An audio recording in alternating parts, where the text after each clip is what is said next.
Hello, hello. We're back. We're on Borderlands 3. Hell yeah. It's the shooter game that I've played a lot of. And, oh Christ, when was the last time I played a shooter?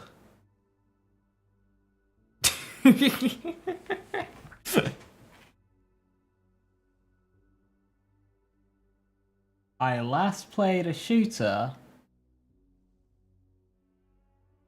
Just throwing counter shooting? Well, I wasn't aiming.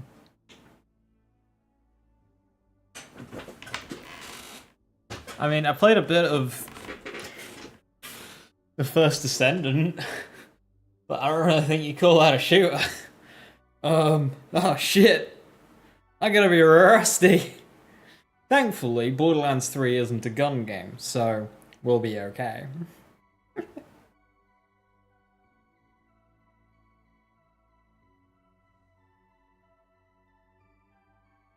So, Borderlands 3, no skill points. We'll be playing through the game. I might do some DLCs along the way. And then what we'll do is I'll off-stream farm. And then we'll hack endgame stuff. Without skill points. And I've already done no skill point. An endgame pre-built. But that was Flak. That was Punchbot. And that was fun. But I figured today, we'll do it as a different character. We'll play Zane.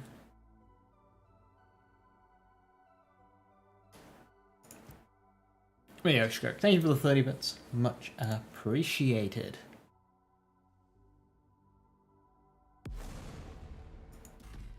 So, you want to hear a story? Huh? Loud. A tale of adventure. Zane, I know.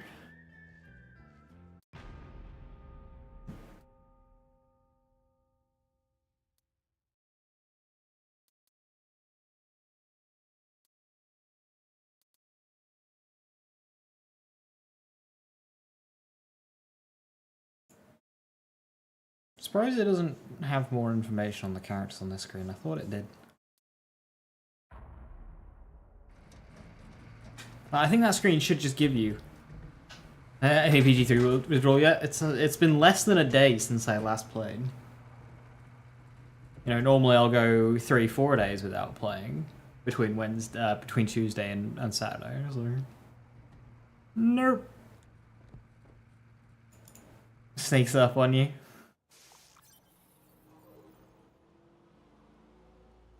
Okay, so I have some mods. I have two mods, and they're both pretty apparent already. One, there's no dialogue. And two, as quick as Claptrap raced up to us, we have a mod to increase NPC animations. Not our own, though. So Mercenary Day will be here before you know it. Thought about what you're gonna get me? He is gone. He is racing off. I've not used this mod before, so I don't know how good it is.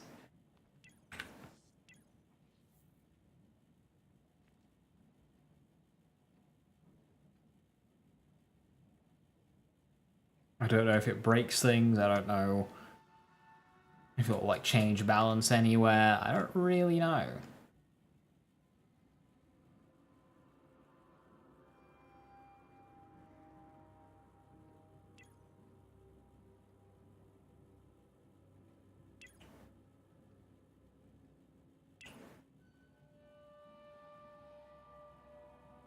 It's really awkward and sensitive.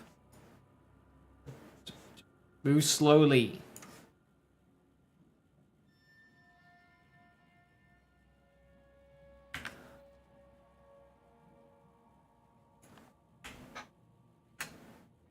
No action skills, and no, we'll be using action skills.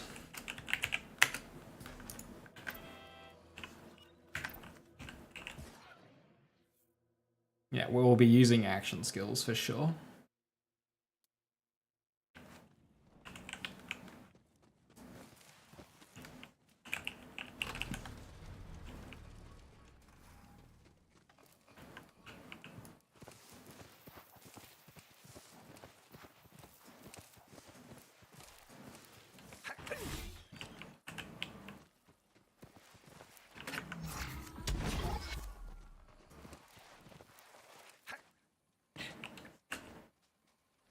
Sensitivity seems like really high.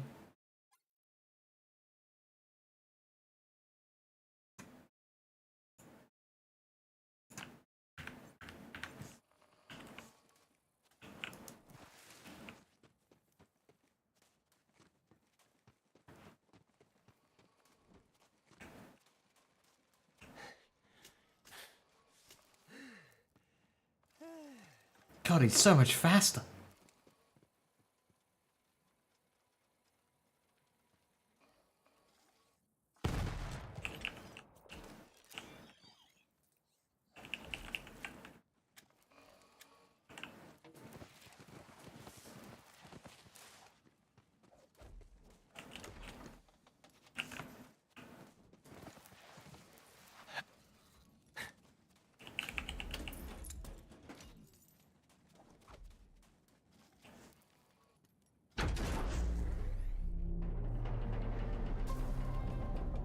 Action is coming.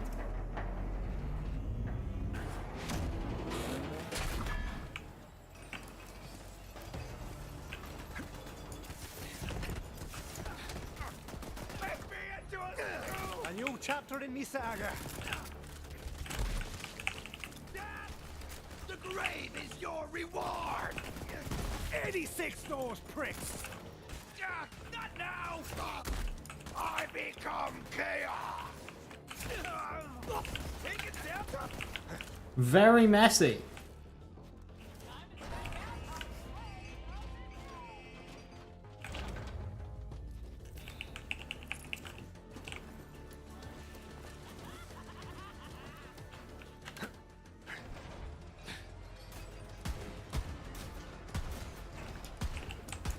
Twin God! Killed my opposer! Weak.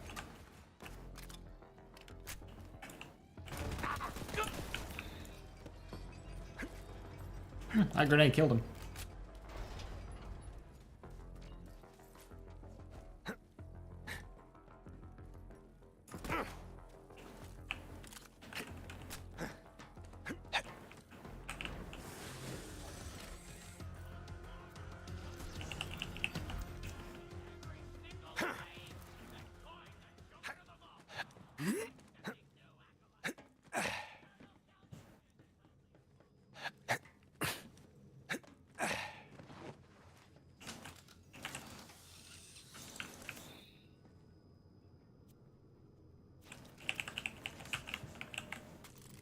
Rather actually getting an upgrade over the starter pistol there.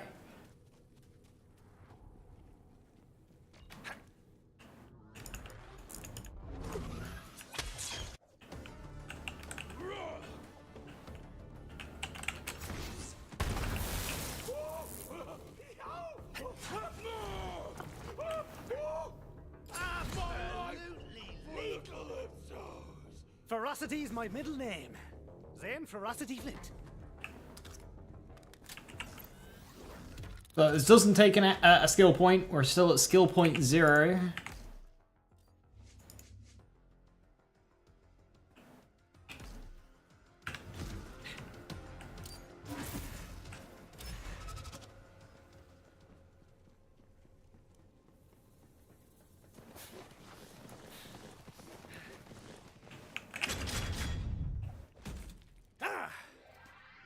Just found out that you're really stubborn when it comes to raid bosses, especially BL2. Go on. What way are you stubborn about them? Like, refusing to learn mechanics, or what?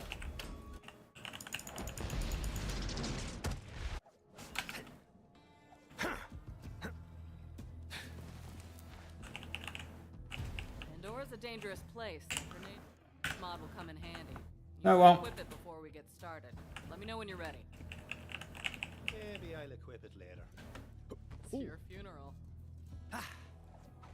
Go get him, Zoomer! There's too many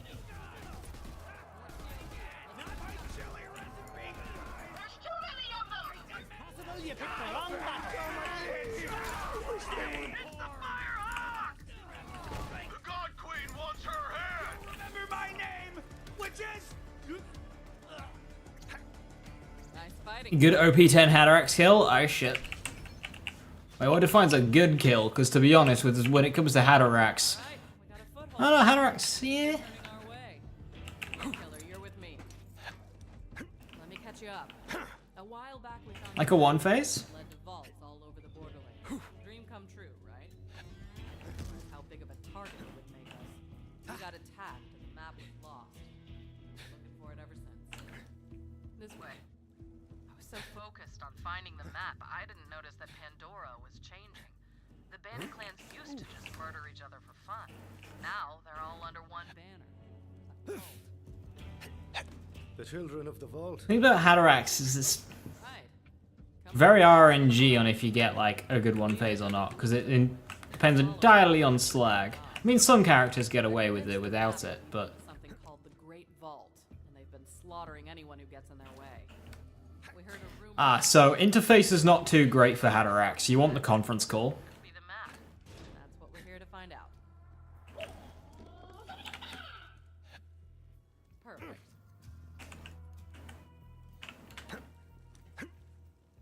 What do we have here? Shiv! The Sun Smasher clan has recovered the sacred vault map! Send our followers You found more of her 5cc. Smashers into our holy family! If you can set up a moonshot farm, that's very effective. Otherwise, good luck. The map. Knew it. We have to beat them to the Sun Smashers. I'll open the gate.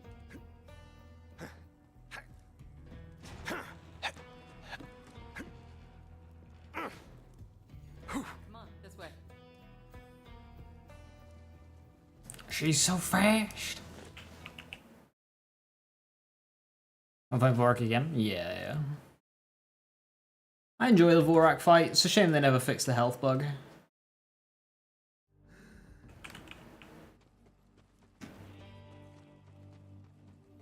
I mean, the bug's like alright for Hyperius, but not for Vorak. Oh, you can kind of awkwardly climb through there.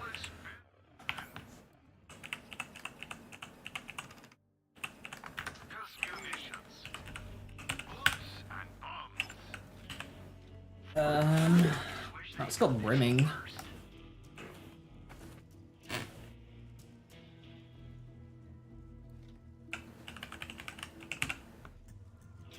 Shame that one's quite good, but it's got projected on it. I just bought it by accident. Fuck it, we'll live with projected. We just won't slide, we'll just jump everywhere. How's that sound?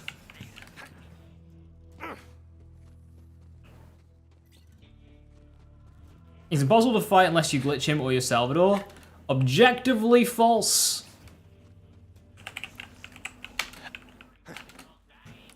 My comfiest Vorak fight is on Maya. Without glitches. Oh wow, it's Borderlands 4! It is! How you doing, Irish?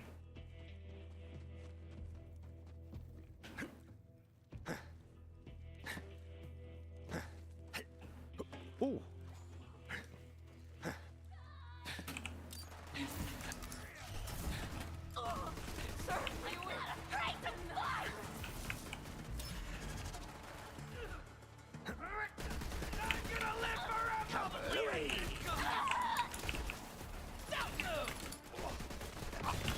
But a bushel of manky gets. This is our moment! What? Jealous the rest of you get to see this all the time.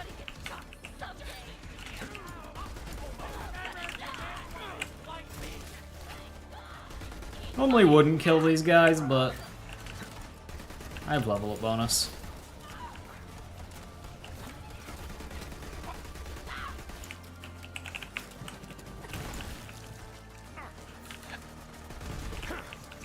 Also, any XP gained before level 13 is good.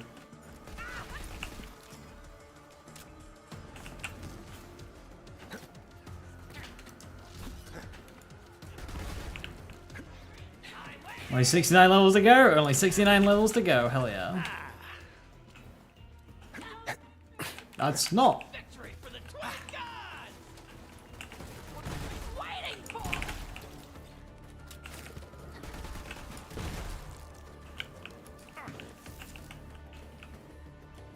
No use crying or be filled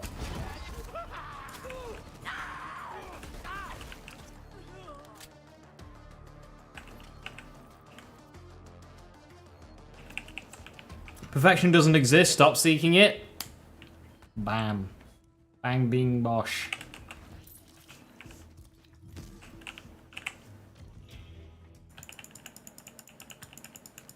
So I want to get used to OP10 raid bossing. I'd say using imperfect gear and just playing on OP0 is more enjoyable. Or like OP4 or 5. Yeah, Sham's one of those that's like, the perfect Sham's attainable.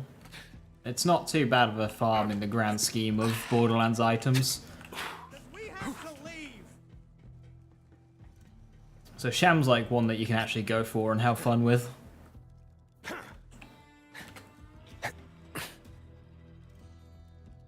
Going for the worst Sham? Hell yeah.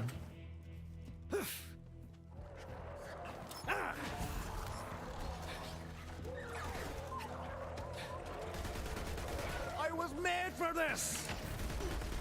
Are you seeing this? Open your bloody eyes.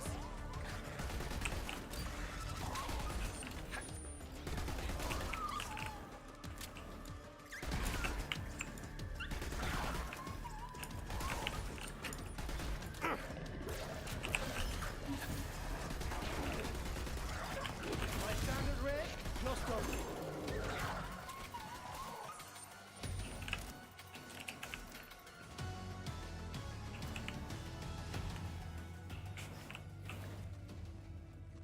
Hey Wolfie, let's see you doing your suggestion.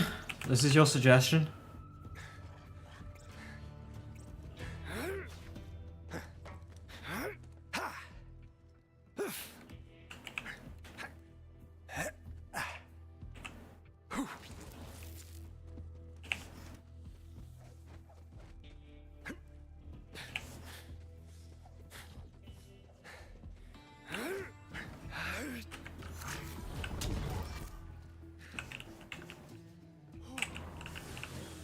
Hey Viper, how you doing? Hello, hello, hello.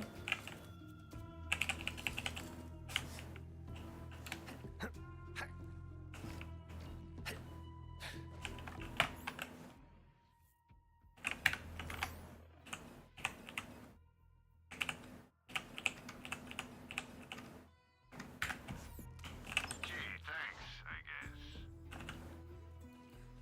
I see you recognize a great deal when you see one. Yours for a low, low price, sir. Well, you can read. Buy it before it's gone. Nice haul. Now buy some.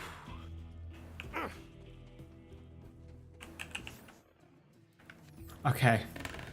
I just saw spend skill points and I loaded up my inventory. Okay, this is gonna be... Right. Don't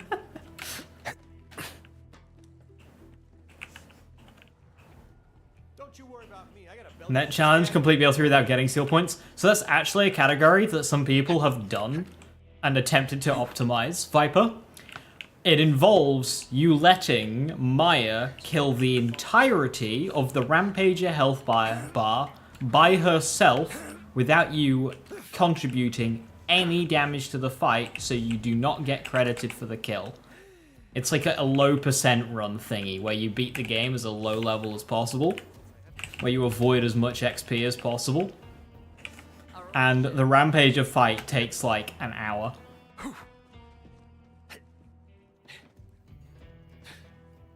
Because you're trying to avoid the Rampager XP.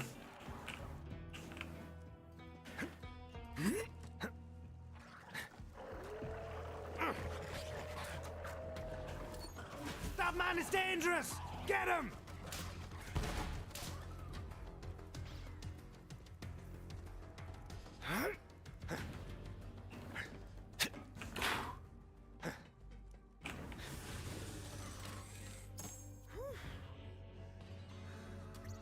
Much better shield. Just gonna move my chats one second.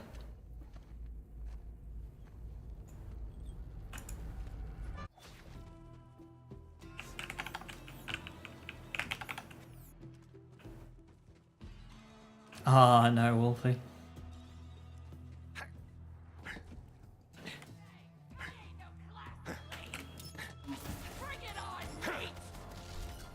got a job to do.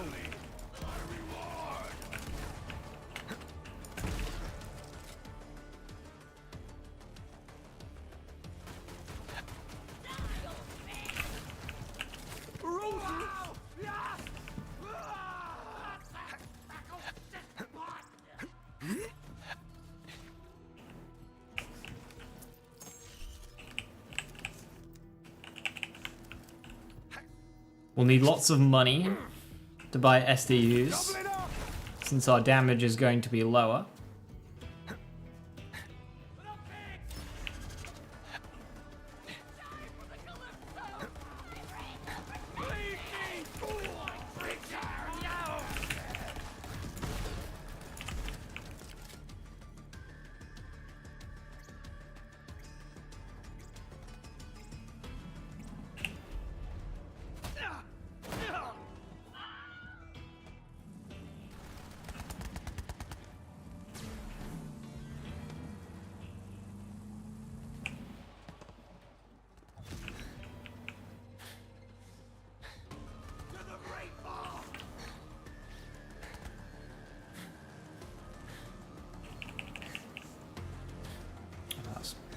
Keys. Right.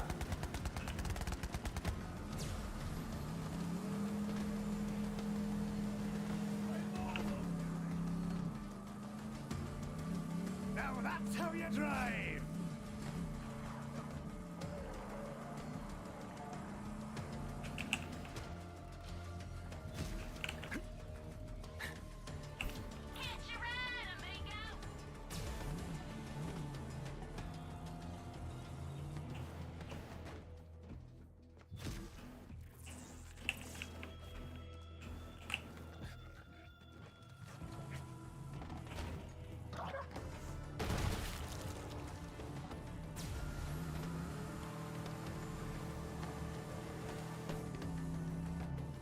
Did I spend all my Guardian points? I did. I've been holding on to them, and I thought, after doing the hunt one life, I thought I'd treat myself. My word. That's a thing of beauty. And I spent about 40 minutes spending them all again. Making sure to try and avoid, like, detrimental ones. Basically like max health. Max health and max shield. Max shield especially. Actually, I'm kind of tempted on just using an editor and respecking and not taking any max shield.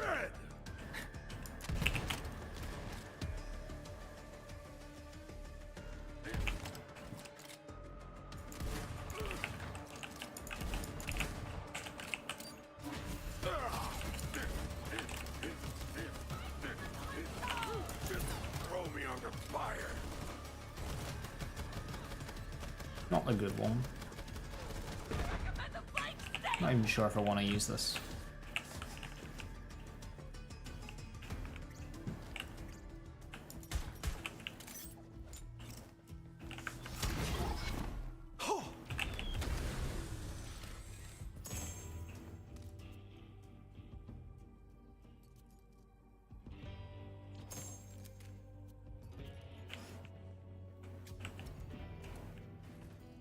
What's one with max shield? So in Guardian tokens, your Guardian rank, there's a skill called Topped Off. When your shields are full, you gain 200% action skill cooldown rate. It's absurdly overpowered and overtuned.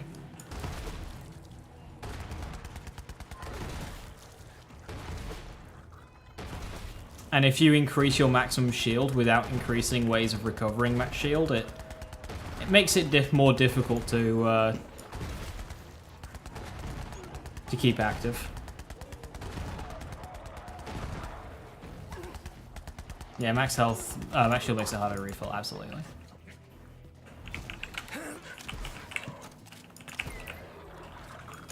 think twice next time?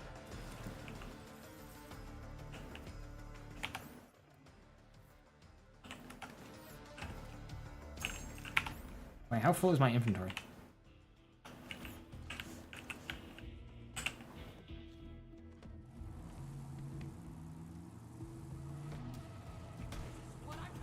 Yeah, it won't be entirely, like, impactful to just day-to-day gameplay. So, like, if you've already spent some max shield, don't worry about it. Like, what's mine at? Mine's at 10%, so...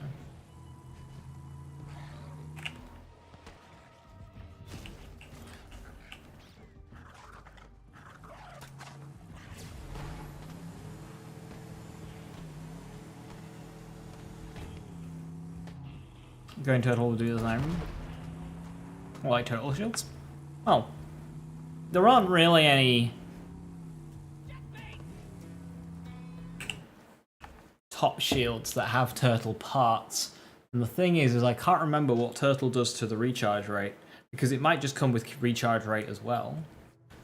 You know, obviously shield capacity is good if you can sustain it with things like recharge rate. Recharge rate is exactly what you want.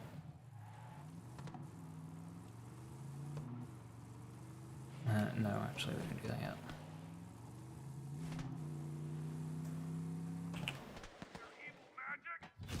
Hey, Sugar, Moxie here, and I've got a job for you. Those Calypso twins live for attention, right?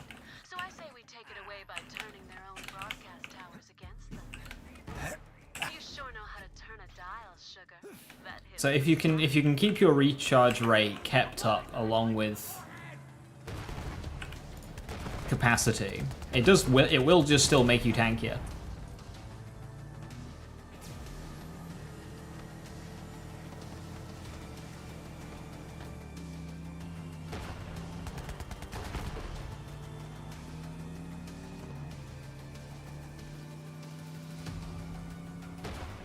Like if you've got no shield capacity at all, then you know it doesn't take enemies long to burn through your health bar, and that gets scary.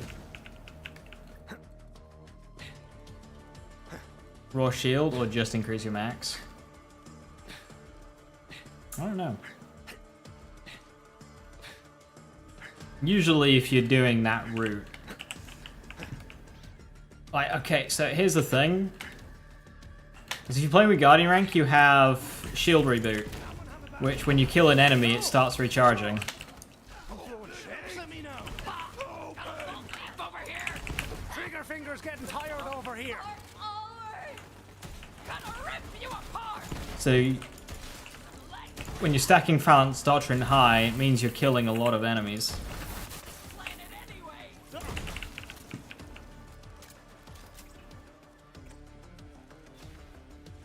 What's a good weapon in this game after the last update patch? There's so fucking many. BL3 has more, like, competitive weapons than uncompetitive weapons. It's probably the best game in the franchise for that, barring maybe BL1. But BL1, all the weapons are so similar.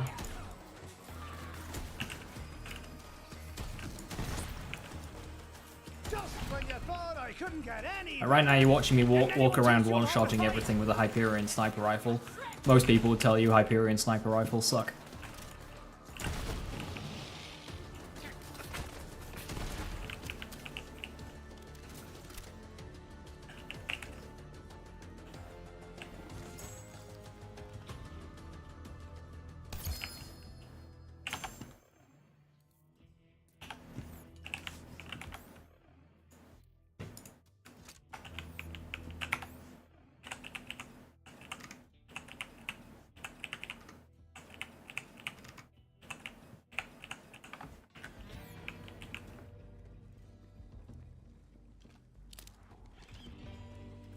Last time I played it, Moonflight was one-shotting everything in the game. So here's the beauty of Borderlands 3.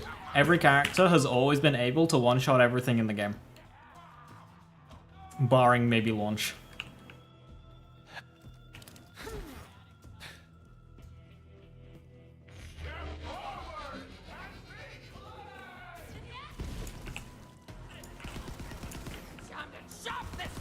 If you want a great weapon that I would recommend you use, that's really good fun, But not literally. the No Pew Pew. It's base game. It's a part of the Cartel event, and it's really good fun.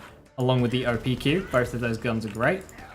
If you have DLCs, the Unkempt Herald from Bounty of Blood is also very strong, along with the Light Show.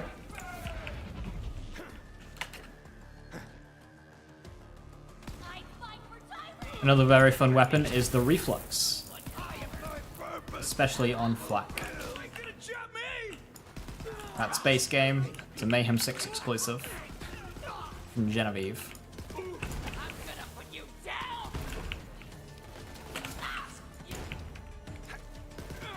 Normally I root in level up bonus for Mouthpiece, but I just kind of haven't cared.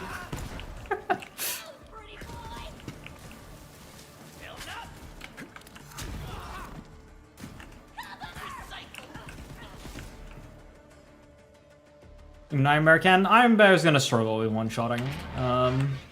Yeah. You can. I think I've done a Psycho Reaver. It's fucking awkward though.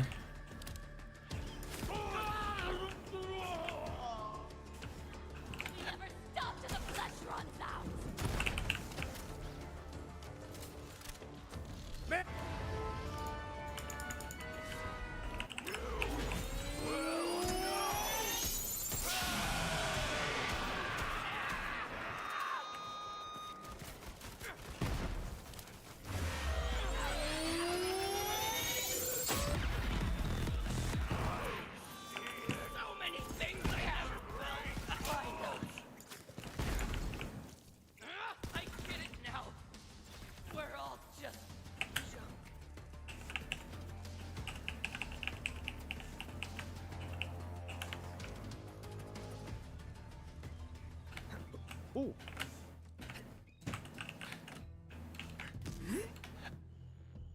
Hey, how you doing? Hello, hello.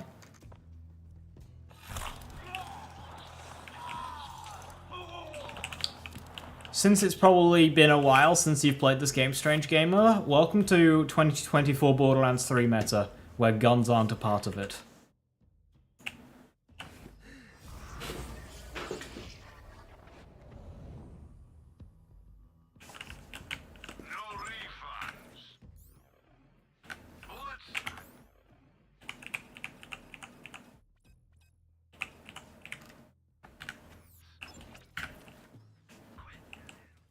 You want to recommend Bloodstar Beast, but farming sanity?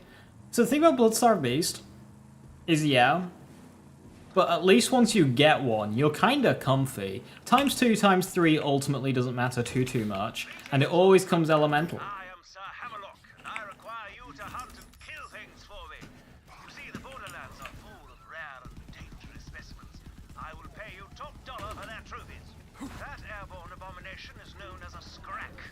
Correct nature's mistake and kill it for me. Yeah, limited burst fire can kinda suck, I suppose. You're right there. Good show. The only place for the scrack in all of creation is on my wall of monstrosities.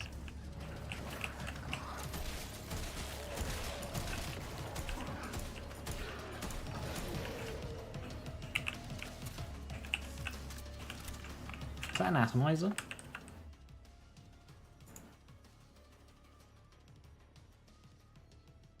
I want to see someone do Predator Lending Only Challenge. Good things you can farm it on level 1 throughout the story and they scale to your level. You know, as a playthrough, I actually quite like that idea because it's going to be taking your money in a point of the game where money is relevant. The Calypso twins believe the map will lead. I actually quite like that. Never heard of Endgame would suck.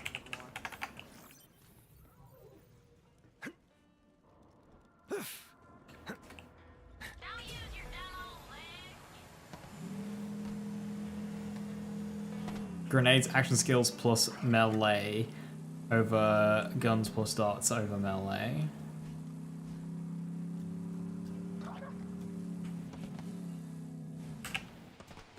Yeah, basically. Yeah, quote melee is important there over melee. Melee in this game sucks. Quote melee, very, very strong.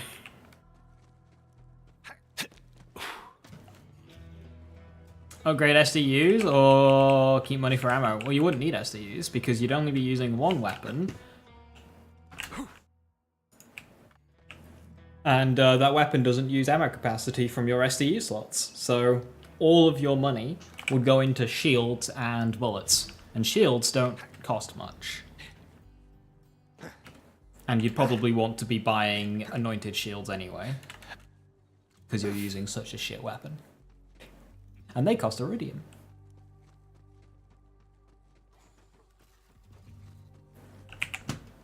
Yeah, which is exactly why we say melee in quotes Irish, because they take melee damage, but it is not a melee playstyle. It is not melee in gameplay.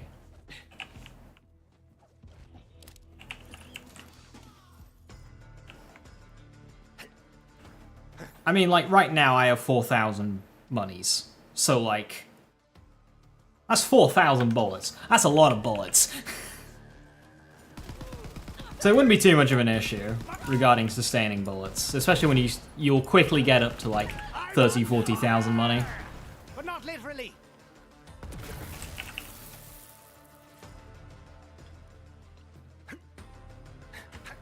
I don't think ammo would ever be an issue on a run like that. Unless you also said no picking up loot and selling it. Then it would start getting a bit dicey. But you probably run into the issue where a lot of your playthrough is spent opening up boxes.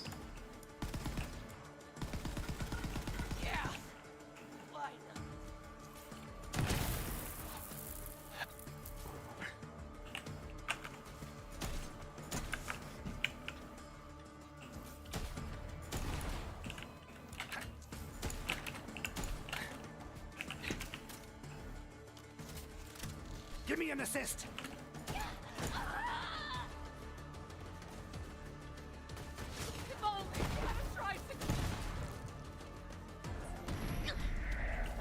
I won't give money, unfortunately not.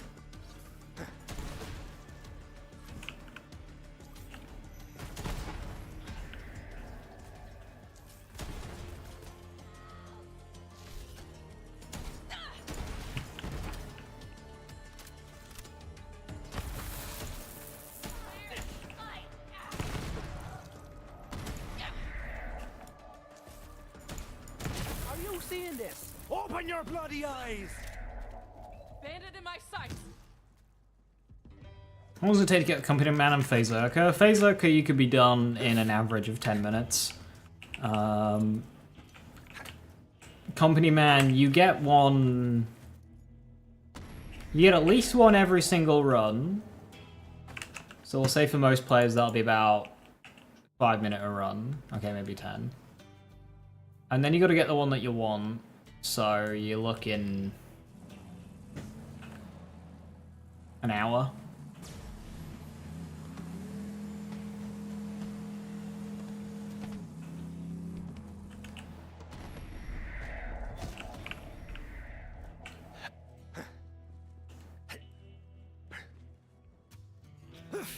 And passives beyond that, yeah. 10 minutes for a Phaserker, an hour for a Company Man. Scale up from there. Depending on how perfect you want it to be.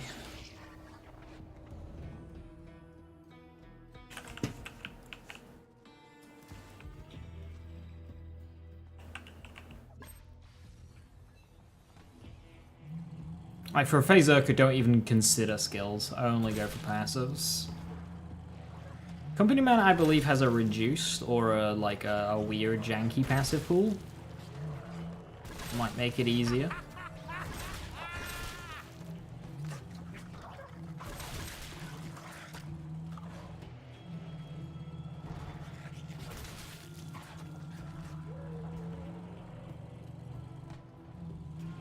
But the thing is, misconception that a lot of build videos won't actually tell you is you don't actually need good passives.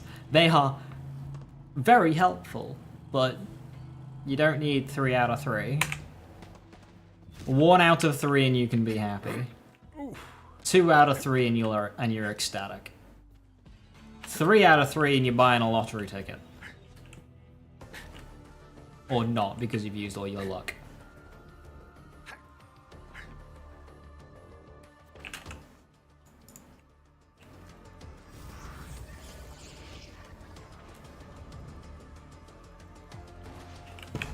Viper, my no-gun flat character was... Don't say I didn't. didn't warn you. Oh, buddy.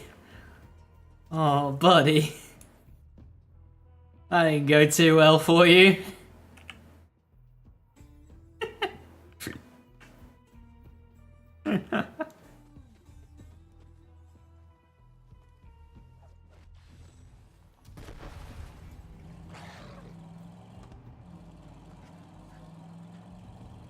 I had a train of thought there and then I completely lost it.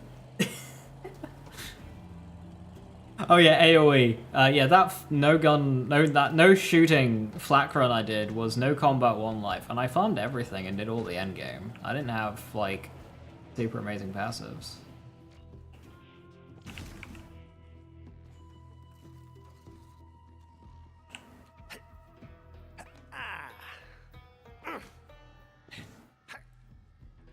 It took me less time to spend months finding a job, working that job, save for a PC, build PC than it did to get good passes on those things. Real. Literally just get work, buy a PC, and use a save editor to get the items you want, because you'll get it sooner than farming the items you want. Come on, come on! Obstacle mode!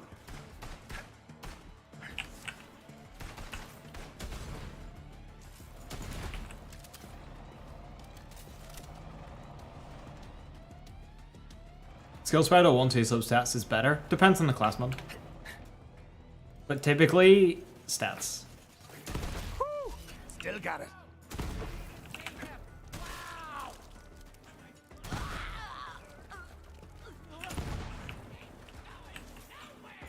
And bullets for you, and bullets for you. Everybody gets bullets! I like Detroit better. Sirens protects me!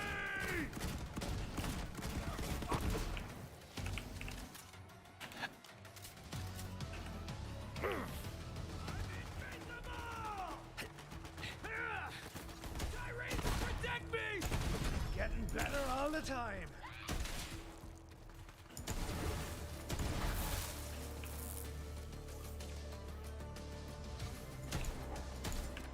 I'm feeling it!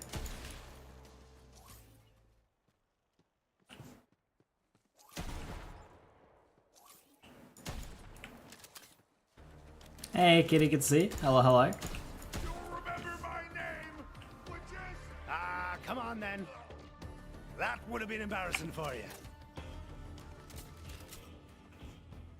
When I loaded the Gundava save you gave me and I had a Bloodstop Beast and mag-sized passives on class mod and artifact, muscle memory was fucked. You were constantly reloading with 15 bullets left.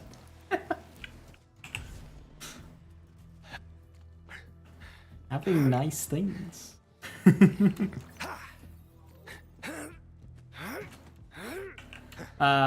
So we'll take some class mods for example. Phazerker, throw the skills out the window. Don't need them. Stackbot, on the other hand, well, okay, there's no bad skills on a Stackbot. Fuck. What's a class mod that's got like one really good skill and then some really bad ones alongside of it that you like absolutely do not want? I guess for a driver, you're gonna want at least 2 or 3 mindfulness on it, but like the chances of not getting it's guaranteed to get mindfulness on it, so.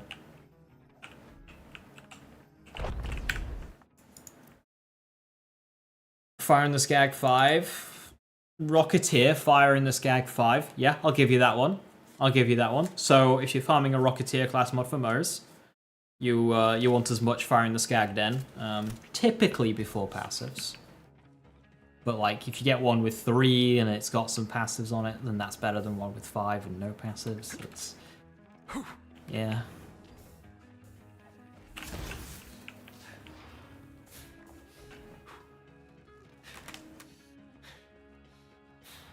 A 3 in most dangerous game would not be better than substats. This thing on? Obviously, depending on which substats you get, if you get manufacture weapon damage, then no, then they're rubbish. Don't go for manufacture weapon damage. Just don't do that. You don't want to miss it!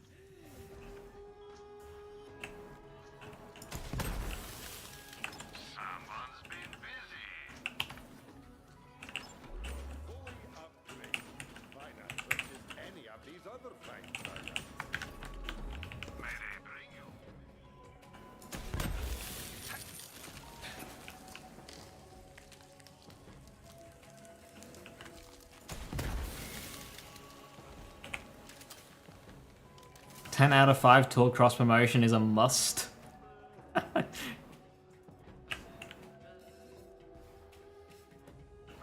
need to do a sort of shaft run with 10 out of 5 tool cross promotion and an unkempt Herald without going down. I need to get that done.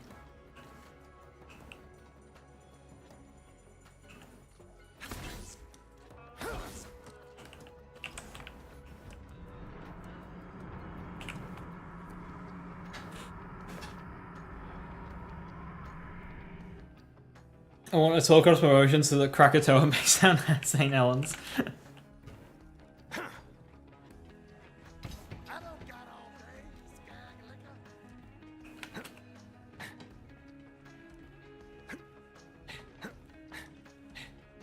I just realized it classes this as a nightclub.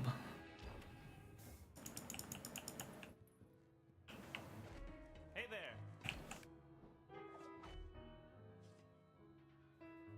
Don't shoot! I mean, hey.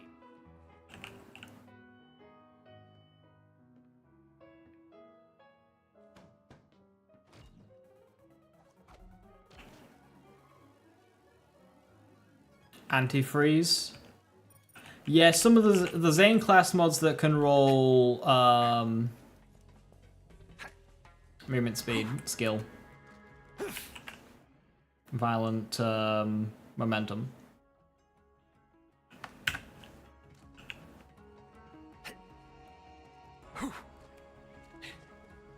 So Skagden and Skyland and what the fuck? I have these. I've bought those. Skills that boost Skagden and violent momentum. Any class mods with those you'll want.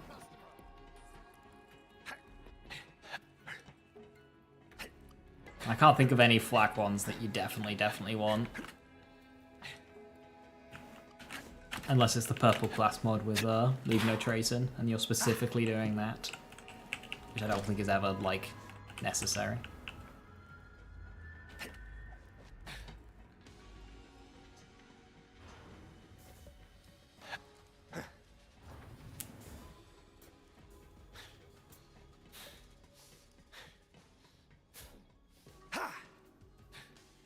I do like how if you skip the whole claptrap thing, just the game doesn't think to put in the broken glass texture.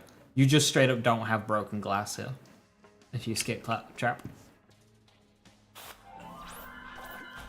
Peregrine with 5? No, not necessary.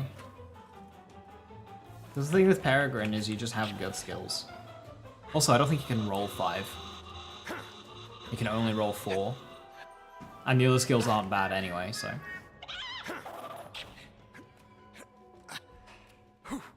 Bloodlead with 2 in the Urad enabler thingy? No, because it's not hard for a Mo's build to just put 2 skill points into that skill anyway. Like, okay, if you want to go no health.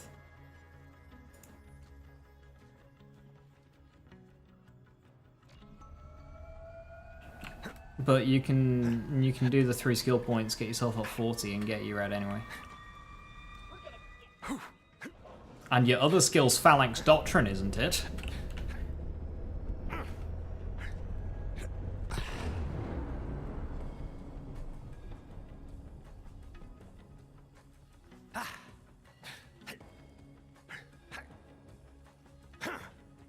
Which you could argue 5 Phalanx, but...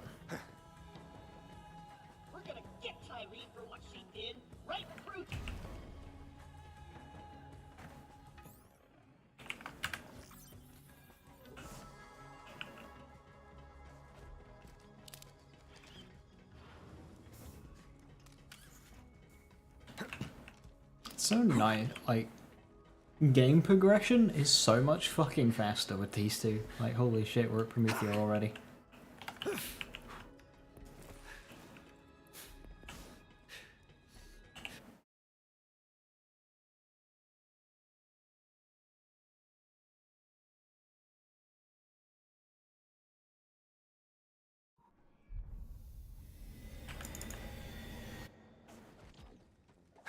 Well, listen, I've run a lot of dialogue skip, but this is the first time I've been running at the animation speed up as well.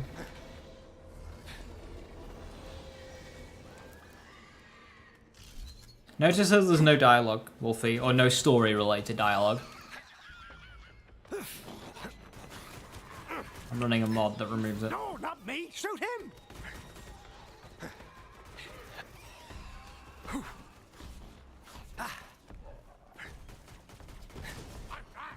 I'm running another mod that,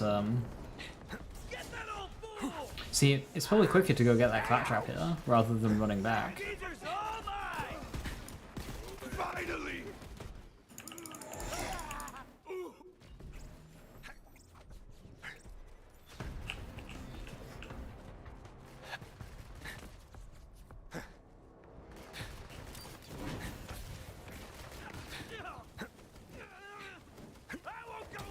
Well, I might have done that a bit too soon.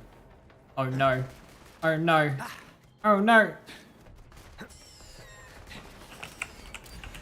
Haha.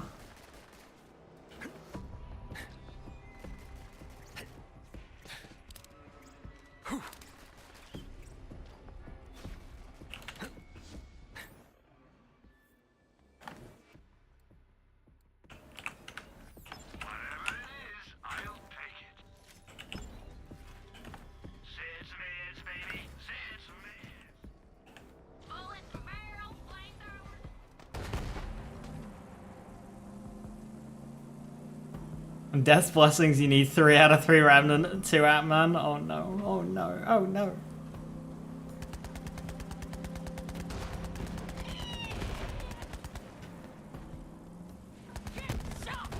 Deathbringer is also my middle name. Never get tired of that.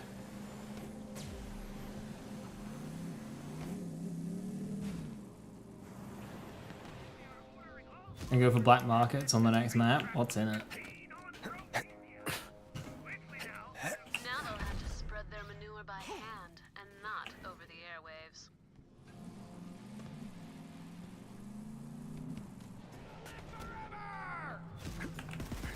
Throw chips at me now. Hey, BH. I'm always looking for unique car parts. Bring me the sickest war machines you find out in the wild, and I'll make them available for you at the kitchen. Breath of the Dying, Kibsworth, and Redline. Yo. Bandit Technical. I want it, BH.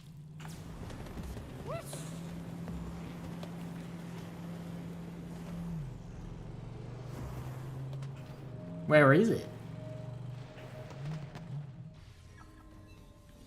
Badass! That mine chucker's all yours if you want to slap it on a technical next I time. mean, I'm kind of interested in Kibsworth there, because that just seems fun. Because it's not a weapon you use much. Breath of the Dying's really strong. Redline's Redline. Yeah, Kibs is not a weapon that gets used much anymore, so... You know, ever since they added Flipper and...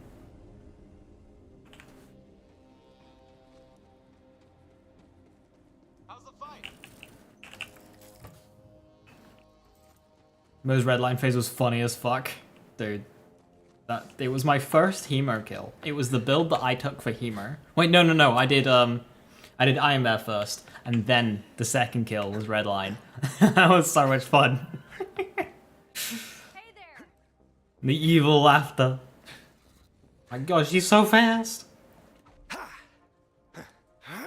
You drive left at the end and immediately right up the stairs.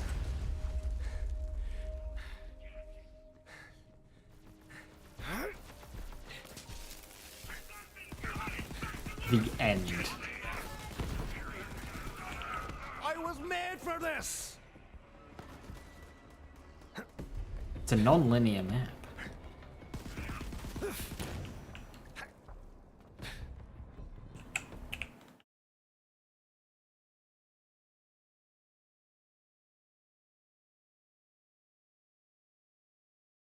Driver, go left. Okay, wait. Another rosity junction. Okay, so you're saying... Left. Okay, it's up here. I hop out around there anyway.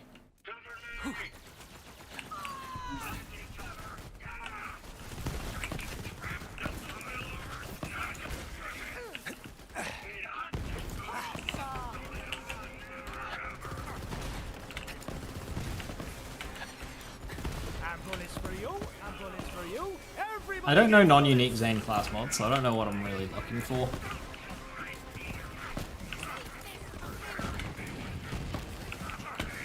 Did that one have a bounty? I mean, if I can get a class mod to boost, to give me Our Man Flint, that'd be very good.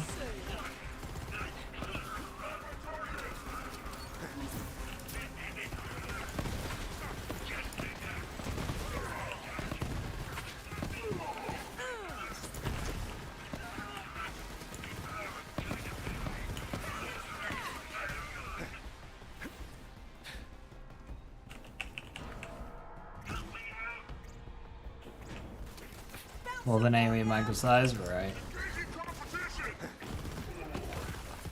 Off you go! That's interesting.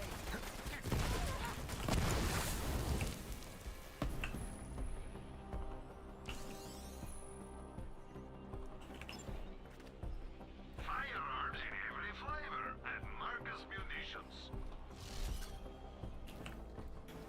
I don't ask for these things.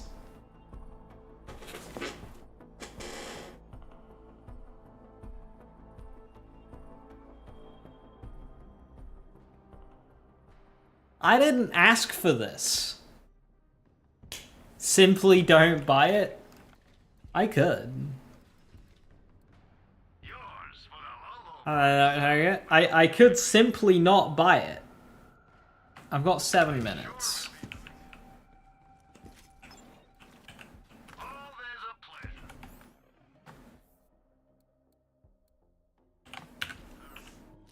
Save room for the good stuff. Let's see what the price of a Kibsworth is. Time for a 6-minute 35-second discussion on what challenge means. You will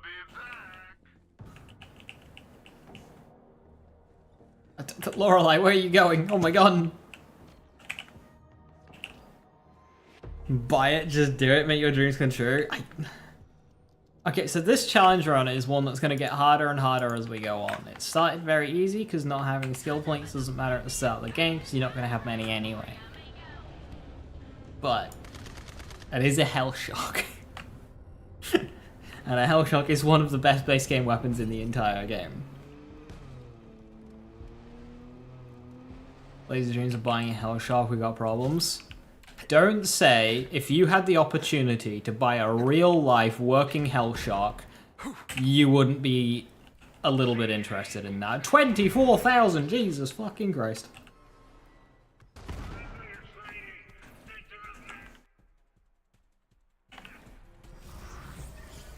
You wouldn't take a real life Hell Shock? That's right there. You know the damage it'd do if you dropped it? Let's go to safety. Like, $765. That's not a lot of money. Well, it is a lot of money. It's a lot of money, but like, it's not an absurdly high amount of money for what you're buying. What am I meant to do with the Hell Shock? Cause a forest fire or something. I don't know.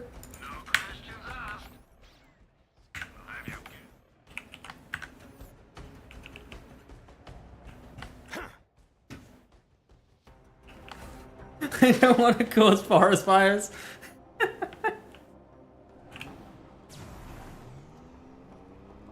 Hell Shock. I mean, okay. So we got to think about energy conversion here. If a Hell Shock can power a small village, what's powering the Hell Shock?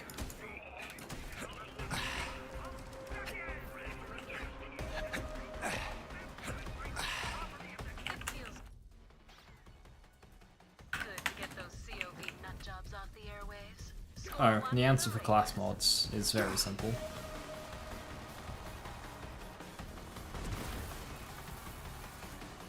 Let me buy a Hell Shock and take it apart. We gotta think about it. A Hell Shock is only good for 33 bullets before you're changing the battery. How much power do you think you need to fire 33 Hell Shock bullets? Or 66, because it's ×2.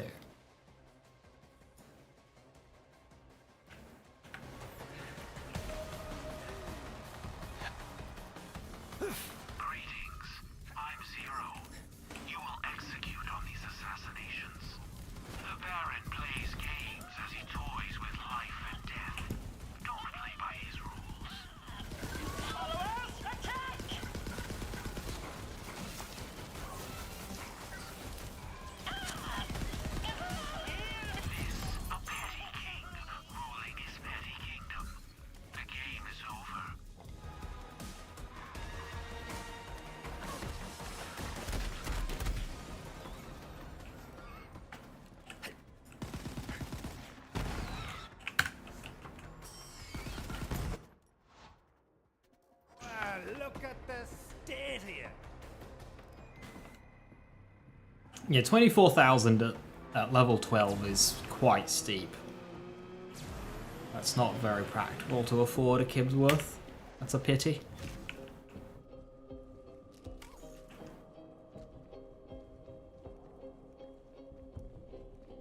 Just don't be poor.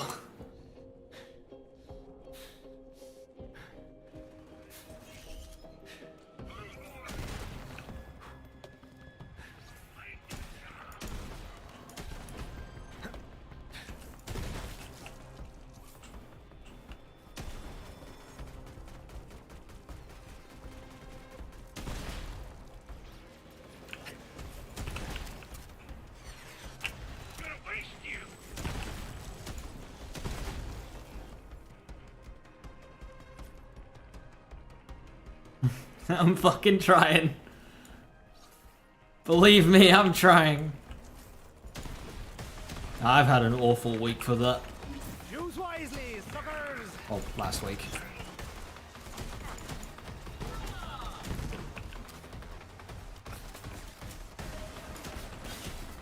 I'm obsolete. Looking for cover.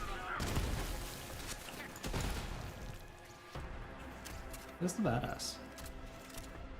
Am I doing auto sell? No, I don't like auto sell.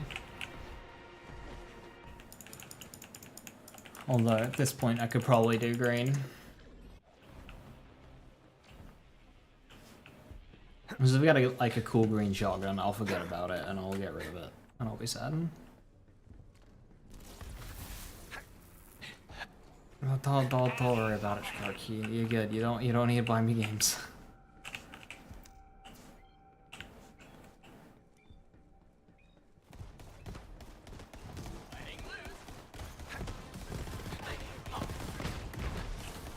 Come closer, will you?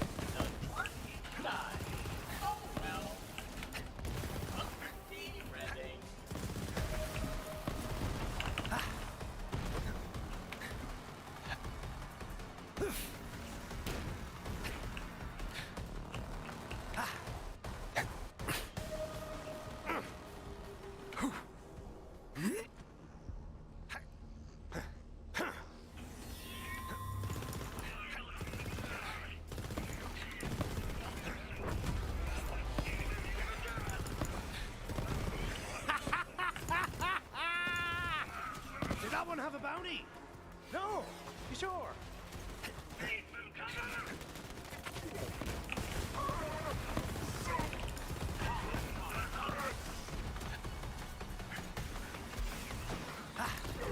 You'll have it's a week now. How long until it's a month? I know, right?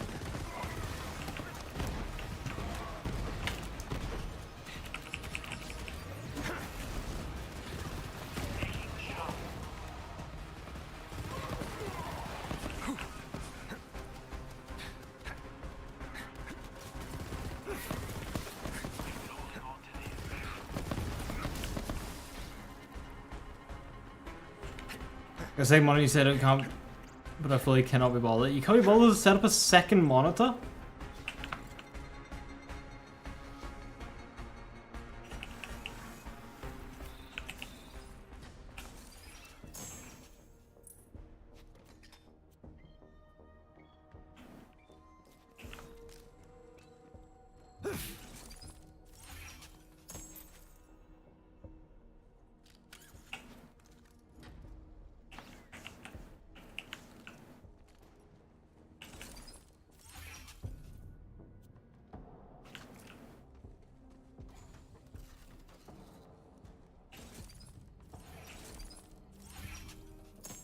Oh, right, if it's just like a today thing, fair enough.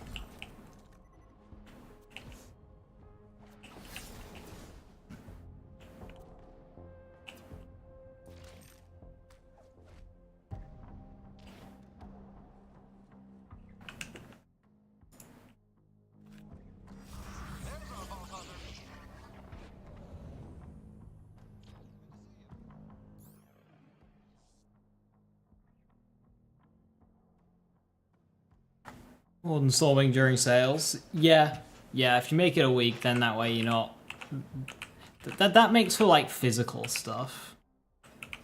Where you're buying it in person, absolutely. That just helps everyone. It's not being shoved into 1 week.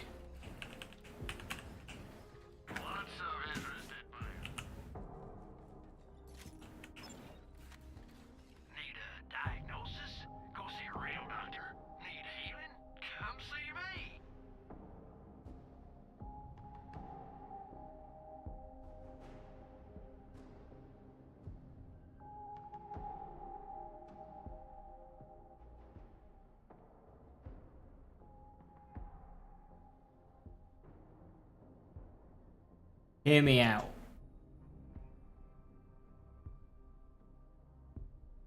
Revolta. Does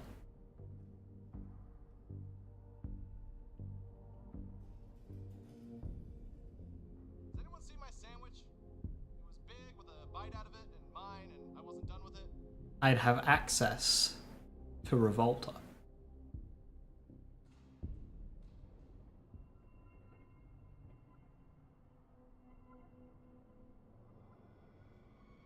No, it wouldn't, Skirt.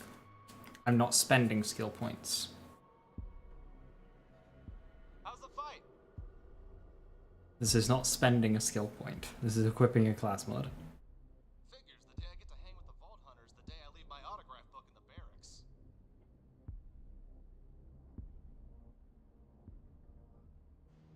It's also technically impossible to not equip a class mod during a run, even though you can just instantly unequip it, but... Look at this guy, he needs skill points. You're no skill point now, class one. Then I found these vendors. Welcome to early game Borderlands 3. This is what happens when Gearbox do a bad change and people blindly accept it as a good change without actually understanding what they're saying. This is literally what happened. People complained at too many legendaries in Borderlands 3, so they reduced the legendary drop rate, but only in chaos mode and not during playthrough, in which a large member of the community did a playthrough, didn't even touch the changed chaos mode and said, "Nice one, Gearbox, good change," and then never played Borderlands 3 again. No, your aim sucks, Josh. That's what I should have said. Damn. Things were bad enough around here before we Well, could deal for a with while that, at least. so- oh. So yeah, early chaos levels, mayhem levels, sorry, have lower legendary drop rates than normal playthroughs.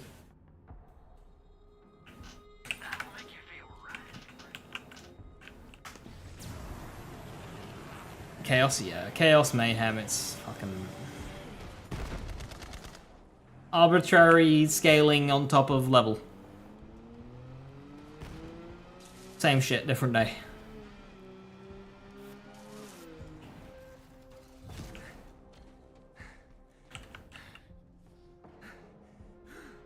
Kamos. Mayos. Mayonnaise. Mayonnaise levels.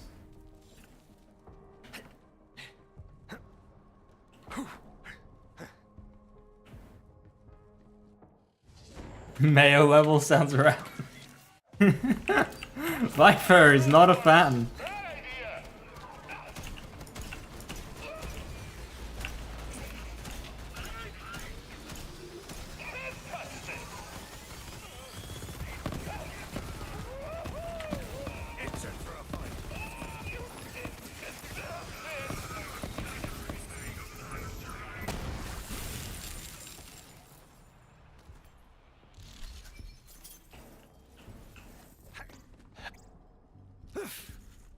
Viper's not a fan of mayo.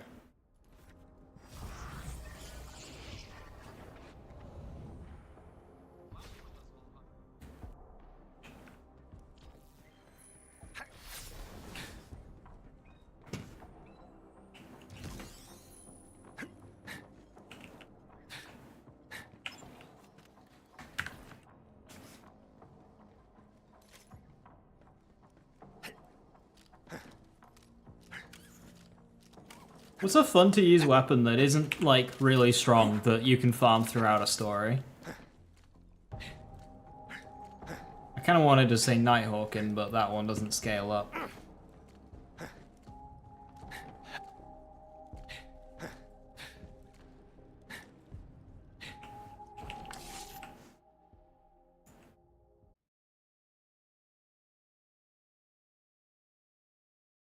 What's draw and drop? Mayhem only stuff.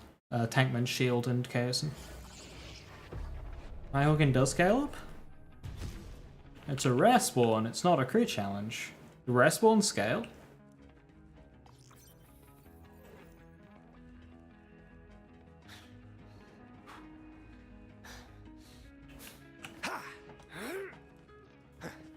look tough. We're friends now. Are DLCs on the table?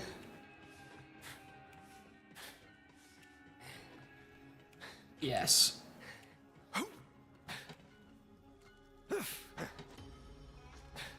99% sure the scale.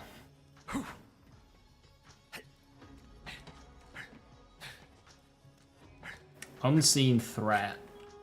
That's a bit out of the way. Who drops unseen threat again? I was kind of hoping like early DLCs.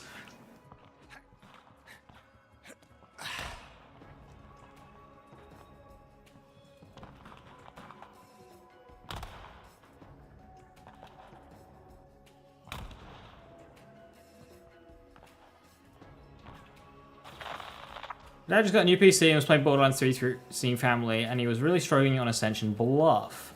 I was a little confused since you wrote it pretty easy, especially in normal mode. When somebody... Are they new to Borderlands in general? Because when somebody's completely new to Borderlands, Ascension Bluff, and early game areas that you wouldn't necessarily think are difficult, people do genuinely struggle with. And Ascension Bluff is actually one that they noted to be a wall for a lot of people.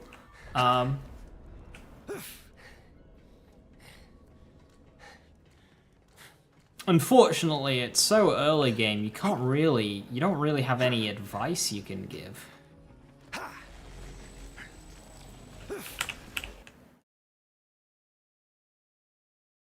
What's the point of removing NPC audio if not removing inline cutscenes? Because there is a substantial amount of NPC dialogue that is not tied to cutscenes. In fact, about 80% of it. So, you know, for the for the 2 instances that it doesn't speed you up, there are 8 others where it does speed you up.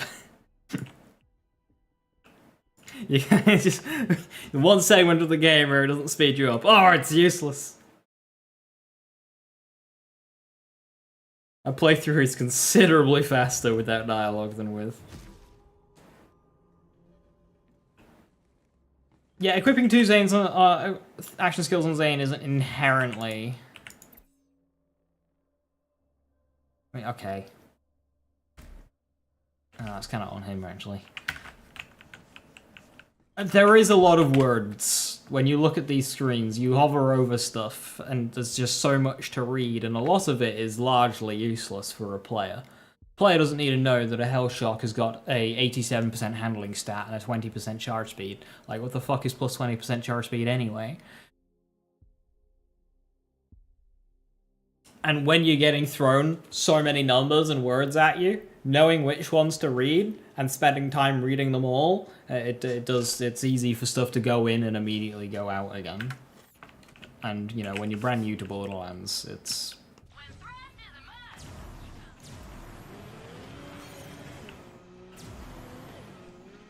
Now that's how you drive!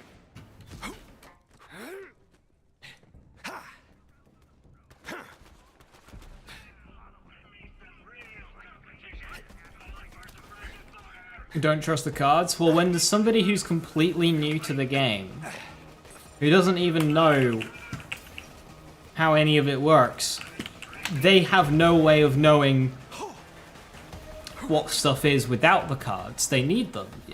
I think it's bad advice to sell somebody brand new to the game, don't read item cards, because then how the fuck are they gonna learn anything in the game? They're not gonna know how shit works, are they? It doesn't matter if a value is slightly wrong.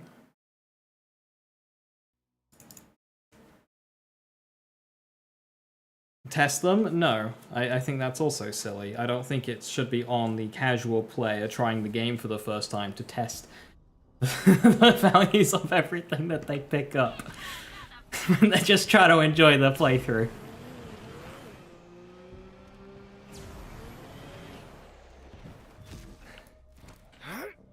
Oh, Star Helix. No, they're Respawn. They're not Crew Challenge.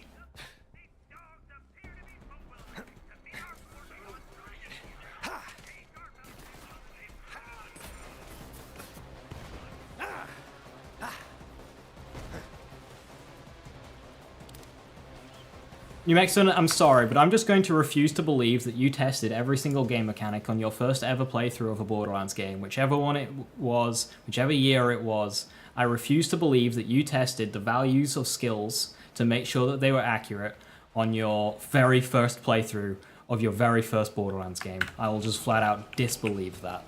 And if you did, you're one of the only ones in existence.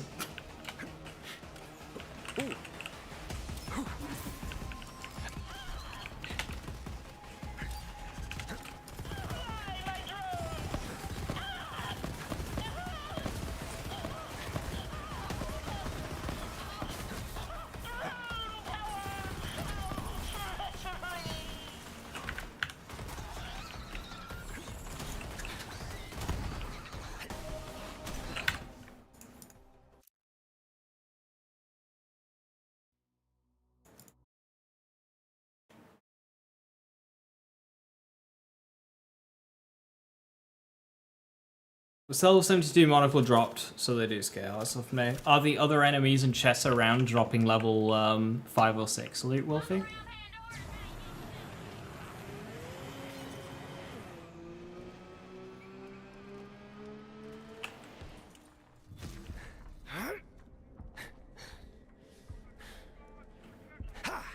Six, 7 enemies? Okay. Nice. Nighthawking is on the table then.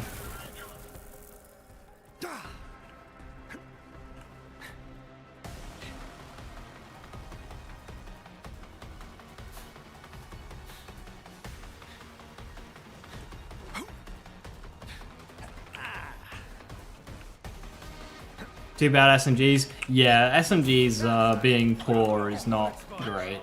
Especially if you're trying to play with some Hyperion SMGs at the start. So that's going to be inventory management, and new players to Borderlands as a whole is just not gonna... this is not really...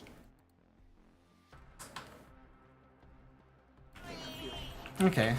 Knowing that rare spawns do drop, because I was under the impression that they don't.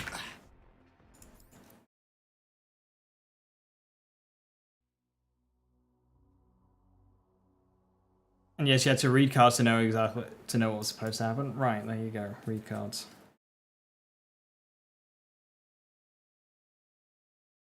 Judge Hightower, he's got conference call.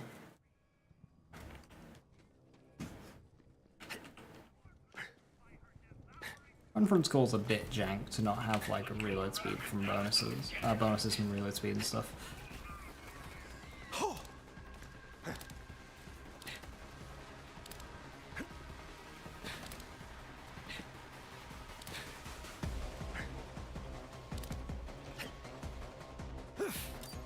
I'm the fake!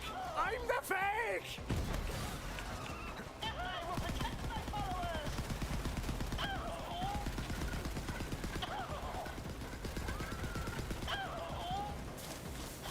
So, figured he'd know basic gun choice. The thing is, on your first playthrough, you have no way of knowing what guns are bad, and also simply using a gun doesn't tell you because you don't have anything to compare to. You don't know how quickly things are supposed to die if it's your first time killing them. And again, for the vast majority of people just trying to play video games, they don't want to sit there, shoot the same type of enemy with every single unique weapon that they find, to then compare and work out which weapon type's the best. It's just not something people do. Especially like finding good comparisons to... It's just not something that's going to happen. You've got no way of knowing that SMGs in this game are bad. If it's what you're using, especially right at the start of the game.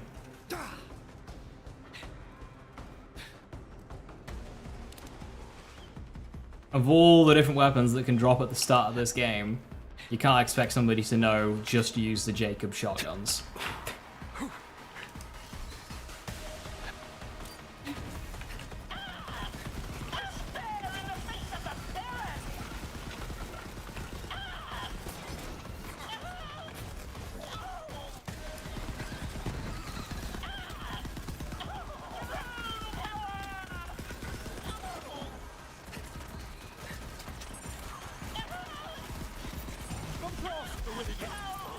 That one have a bounty? No. A Super Bowl!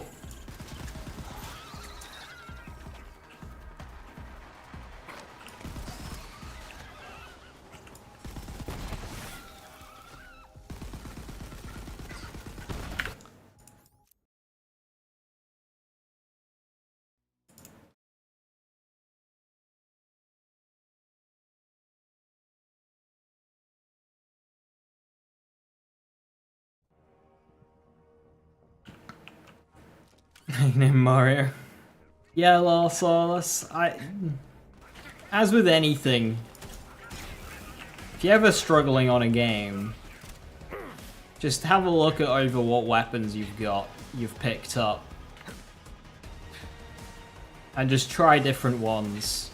And if you don't have many weapons that you've picked up, why? Go back and loot some. That dashing fook over there was making eyes at your sister.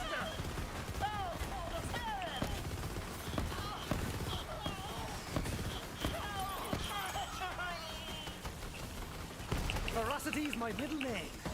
Then Trigger finger's getting tired over here.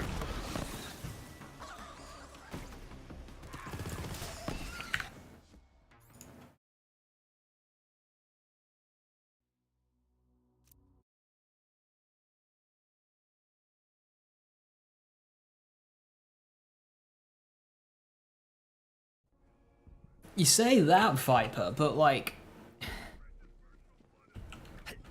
Again, when the game is throwing so much information at you, how do you even know what manufacturers are?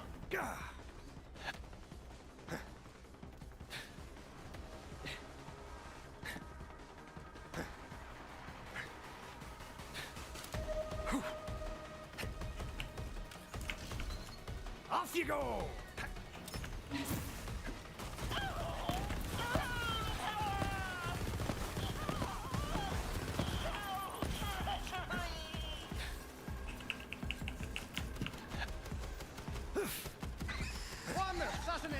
On the house.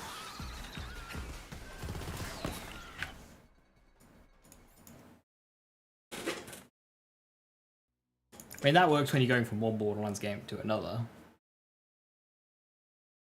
If you're completely new to Borderlands, or, you know, you played Borderlands 2 12 years ago, one time, 12 years ago, and you're completely and utterly blind, and it's a shooter. This'll be just for the crack.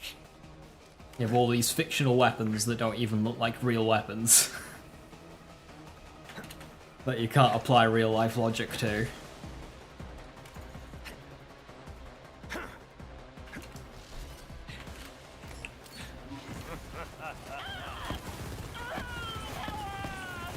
And that's how you get large amounts of players getting stuck on Ascension Bluff. On the house.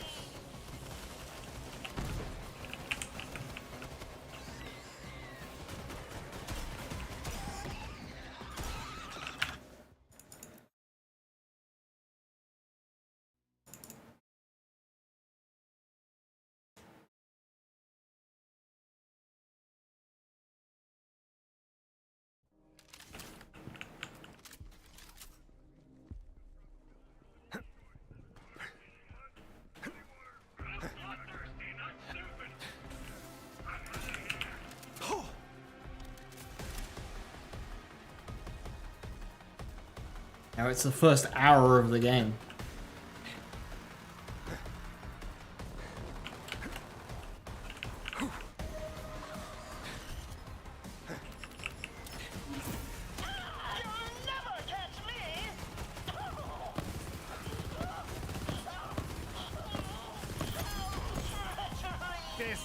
be how you saw this. Another Super Bowl!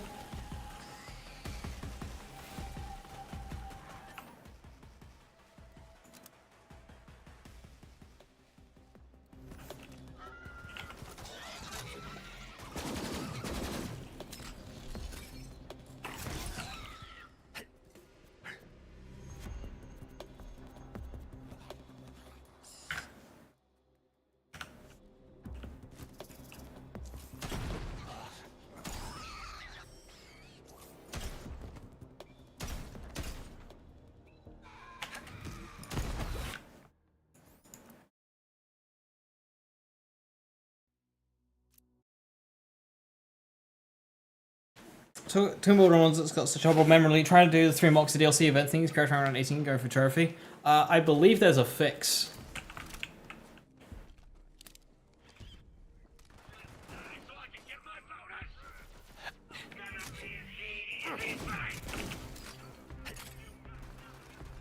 Somebody's found a fix for that, so try looking that up.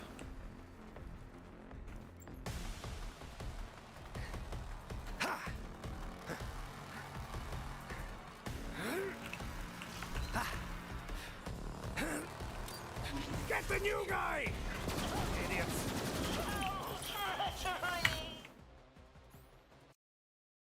In console? Are you getting the memory leak on console? Ooh.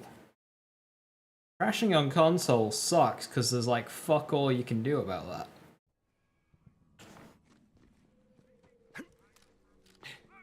Get the new guy, Zane worst co-worker.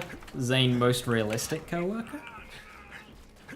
What's the nature of the fix? Has to be an external fix, right? Yeah, it might just straight up be launching the game on a different engine. I'm not sure if this is the fix or is this just the thing that was done at the same time.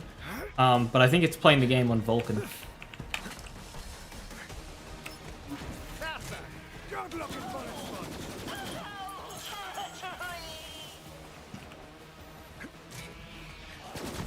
Still.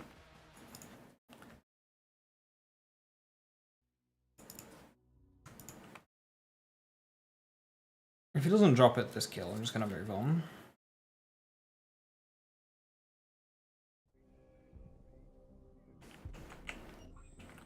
Well, again, Solaris, I don't know if that is the fix, or if that was just something that was done at the same time as the fix. You know, BL1 playable in Vulkan. Do we look to act the maggot? I'd look it up to make sure. It's not something that I paid 100% attention to because I didn't get the memory leak. That dashing fook over there was making eyes at your sister. So I would look it up yourself.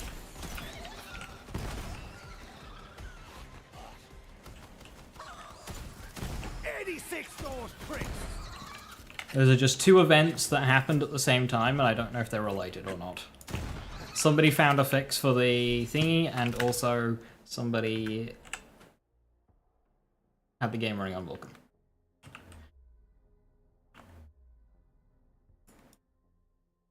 What is 86? It's a number.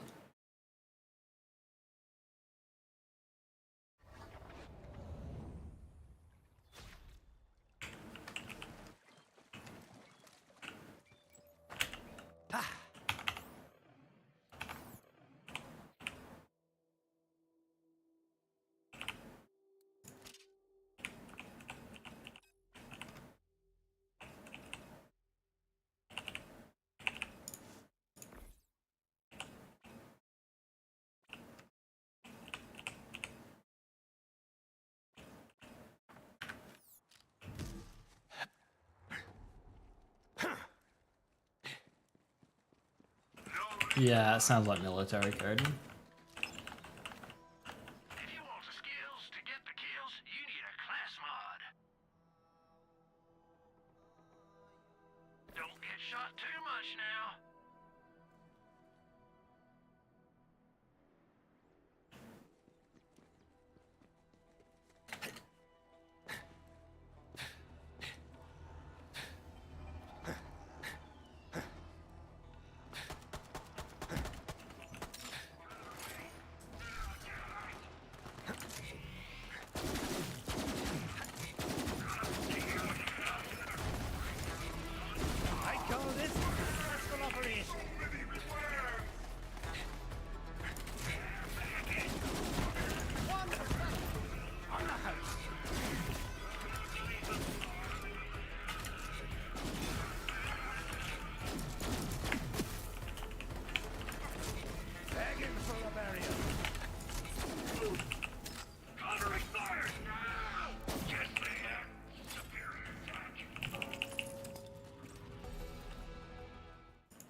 Worst part about dialogue skip. No Tron.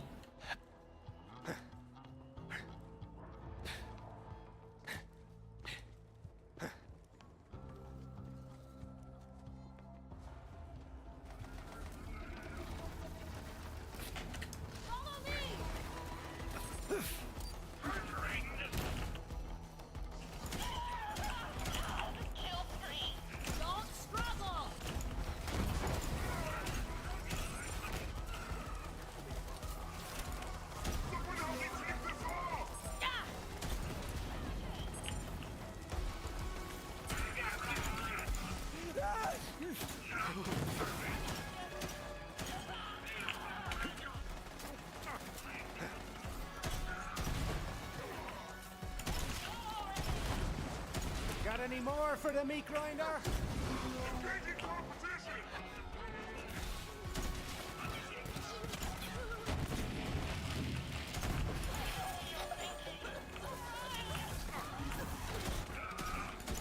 What level's the class mod? It'll be 12 because they don't come below 12. If it's one that I've got equipped. Oh, they're both 12.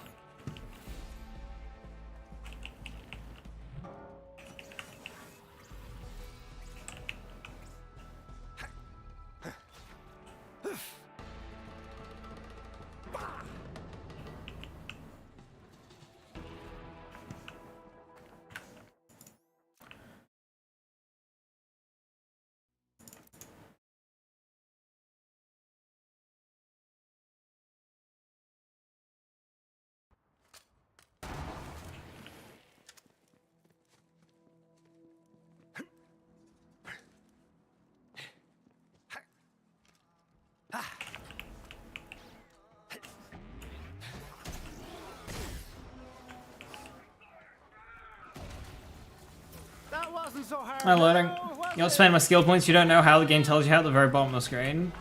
Yeah, it's kind of bugged. If I press like I, it just kind of loads up this screen, and there's no skill points in this screen. So like I don't really know what's going on.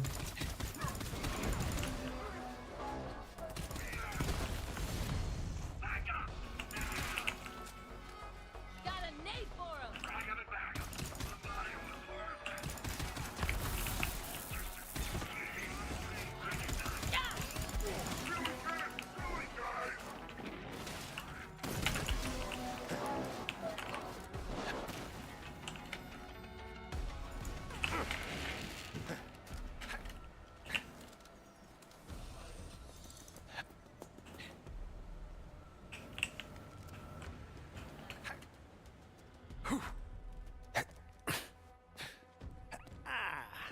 Alright, skills allowed? Yeah, they don't take skill points.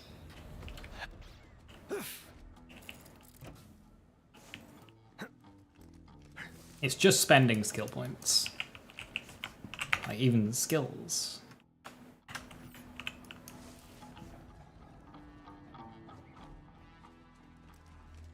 So I have a completely empty skill tree.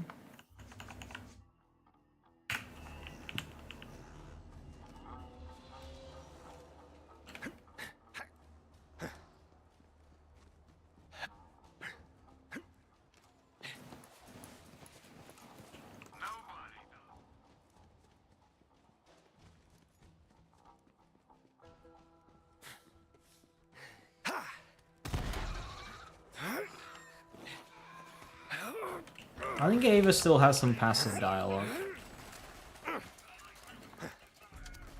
Yeah, BL3 puts points in even if you don't have them. How does Wonderlands do it again? With Wonderlands, do you need to have the tier unlocked? Just not any points in it? Look at how Wonderlands does it.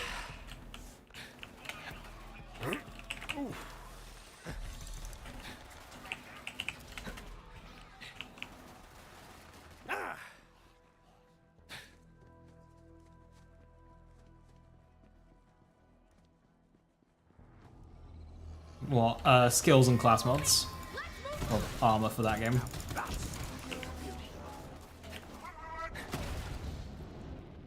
You just need the class active? Oh, right, okay. I kind of thought in my head just then thinking about it, because it's been a while I played, that you had to have the tier unlocked, so you had to spend down to open the tier up. But if it's just class active, easy peasy.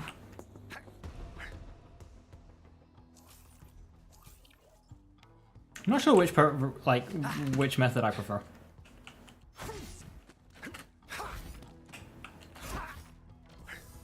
It is easier making builds or skill specs with the Borderlands 3 system, because in Borderlands 2 you just kind of had awkward one dips, where you wouldn't invest in the skill, but you would just put one skill point in for when you use that class mod, even if you weren't using that class mod all the time. It was just kind of a little messy.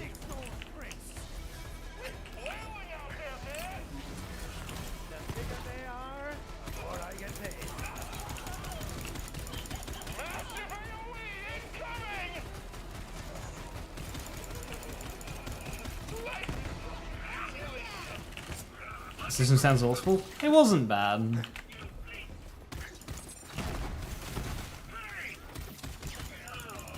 It just looked ugly on the skill tree, that's all. But because we didn't know the BL3 system yet, and that's the system that we'd always had to work with, it was just natural when speccing out a skill tree, you wouldn't even think about it. It's like, right, put a 1 point in there, put a 1 point in there. You're gonna just, till you kill Tyrene, you're gonna go into Mayhem levels. We'll see what our power is at the time, Cog, but what my initial plan is to kill Tyrene, then do some off-screen farming to get a loadout, and then do endgame.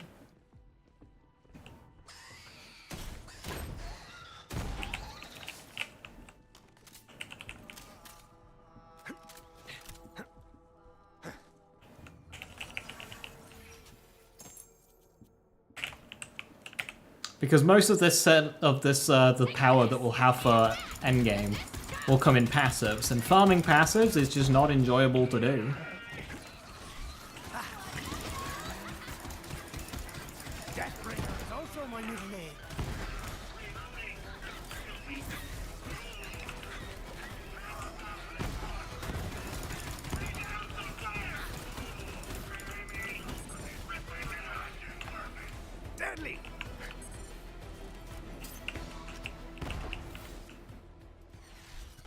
I just like BL3 Wonderland system, it's substantial systems from the con. Like, I don't know, cat stones. Robbed of an alchemical agent skill point. Imagine. Imagine alchemical agent on a class mod Viper. What we could have had.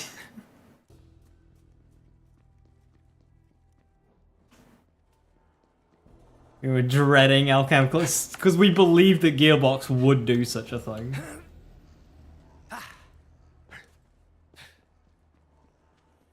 Use 2 skill points to buy action skills? No, I did not. You do not need any skill points to take action skills in this game. This is not Borderlands 2, contrary to popular belief that this game is actually Borderlands 3, and thus it functions differently. Brother. Counting to 3 is not difficult.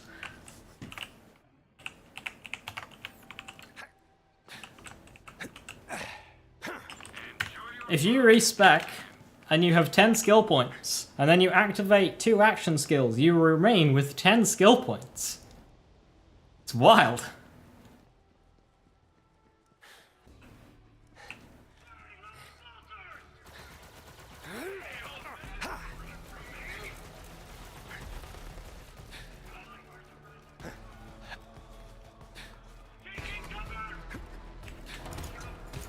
She needs to invest skill points to unlock them, Viper, but she doesn't need skill points to activate them.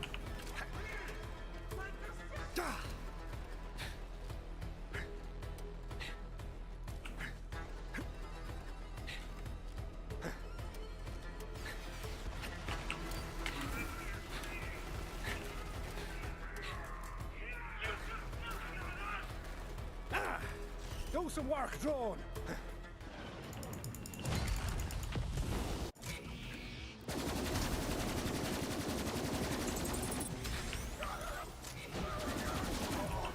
Maybe I shouldn't use the hell shot. Maybe my vendor Hellshock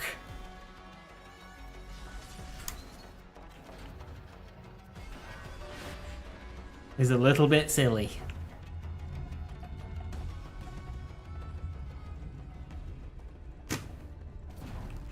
Was it augments though, not action skills? Tandava is an action skill. So Amara has action skills dotted around the tree.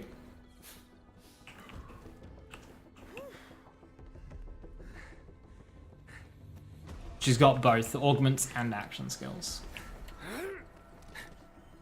They're just kind of like variants on the base one at the top of the tree, like, but it's still its own action skill that you can then apply augments to. She only has one augment. I mean, before they fixed Expedite, I'd agree with you, but now she has 2 augments.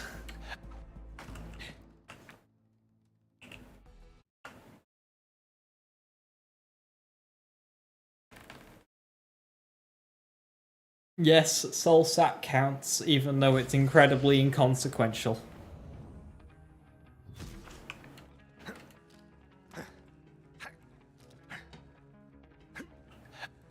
You're not counting Soul Sap. It counts. Fuck Soul Sap. You can play 500 hours with Soul Sap spec'd and then 500 hours without it spec'd and you wouldn't notice a damn difference. But it counts.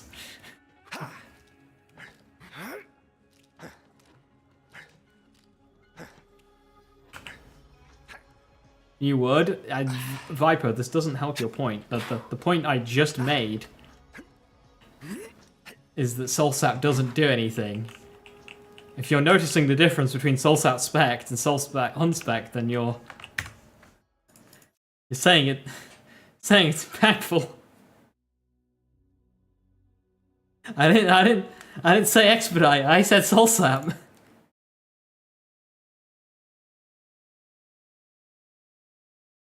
Was this Expedite? No, I'm just talking about Soul Sap on and off.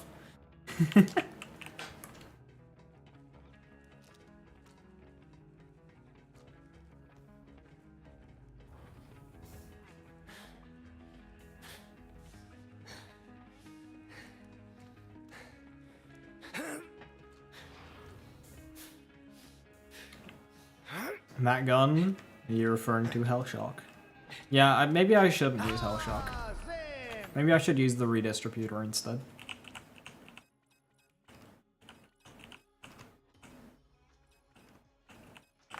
Fine wine you are.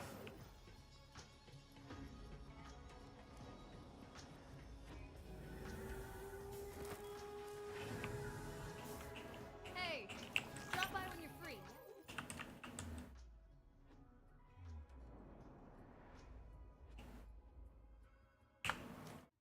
Zane redistributor, best build mobbing chain gun. Let's use redistributor for the fuck of it. Blue redistributor doesn't do the chaining thing, right? Well, it does the chaining thing, but it doesn't do the chaining thing with barrier. Is what I'm trying to get at. Someone's been busy. Q system. I see you recognize a great deal when you see one. I don't like the Q system at all, but it would work well for what I'm doing. I ain't a real knocker, but It seems like it would be fun, because it's got slow fire rate.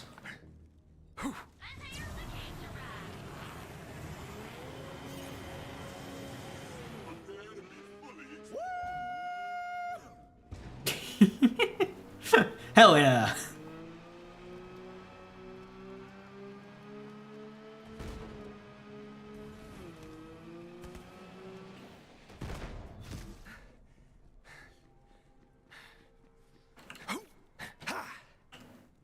Thank you, Eli.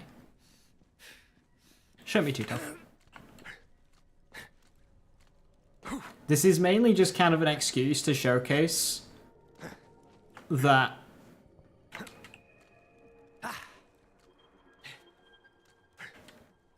it's how to word my motives here.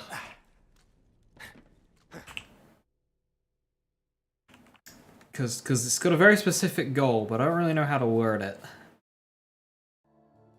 Basically showing that the melee Amara build is such a redundant... I don't like it when people praise it. So I'm going to do that gameplay without skill points on a different character.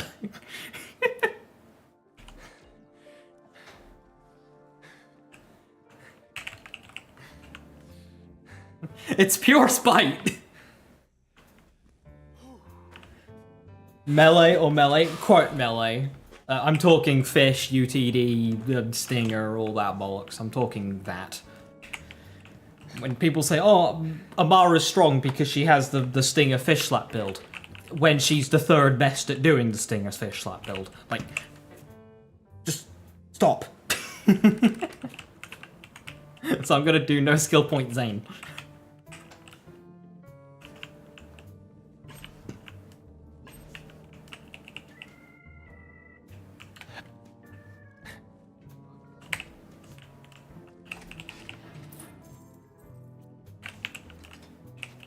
He's got a full, real fun gun run through playthrough and then point proving, basically.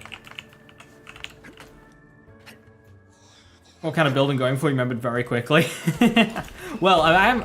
So the thing about Borderlands is a lot of your builds are in the gear that you use and not the skill points that you spec. So the reason why I'm where I am now is actually to put a build together that I wasn't planning on doing until I saw a certain item appear in a shop. And then it hit me that I could do that.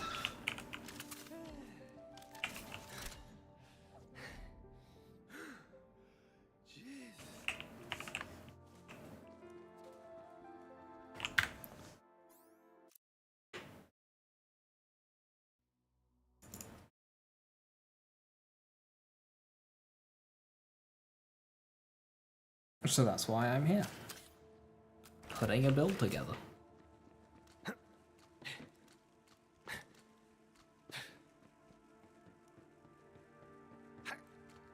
This game's 1 point for gear use and skill points. Oh, it 100% is. That's why we value passives over skills and class mods and stuff.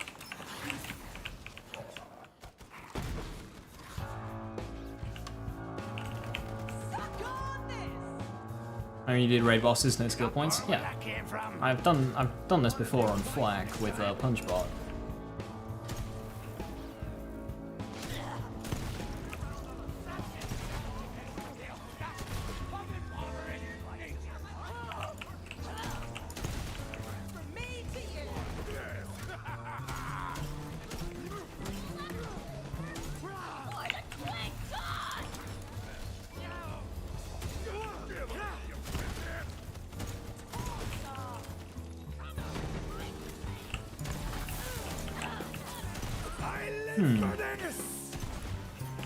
Could I do this as a C and dead build with clone, grenade throwing?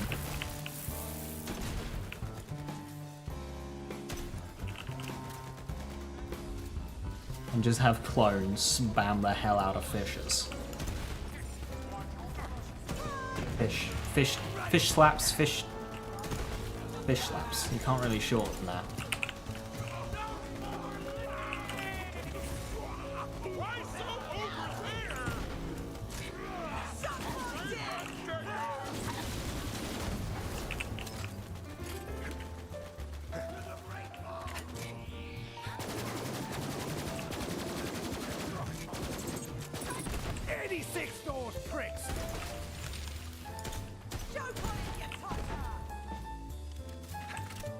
Interesting talking about what build, apart from melee, do you hate whenever it's brought up?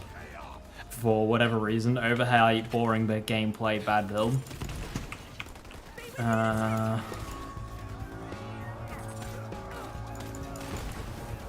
Let's crack on.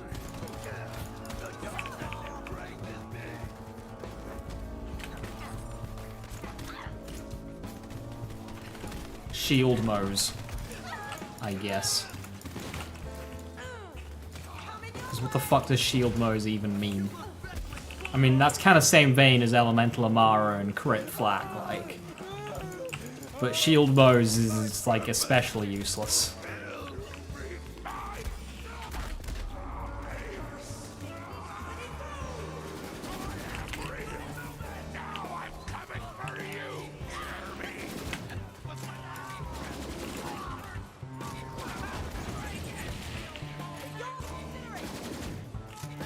And bullets for you, and bullets for you. Everybody gets bullets.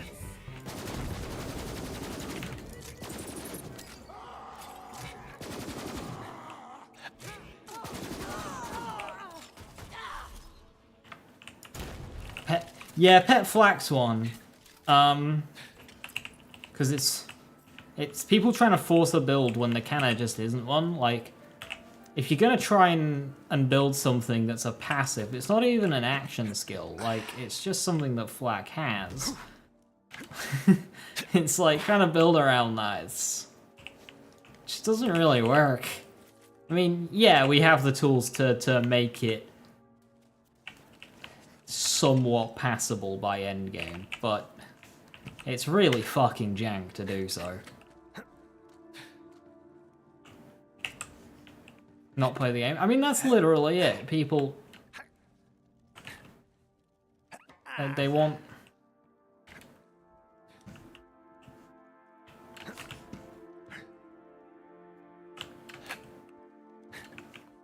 They want a loadout they can use that plays the game for them. It's a summon build. It's something that's in quite a few games, having summons and companions and your own little army to send forth and do your bidding.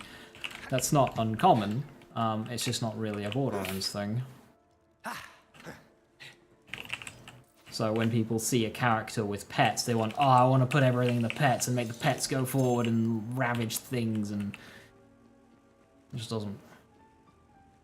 I don't blame people for wanting it to work, but to accept that it kinda doesn't, and a robot throwing a grenade for 70 million damage doesn't make it good.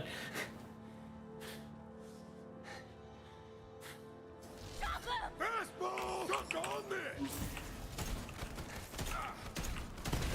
Closing in!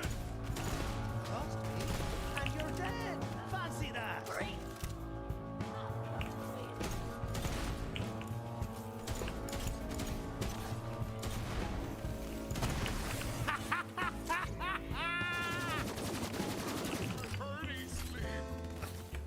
I find Flax Purple Tree very frustrating.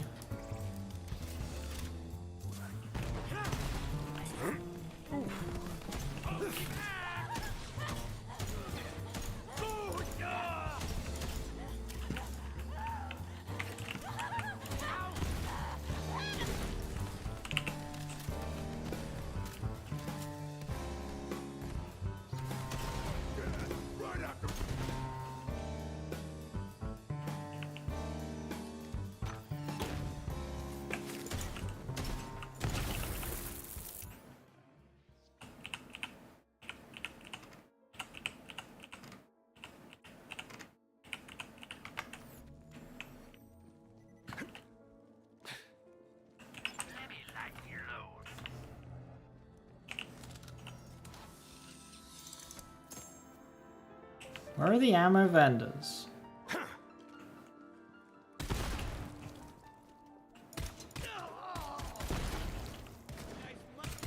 Do not weep for me! Oh, the moon! That turned out itty! It's low Is a real stick. Do some work, John! Switching out! I die for the seal thing. Moving in! Well played! The thing is what does the shield stuff ultimately do for you?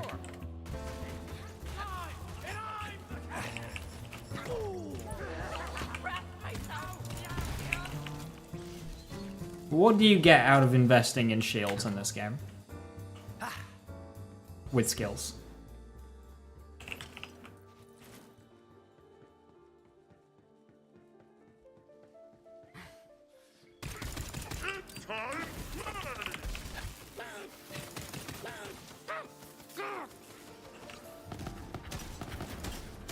Don't run from me.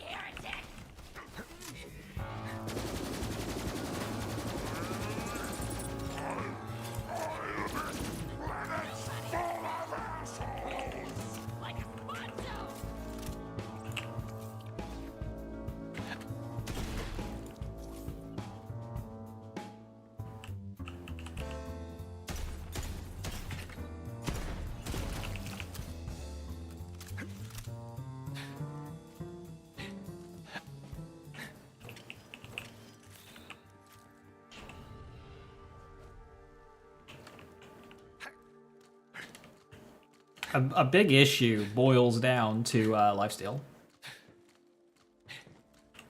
I mean, obviously Flak doesn't have the issue of lifesteal, but that level of tanking that is trivialized a lot by lifesteal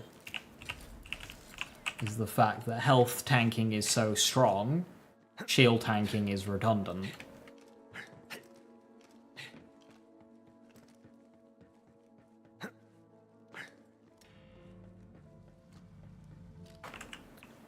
Lorelei is just kind of not...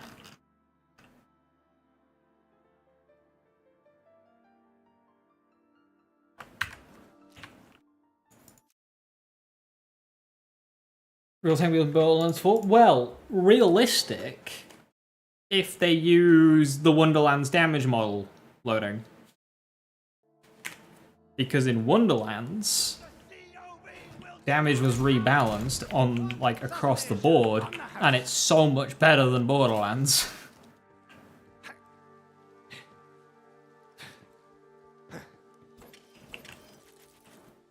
You still take damage from absorb bullets? You do not. My absorb's really good.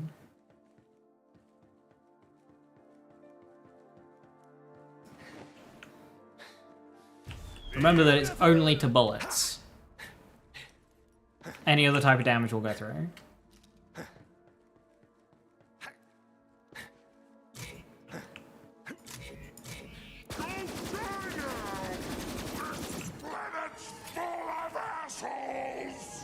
Fuck you.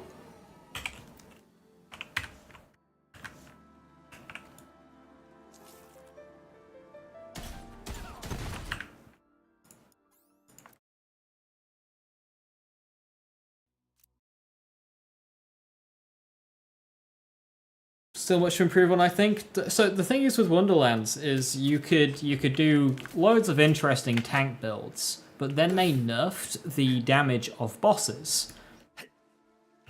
And it made it so...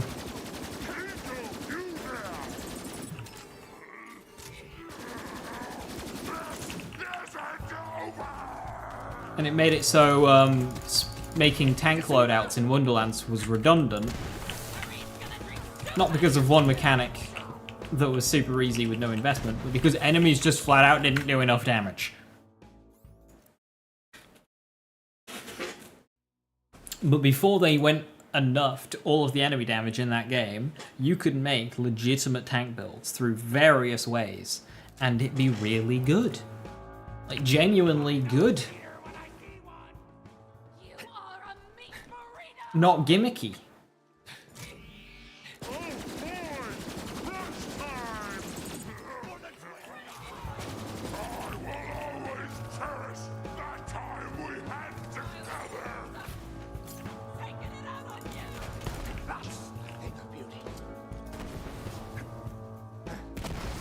No, that's not it at all, loading, because builds that had a lot of investment into their health weren't slow clearing at all. The problem was it was just wasted investment because it wasn't doing anything because bosses didn't do damage. You look at a good Dreadwind build or something that went high on defense, that the clear rate was not the issue. The issue was it was just redundant. You didn't need to spec Constitution because enemies didn't do enough damage to warrant specking Constitution. But the thing is the clear rate wasn't harmed. Your clear rate, by specking Constitution and by going overboard, you don't actually lose clear rate. It's just... dud stats.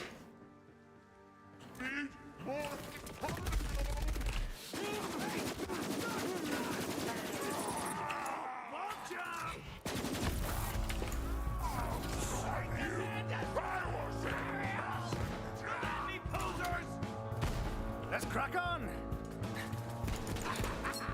Feel the holy fire!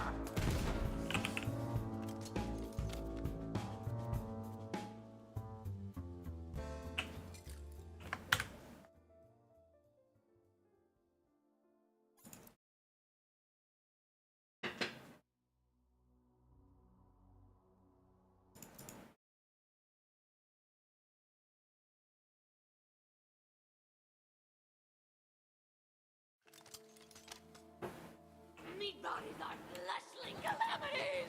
Oh yeah, eating Storm Dragon Judgment Drill was so much fun. I'm gonna do Wonderlands next after this. And I was thinking, I wasn't initially gonna do it, but I had a look at the page today. I might do Redux.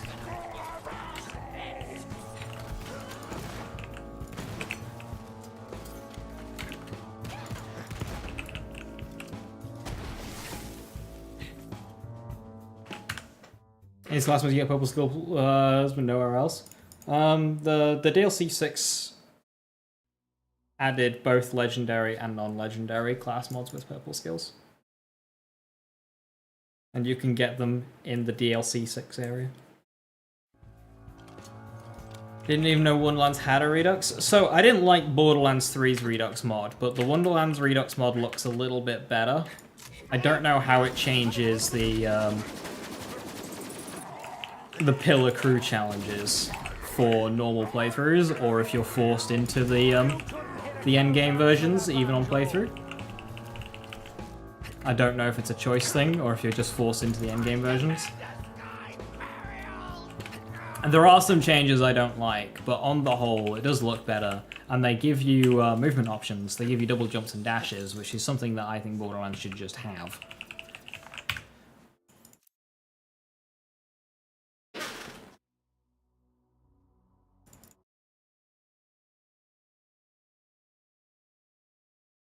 Yeah, like removing they've changed some items, which means removing items. So it's like, did they remove some interesting items?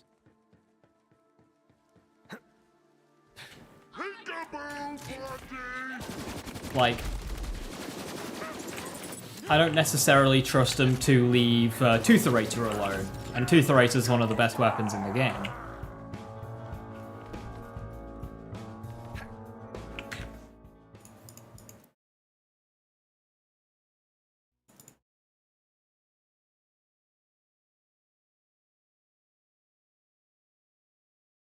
Tootherator, my goat, it's so fucking good. Also, I installed Wonderlands overnight and I loaded it up today. And I did try and make some Baldur's Gate 3 characters in the character creator.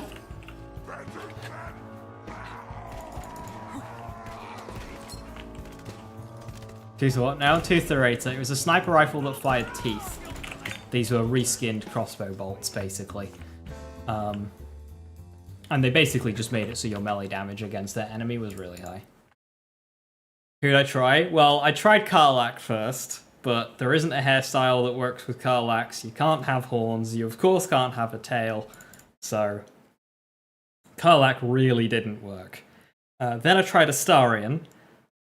There wasn't a hairstyle quite for Astarion, but the rest of him kind of worked. Did consider, what Wonderlands allows you to do is you can have the female body, but with a male voice, and there is a male voice that works very well. Oh my lord.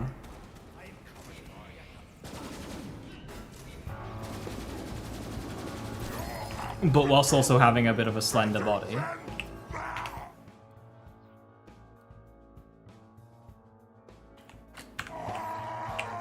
So Astarion kinda worked, but if you went with a male body, he was very bulky. And he's got a good voice. Karlach had a good voice as well, actually. You can get a good voice that sounds similar to Karlach. But then I tried Lae'zel, and Lae'zel, appearance-wise, worked the best. You can actually make a pretty good Lae'zel in Wonderlands. As a hairstyle that matches basically one-to-one. And the green skin also works quite well.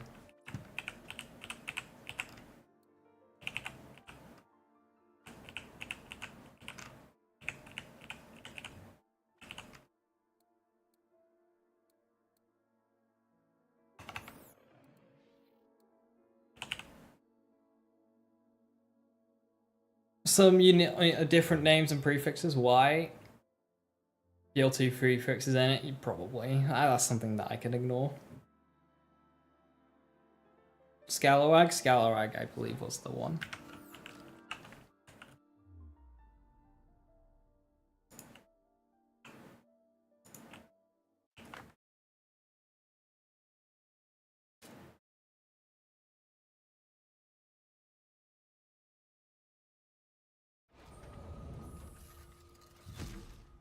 Yeah, there's a lot of movement stuff in there, which makes it more interesting. All right.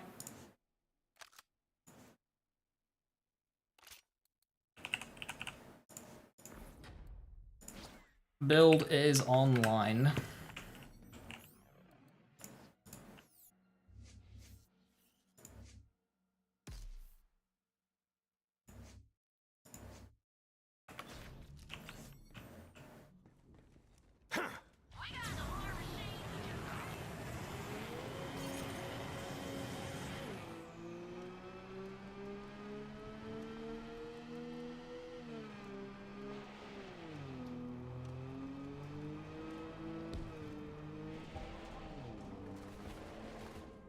Don't we go higher than that? Never thought about the tail. That's a missed opportunity to not have one of the DLC arms and tails poking out from the player. When clipping through the armor though. Yeah. I mean, they did a model for it because, Vespa. That was the name, right? She had a tail. She was a tiefling. She had horns as well. There's more surprisingly, because a tail I can get, but more surprisingly, there isn't a headpiece that's horns. And of course, and going through all the head cosmetics, I did get reminded of the severe lack of hat hair. How too many headpieces just made you bald. That'll sort you. Let's have a chat, Scout. Trigger finger's getting tired over here. Last month's favor was removed. It was pretty weak skill. I can get around with it being removed. I can't remember what he replaced it with. I did accept that there would be probably some unnecessary Clawbringer changes since he's like had it out for Clawbringer since launch.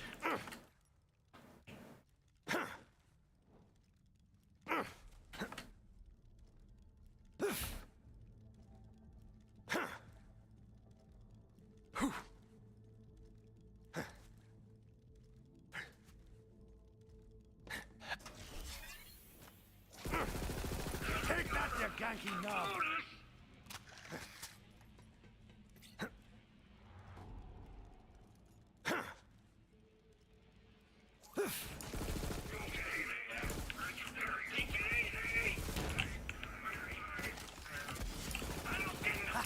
Or where that came from.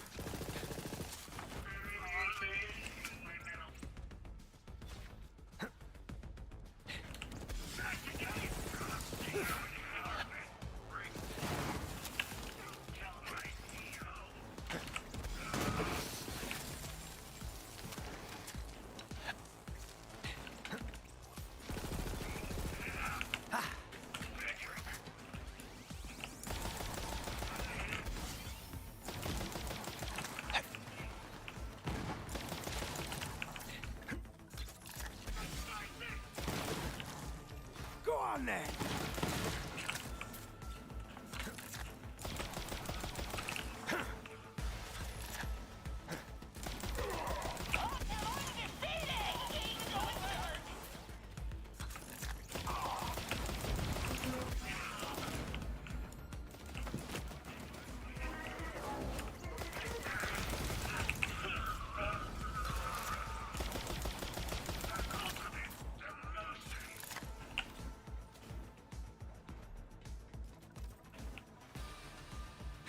Yeah, I'm glad he nerfed all when reverting it.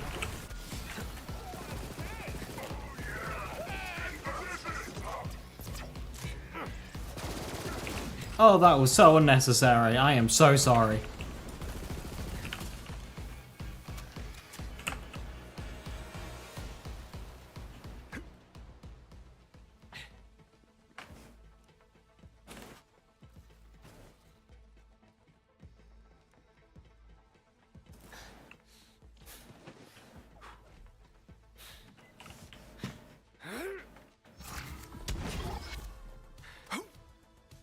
Wait, dashing is crouching in Airborne. So has he removed slamming? I mean, fair enough, slamming was never a build in that game. And bullets for you, and bullets for you. Everybody gets bullets. And he never liked the idea of slam builds in Borderlands 3, so... Makes sense.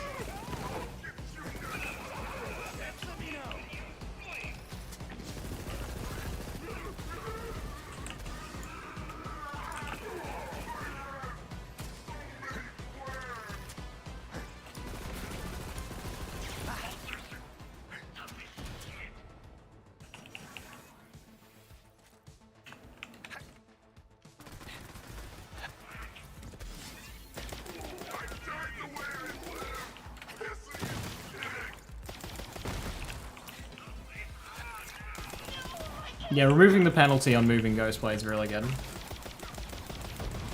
I wish it was modular.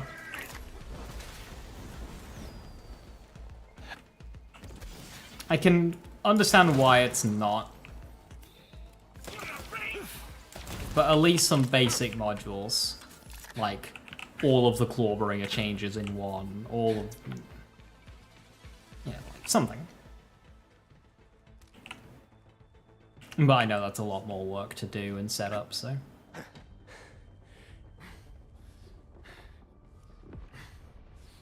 Hold to end Ghostbladen? I think you reduced the cooldown.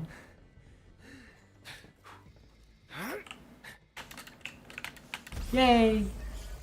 Mantle didn't mantle.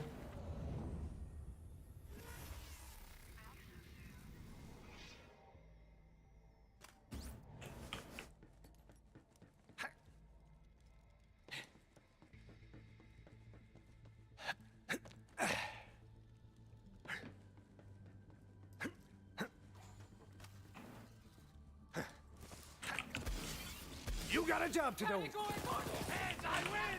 Hell, tell me about the sky! I just die? It didn't mantle. Need a reload. Into the Calypso safety. Not bad, eh? God. Protect me. So it's over. At no point have I said that this is a one life. Also, that's not combat, which I know doesn't count for normal one lives, but again, see previous point. I will tell you at the end of the run if you want, if I have a combat-related death. But it is very much evidently not over because I am currently playing the video game still. If I was doing a proper one life, I wouldn't have gone for that jump at all.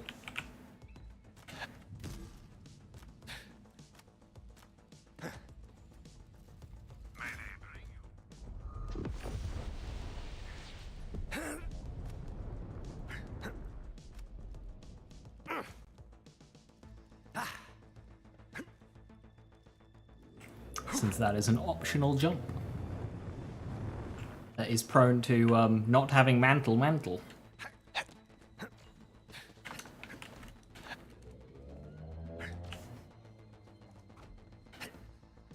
on, little bud. Underneath the jab. Make me into a stew. I'll still be doing all the combat sections as if, like, trying not to die. My chili recipe dies with me.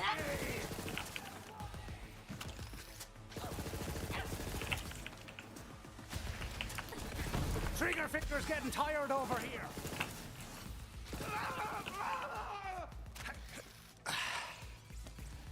Calypso's but for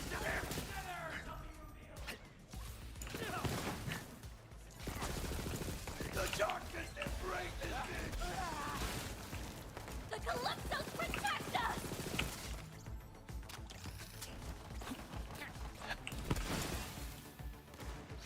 It's lovely when it works. I can take it! Ah. Letting you do the work.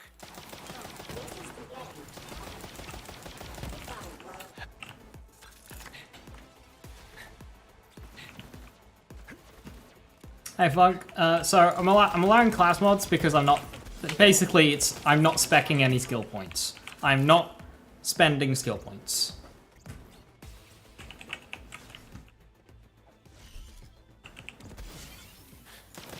So I have what class mods can give me, and that's kind of it.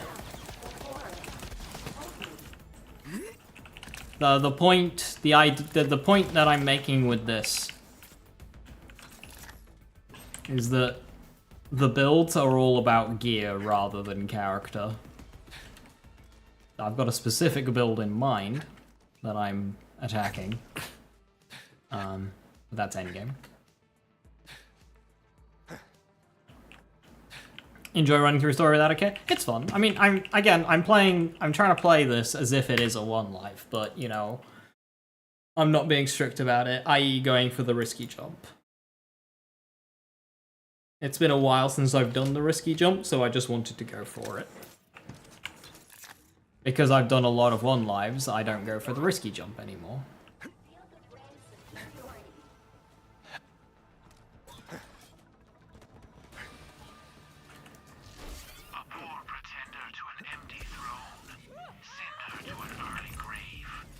No skill points also means no action skill augments.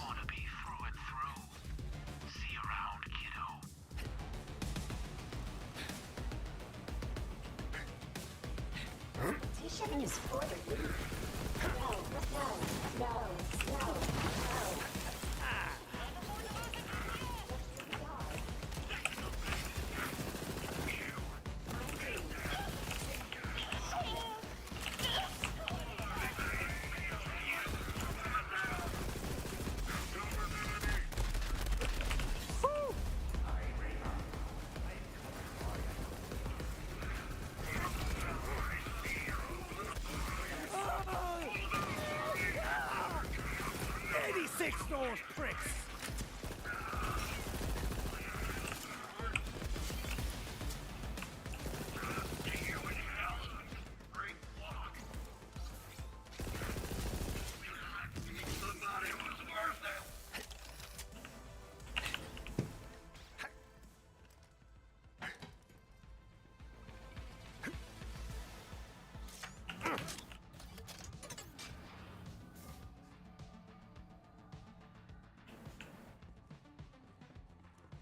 The ball has a core.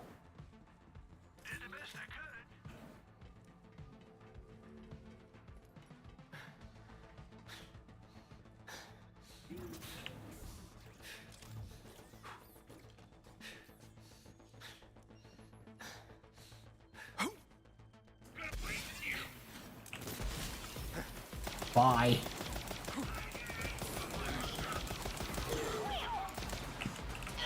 It's possible you picked the wrong battle.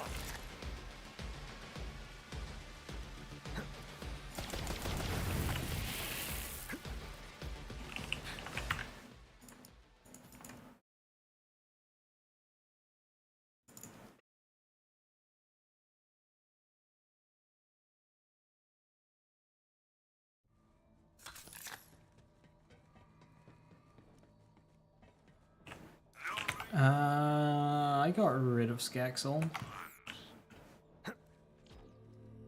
Why did I do that? I mean, the reason why is I got Hellshock, but, you know.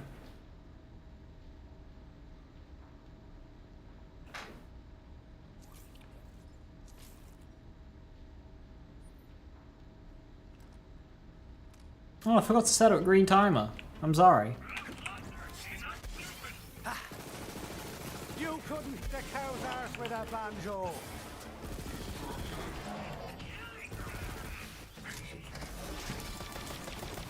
And bullets for you, and bullets for you. You can handle the takedowns with no skill points? Yes. I've technically done an endgame variant of this challenge. I've done no skill points on Flak, all endgame with a pre-built character. I died twice, and that was in general mobbing in the Spendopticon. And that was because barrels are rude. So 2 barrels killed me in Spendopticon, and that was my only 2 deaths. That was a story playthrough, all DLCs, all endgame. With a no skill point punch bot.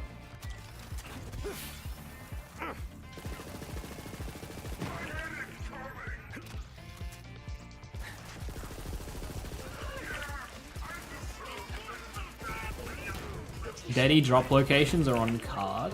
Interesting.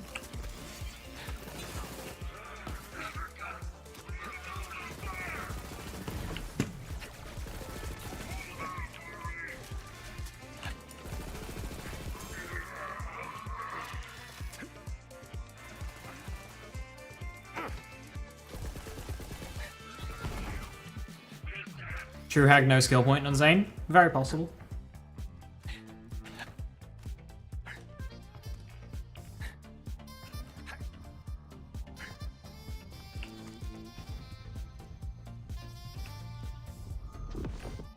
He's gone to Epic's Twitter in search of Redux. Fair enough.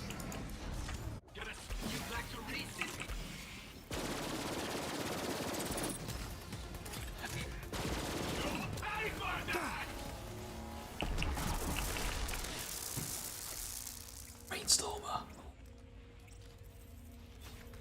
Oh, that seems fun. All 12 Hell Shock? Yes.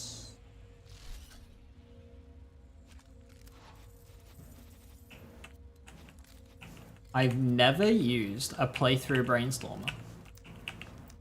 You know, I haven't really used the Brainstormer since Reflux got added. Since Mayhem 2.0, because it never got a 2.0 buff.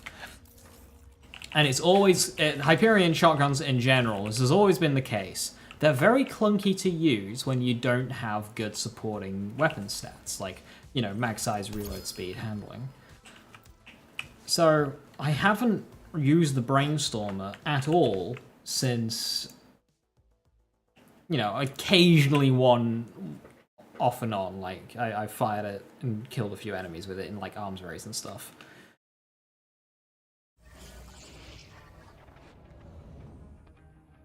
Yeah, Reflux got loads of buffs. I mean, Reflux got a general Hyperion shotty buff, which Brainstormer would have gotten. Hey, Vault Hunter, have we got an opportunity for you?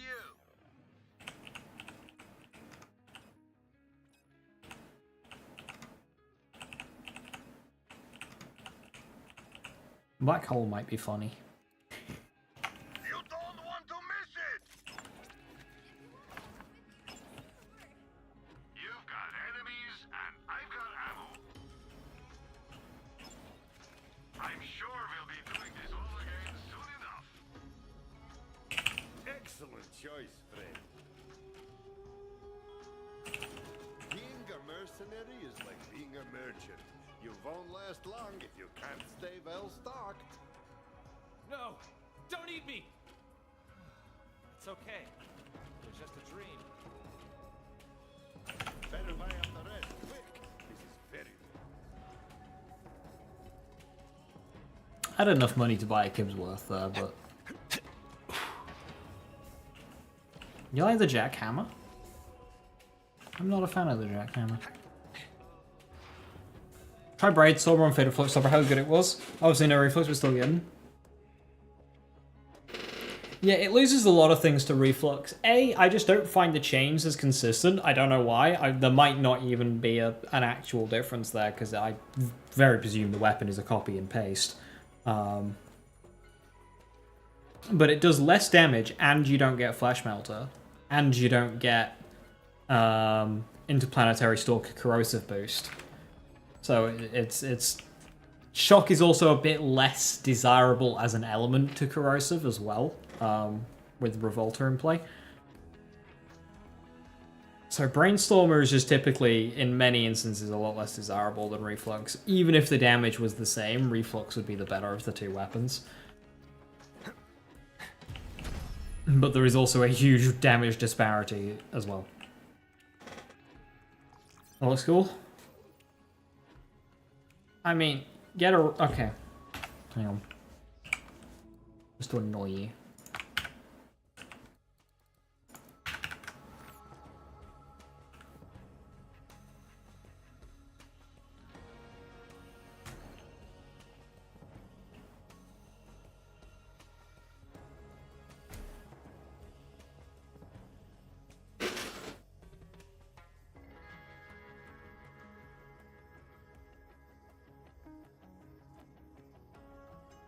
You can put the Reflux, the Brainstormer skin on the Reflux.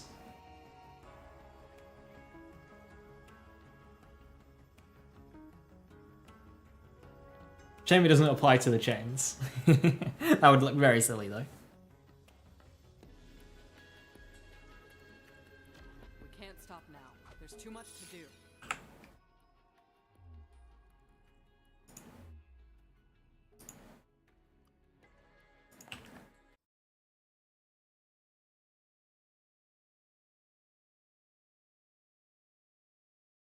Look at my blue crows of chains. Hell yeah.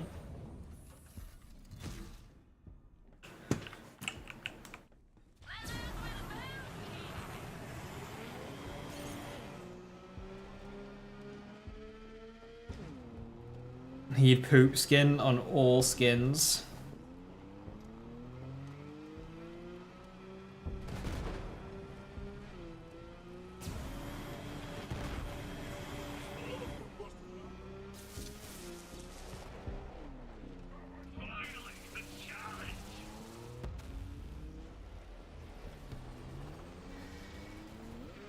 Now that's how you drive!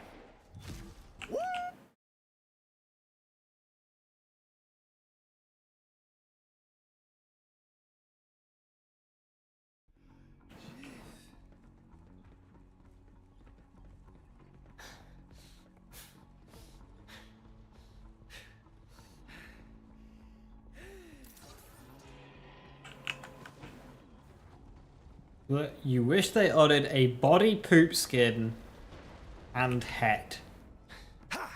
Would the head skin just be the poop emoji?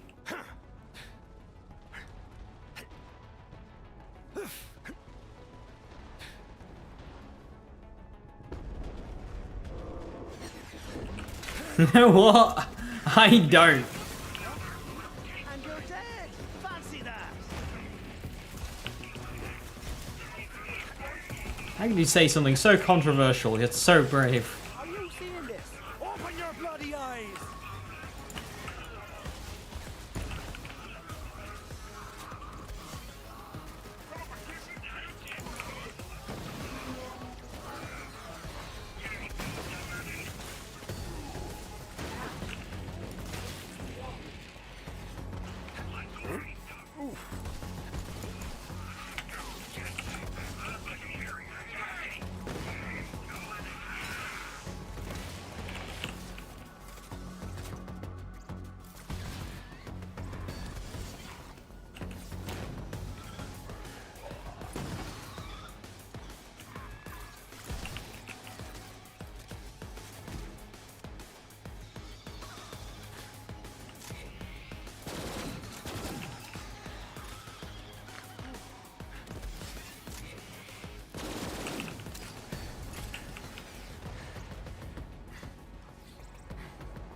The thing about this is,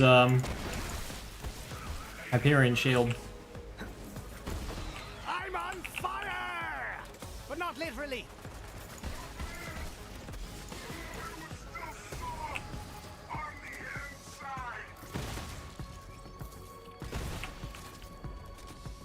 Yeah, I saw Wolfie. It's good if I decide I want to start Helix later on. It's a Borderlands 3 playthrough, I should be good. It should just deliver me fun legendaries throughout.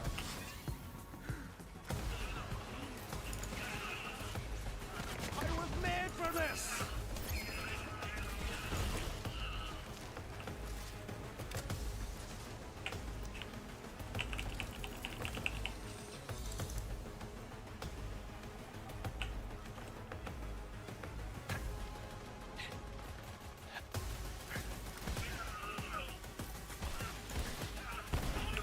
You know,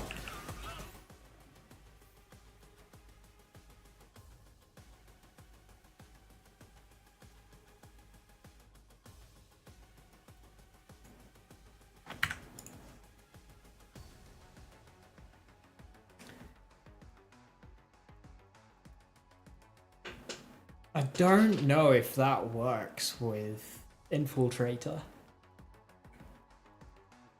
Because 1,400 damage.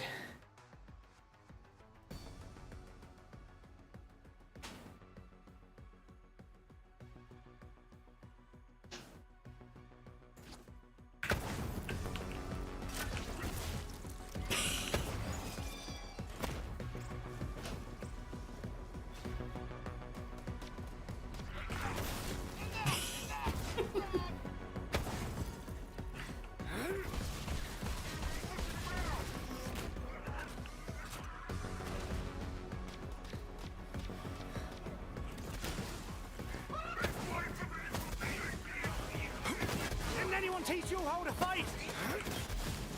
Find a target, you zoomer!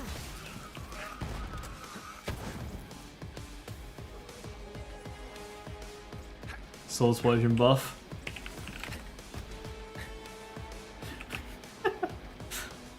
Those were the days.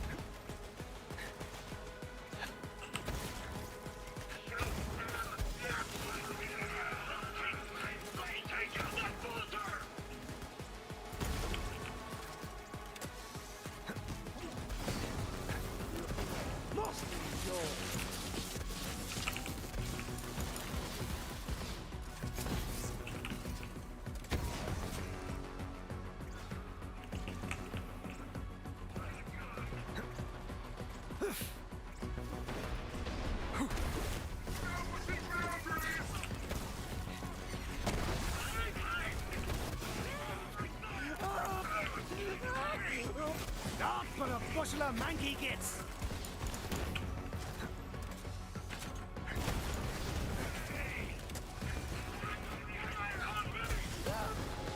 Let's have a chat, sure. Take that, you ganky knob!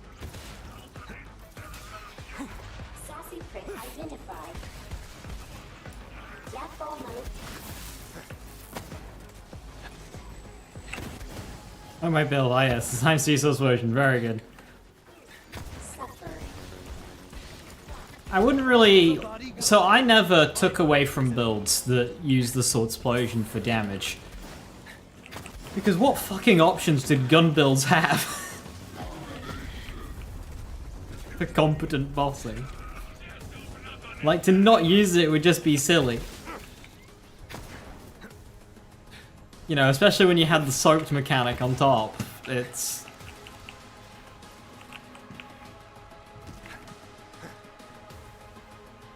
like, most of my builds use the swords...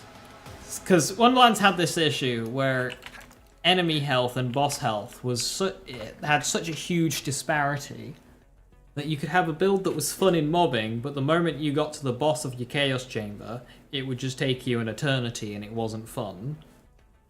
So it was kind of just like a huge sword explosion to get through the boss fights whilst you had fun in the mobbing with whatever cool build you'd put together.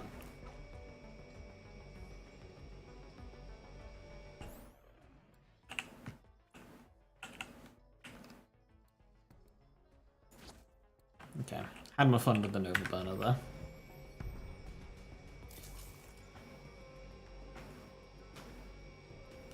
It sucked as you climb chaos. It really did, and it.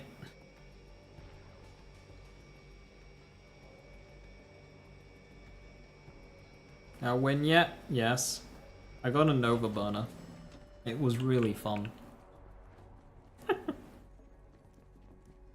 Nova Burner is such a fun shield. You should try it if you haven't. It hits so fucking hard. Yes, even in Mayhem 10. It's the hardest hitting Nova shield in the game that's not named Stinger.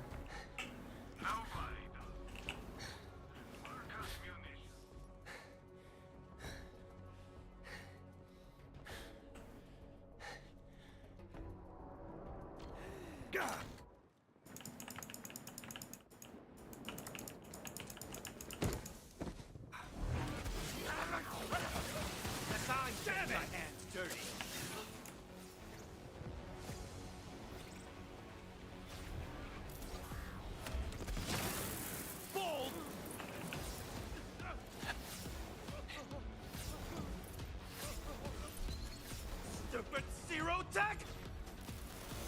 No!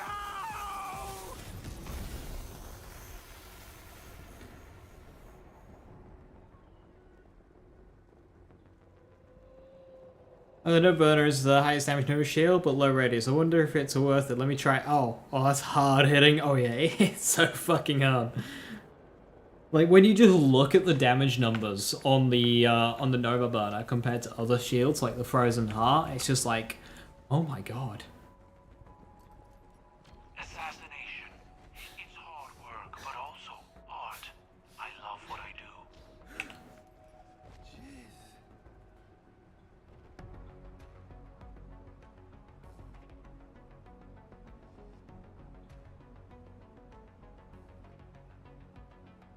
The extra Novas don't really...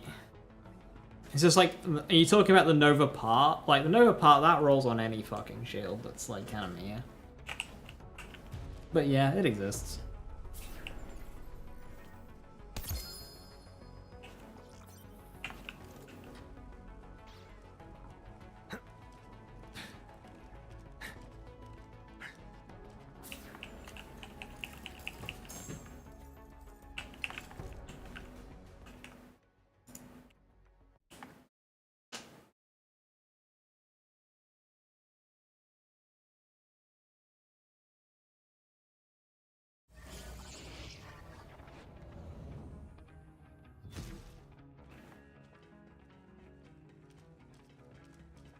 Overall singers for as part? No, but my point is the Nova part itself is insignificant. Basic Nova is very so-so.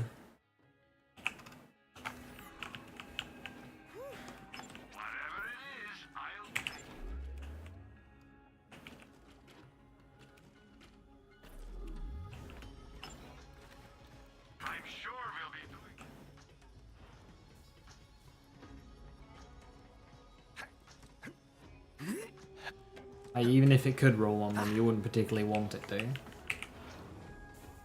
It's not something we particularly care about.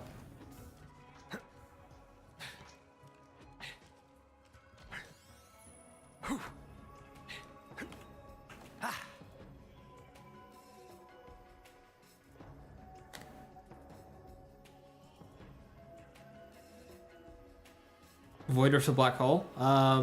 Black Hole is meh. Void Rift is very good. Void Rift was very good, and I loved using it, and then they buffed it, and it became boring to use because they buffed it. Void Rift was an item that didn't need a buff and got a buff, and just became silly.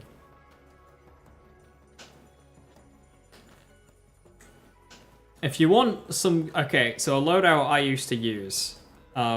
this was hell, but it was fun. Is I used to use Eternal Fist Amara, because then every time it reprocced, it would reproc your ASS. It's if you want to really spam ASS and Novas, Eternal Fist Amara has got you covered.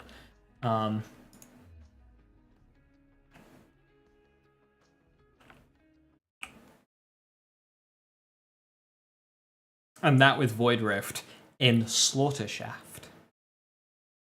Barrels galore. It was so funny.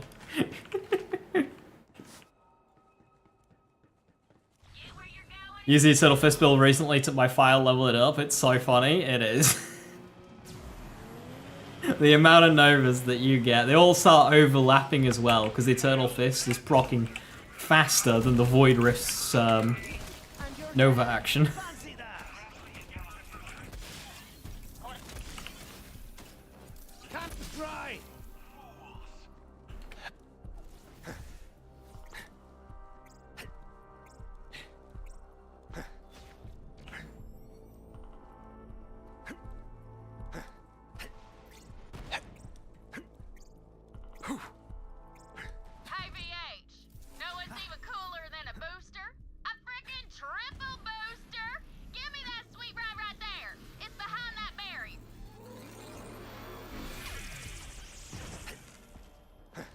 How come I change to cannon so I can trigger Infiltrator?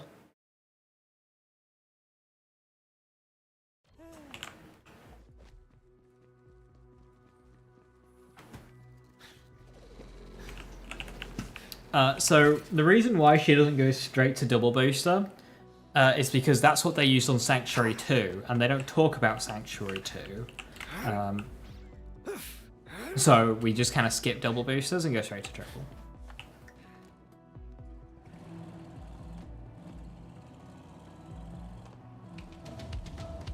Ritvard, woohoo!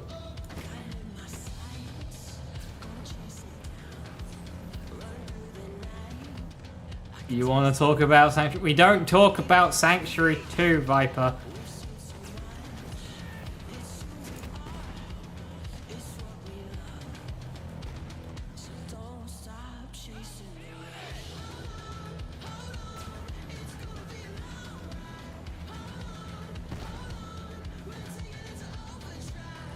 We're getting Sanctuary 4 next. That's the Sanctuary that's in the movie.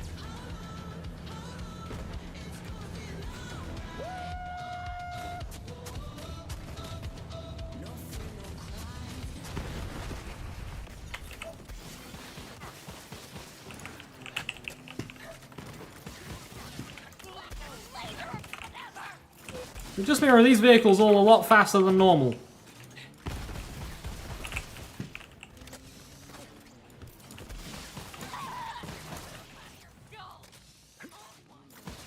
Didn't anyone teach you how to fight?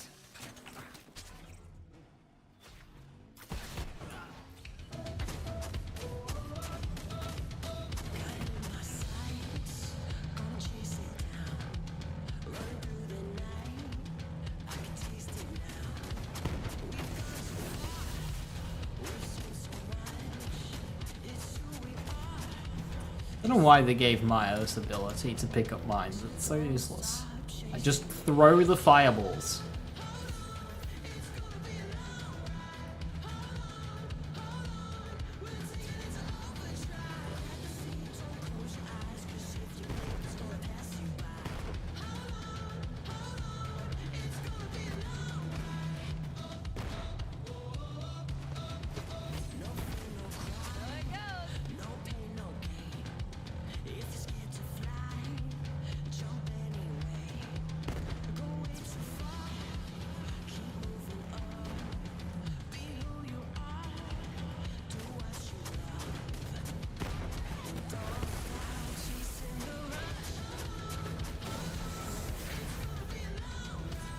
Sex! Oh, my birthday!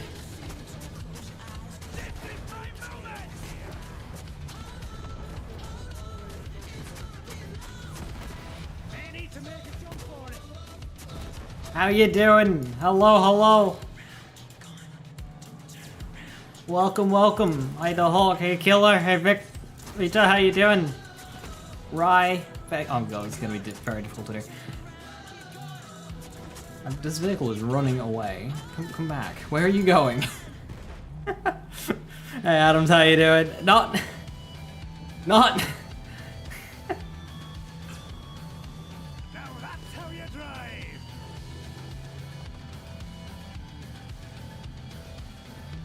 Welcome. We're doing no skill point Borderlands 3 because it's out of spite, really. It's out of spite, but yeah.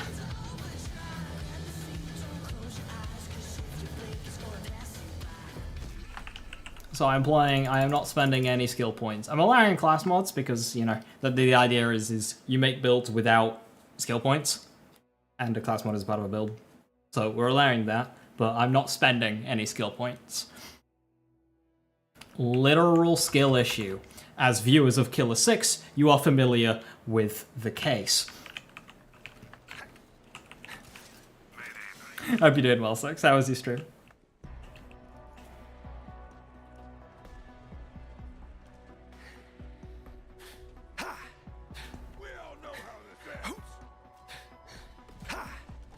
I currently have my build online, so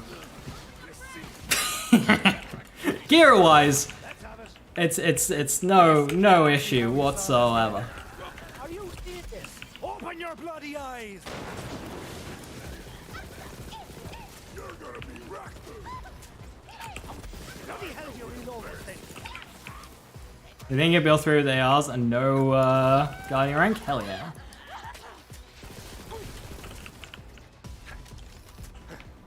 Which ones did you use? Chaos, Breath of the Dying.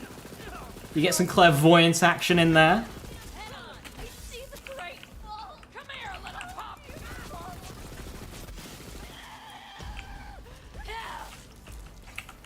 A striker only, Zane.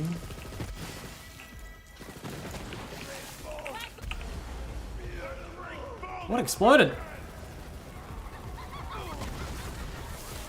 Clairvoyance? How could you forget about clairvoyance? Clairvoyance is so good.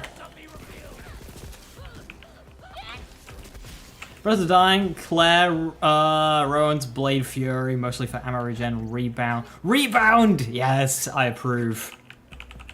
Rebound love is always welcome here. Bearcat. I love how Bearcat in this game has got an on-hit effect and nobody knew until it was mentioned in a patch notes. When they fix bonus elements and on-hit effects. Bearcat was mentioned and we're all like, wait, what? Is Bearcat secretly goated? Every band to close it, use all your ammo. It does that. I used Rebound a lot on my Eternal Fist Void Rift Unweave the Rainbow Amara.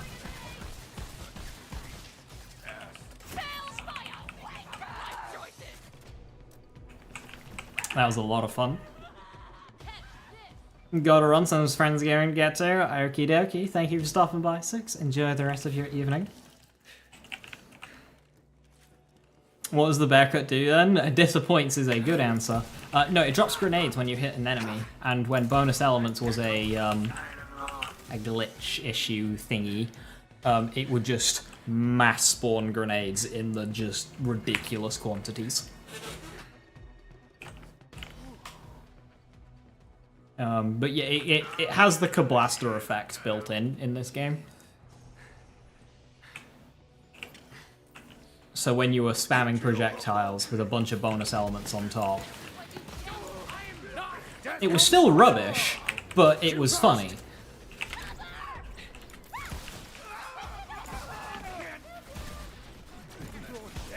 I live for this!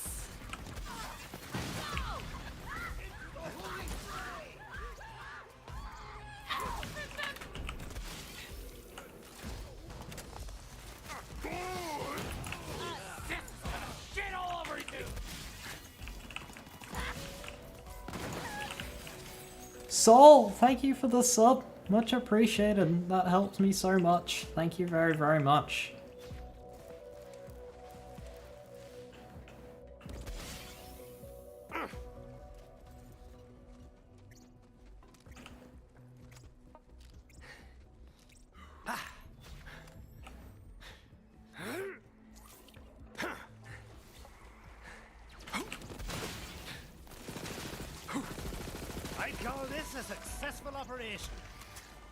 I never really used the redistributor in playthrough.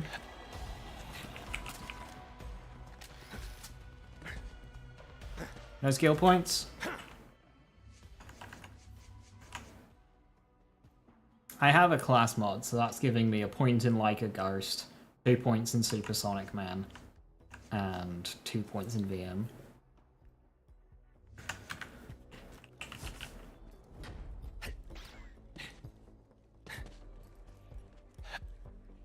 But I'm not spending any skill points. And I'll tell you now, not spending skill points, having a dialogue skip mod, and a mod to increase the speed of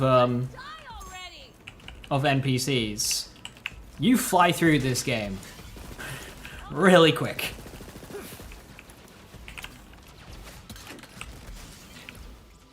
I'm actually doing fights I wouldn't normally do. And it's just pure action. It's great. Deathbringer is also my middle name.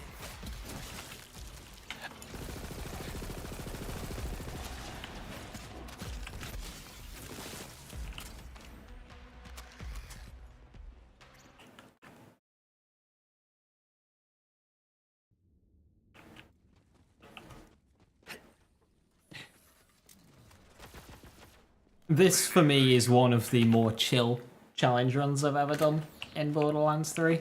I've done some really just mind-boggling ones that make you go, why on earth did you decide to wake up this morning and do this today? I've done some crazy runs in this game. This one's just kind of chill. I've been playing Baldur's Gate for the last month and a half, so I'm a bit rusty. You've done some therapy needing shit.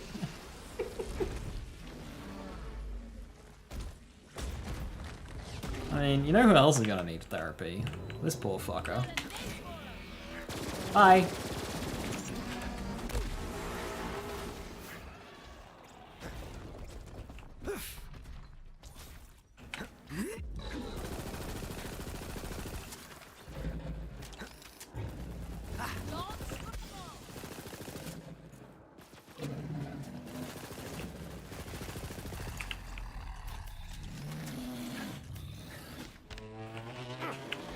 Cute pistol there, buddy. Oh, sweet Jesus, what?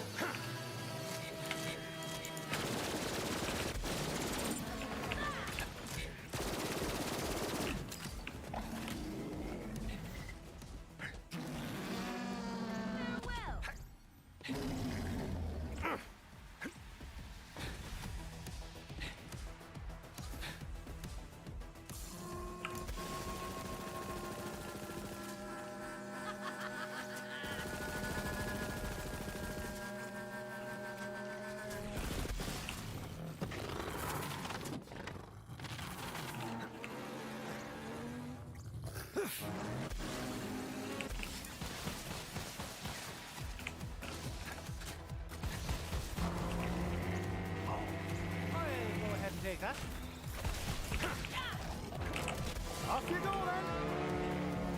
then. Yeah. Thing is about running Infiltrator is we do a lot of damage, but I just have no health. I have no shields.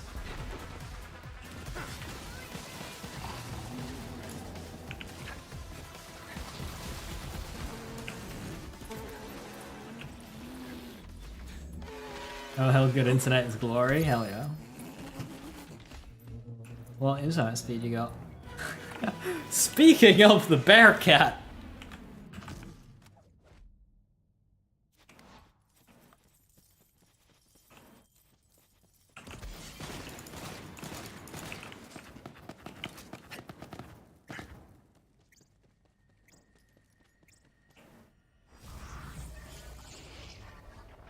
$70? That's about what I have. Mine's about 60-ish. 1015, oof. I haven't been on 1015 in a long while. That's like when I started streaming. I was on like 5 down, 0.5 up.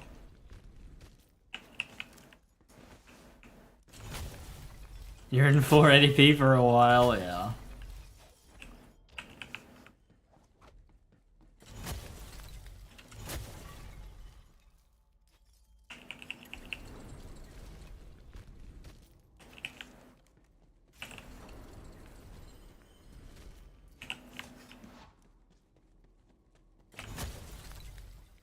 Yeah, so plan was to get Iridium and buy the Holy Shield throughout the campaign with ASC 50s.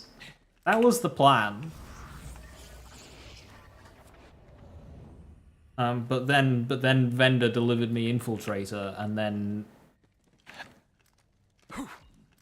brain chemicals went, ooh.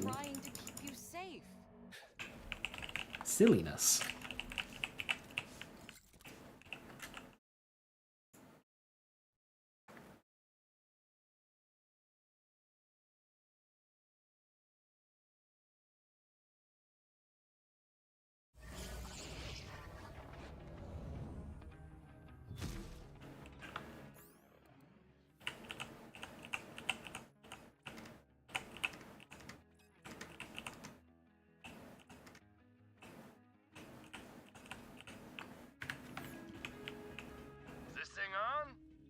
Test. Hey, Vault Hunter, have we got an opportunity for you? You don't want to miss it! Hunter Seeker?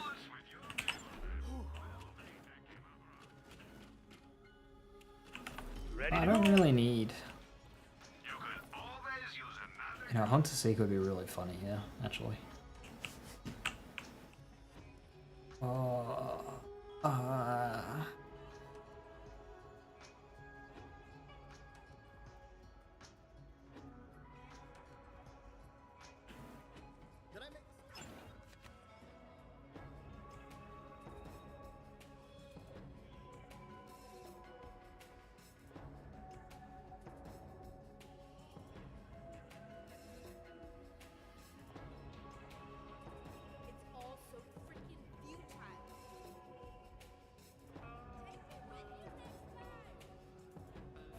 Okay.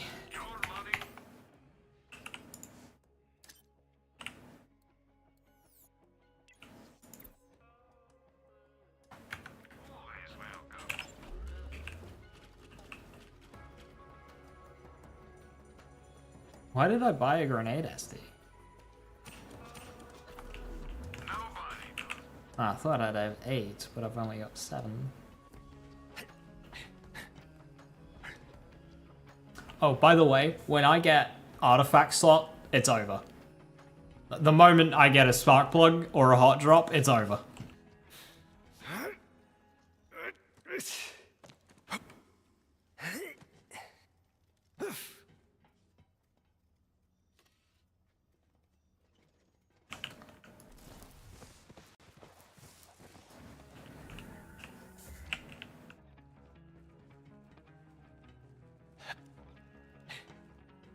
Pretty sure I have to save quick here.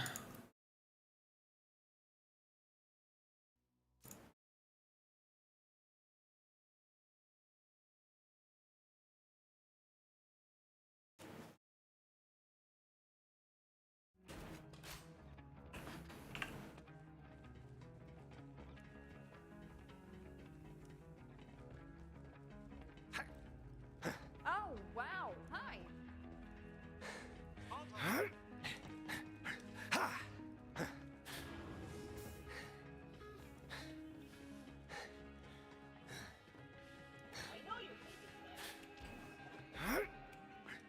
Hey Thumb, how you doing? Oh no. Question, where do people, or where have you seen people, usually farm cartel loot without doing Joey? What's the location people usually go to? Scrap Trap Nest?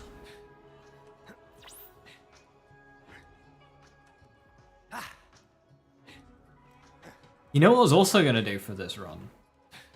I've just remembered. I was going to do Broken Hearts event for wedding invitations. The route was use the Holy Spirit shield, or just any shield actually, from the Earl vendor for ASE 50s and grenades as well. Get the nog grenade. And then use the wedding invitation.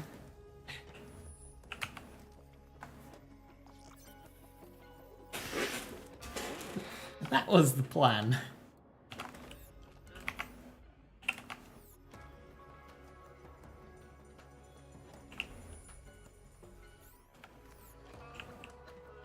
Scratch Trap works when it's not bugged, often takes you a couple of save quits to trigger the event. I've never encountered that.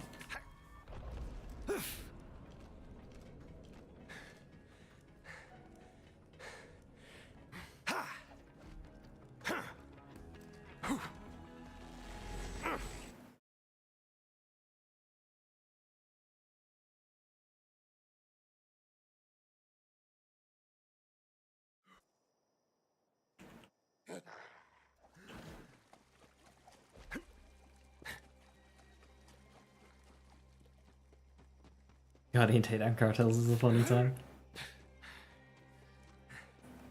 Crystals is hell. Good. It's been a while since I've had a tense crystals run. Like where I've had to juggle 2. It's been a long while since I've had to juggle 2 crystals.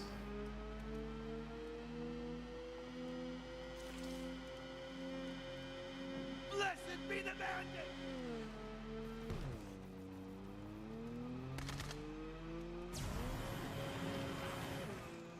Going in for the chop!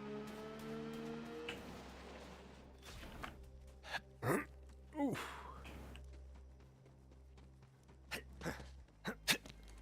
Hey, you! Suck it!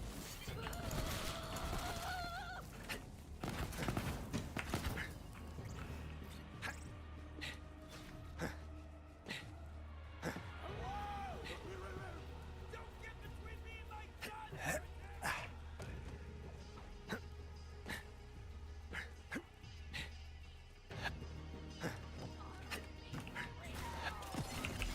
Cover me! Coming at you, ball thief!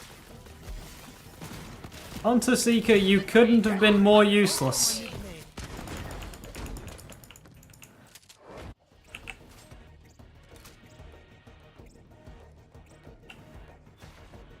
Did True Guardian takedowns, big ammo stand heroic modes, and it was stressful? That sounds stressful, Jesus. Last night. Proton rifle. I can do the funny.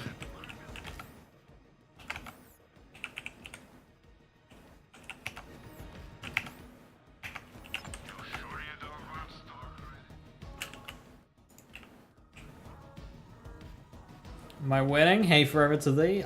Well, I had a plan, and then Borderlands 3 loot drop rates happened, and I was no longer, I no longer required the services of my plan.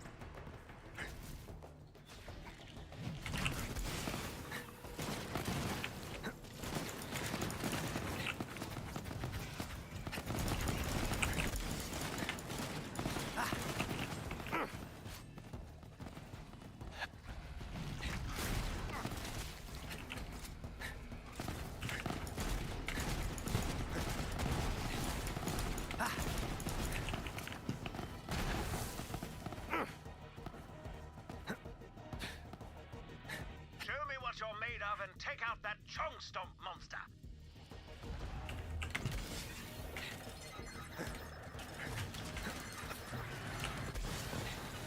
The mightiest of Saurians was he. Like a mighty tree, you have felled the beast and brought it to an end. I am most thrilled to have this beast upon my wall. Level 22?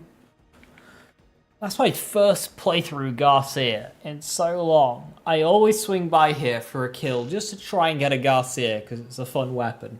And I never get it. I finally do. Hell yeah.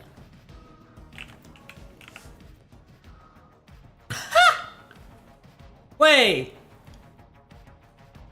If only I was doing flak! That would have been brilliant!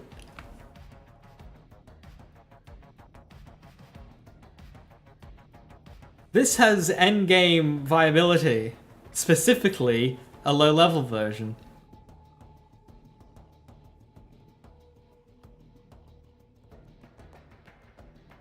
You want a low-level version for Punchbot endgame. Times 18 band stick. Oh hell yeah.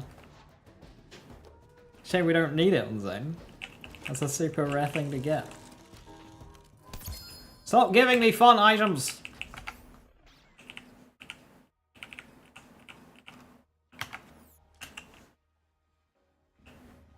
Don't talk about Punchbot, it's fine. Punchbot was the first to do this challenge. I did no skill point Amar at some point as well, using Anima on class mod.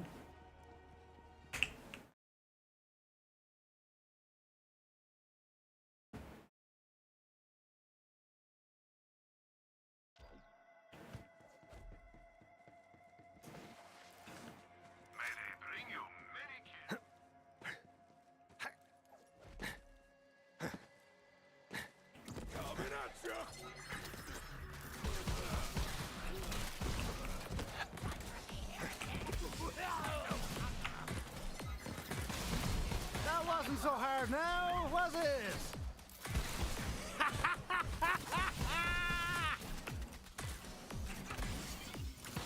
Okay, Hunter Zeke is good and all, but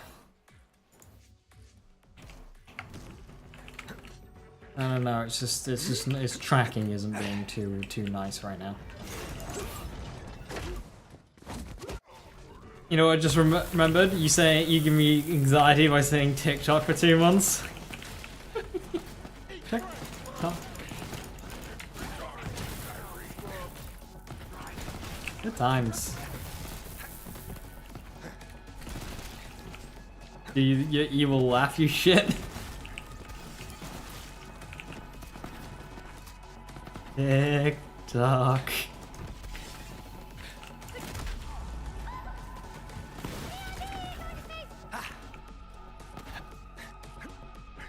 That's the Kablaster element of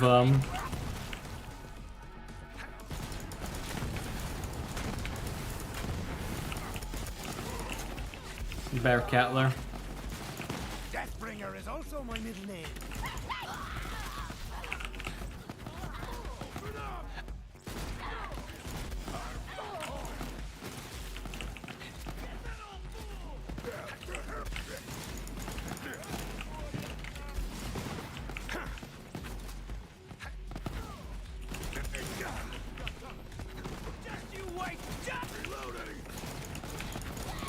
Yeah, discovering that body and mind bullshit.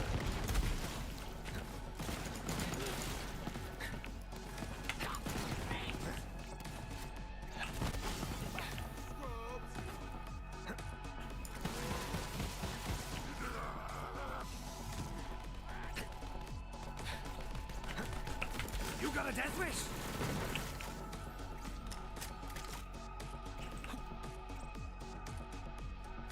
Bearcat's worth BL3 for in-game is crazy. Yeah.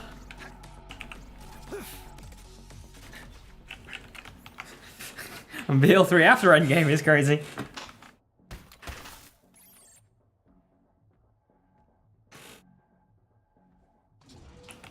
I mean, I'm using Bearcat here purely because I can. Not because it's good.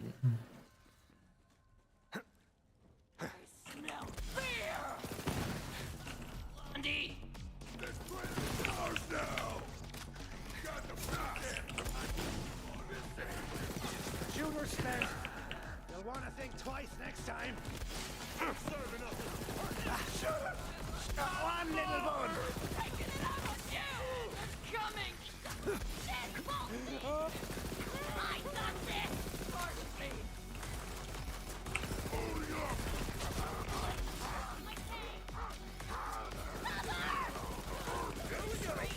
Our redistributor is falling off.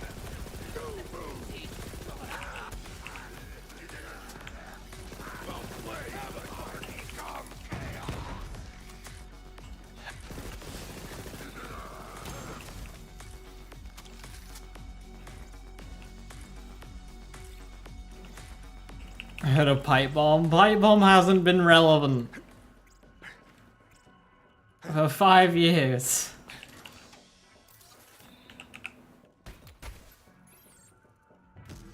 We can all abuse maths, most of us just have morals. You say that as if I don't.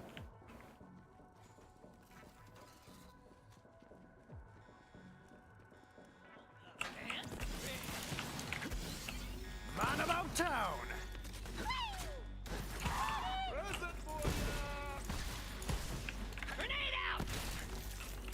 Fucking hell, Brick. Does Brick get hollow point?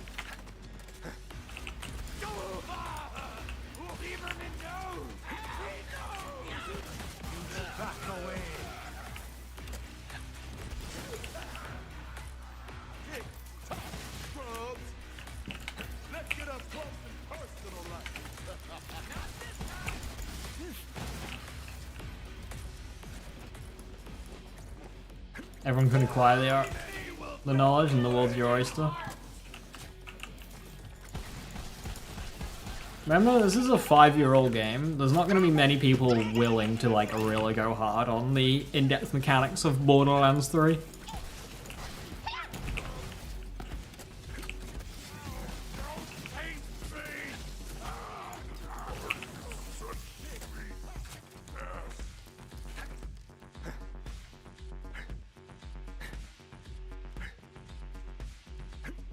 Because last and Chrysler works people like Wagon Lazy. So, when the content cycle of this game was active forever, there was ongoing back and forths between me and the live dev team. Yeah, so I wouldn't say I had beef, but it was like Graham added these, like, I was one-shotting bosses, and Graham added these true trial bosses. And the first one came out, they're all hyped up, I one-shot it. Without skill points. And I tweeted a picture, or a video, of me one-shotting these true trial bosses without skill points. And he would respond. And then the next week, it would be a little bit tankier. And I'd do the same again.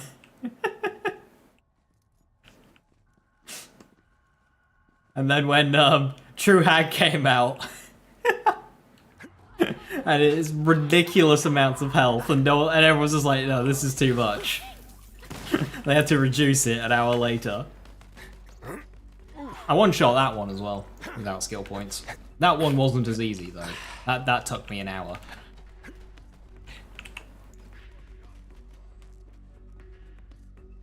The True Torrent event, it was post. Oh, I spent a week bullying Tron. That was so much fun. I recently stumbled across my True Torrent video, where it was basically just a video of clips throughout that week of so many different builds that you could imagine, just one-shotting Tron. I did white proton rifle, I did one skill point, I did I did all sorts.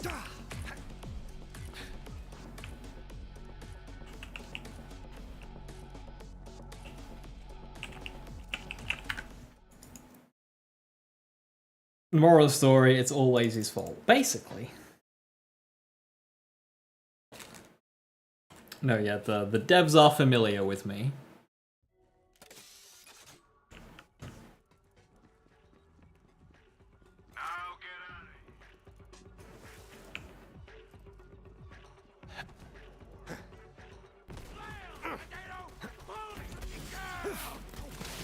Come closer, will you?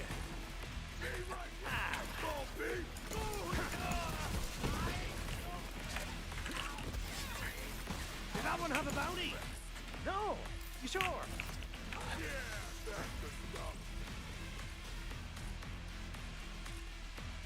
Oh, I didn't return the topics to Tina! Getting ahead of myself.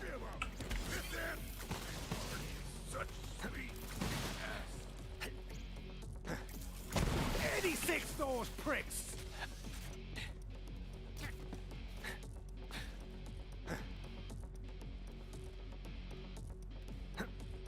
I'm glad they increased Haunt's HP. Yeah, them increasing the hit points of Haunt and Joey just made those fights so much more relevant. It was such a good change.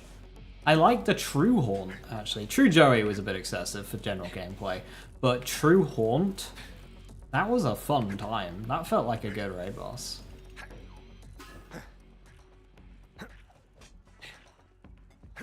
Joey's fun too, but normally just gets remnants. Yeah. I mean, I have my Sandhawk set up for Joey. That's a lot of fun. Oh, he's trying to one mag him with a Sandhawk. I believe so, Viper.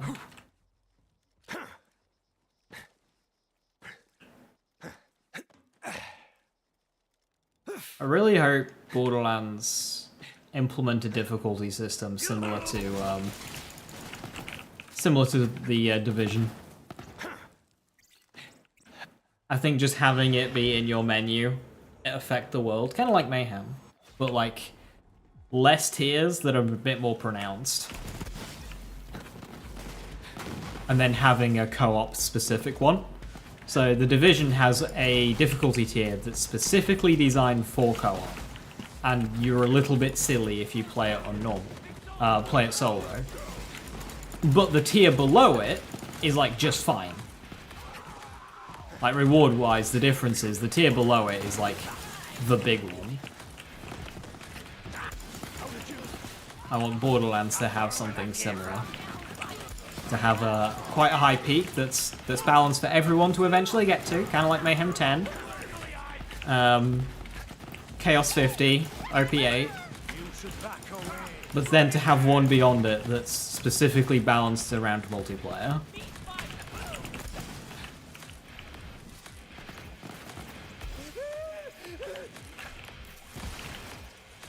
Explain Division's difficulty. So basically you've got story difficulty, that's story. And during story difficulty, the quality of loot you get will typically be, you know, greens, blues, the very occasional purple. Passives on gear will be low. But then once you beat the story, you get access to increasing it, and then you go to, like, say, veteran or whatever it is. And then at this point, greens, you get less of them. More blues, a couple more purples, and then maybe a legendary here or there. And then you go to the one above, and it completely phases out greens, and you're mainly getting blues and purples. Passives are even better. You get like 50% of the passives bar, and then you go one above that, and it's like blues are phased out. You're getting nothing but purples, a couple of legendaries here or there. Passives are like 80% power. I mean, it's RNG. Sometimes you get 120, sometimes you get one at 100%. And then you got the big one, which that's where you're really farming your legendaries, your 100% passives. Because you can take passives off of items, and then it's in your library to put onto other items. That's why farming passives in that game is important. And then you've got one above that, which is legendary, which is designed for multiplayer. 150 Tears of Mayhem, you had to do a near-identical 50-minute goal to the level with Navigator. You joke, but Chaos would have been better if it was uncapped, because that way, players wouldn't have this...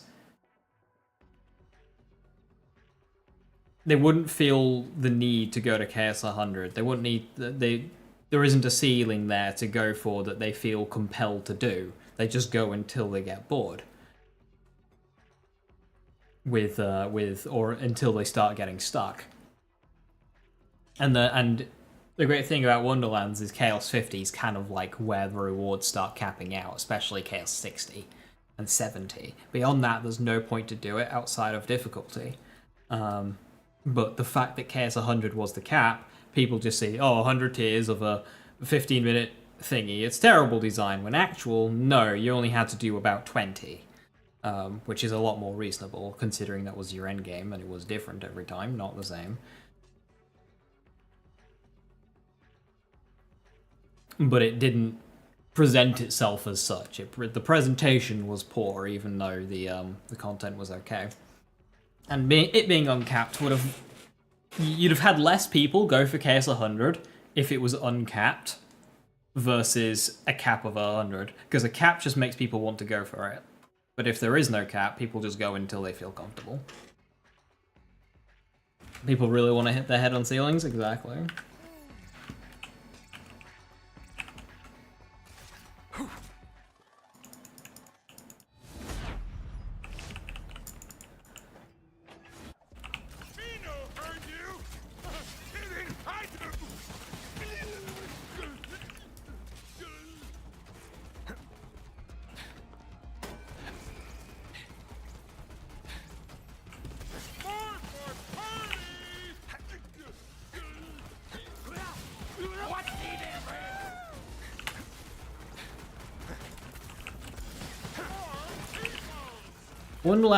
Wonderlands nearly had its balance perfect, but it completely blundered on passives, being normal level scaling instead of it being its own scaling like every other Lands game.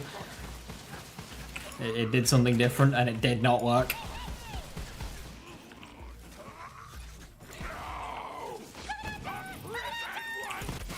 It's possible you picked the wrong battle. Yes, 200, KS 9000. Blender would have gone really far. Blender was the highest upfront damage in the game, and it was so good.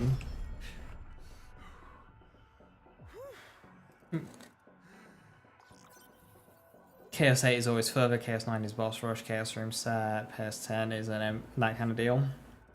Yeah, so going back to the Division. Division had a very coherent endgame, which Borderlands does not.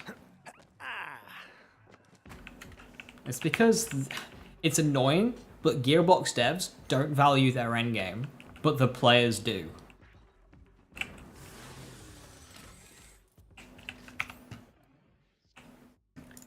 Now, obviously, Gearbox are making the game that they want to make. Fair enough, you can't take that away, but it's really awkward. Blender was bullshit. Blender was fun. Infinitely stacking dots was bullshit.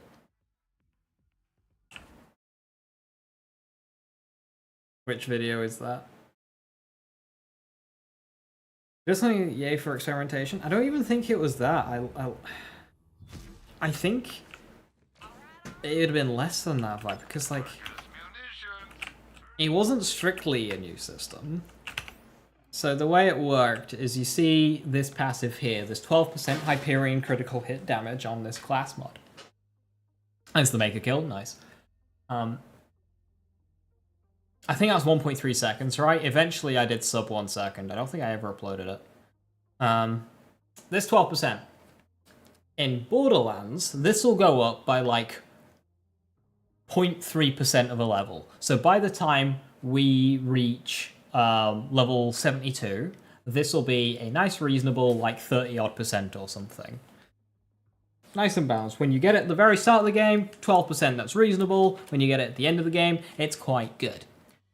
Wonderlands, however, had it start at like 1%. But then it went up with a compounding 9% every level. Just like weapon damage on a gun, or your maximum health on your health bar. It was the exact same. So it wasn't different to, you know, shields, grenades, and guns. It was the same as shields and grenades and guns. Which meant that you, at the start of the game, you got a passive and it was like 0.5%, and at the end of the game, it was like 50. It made no sense. And then when you went to Chaos level or 2 higher on the you know, the tiered systems, it would go to 55. It's like, wait, what? No, it would actually be more than that because it was 2 at a time, wasn't it? It would go to 59. Like, whoa, what? It was so just jank and silly and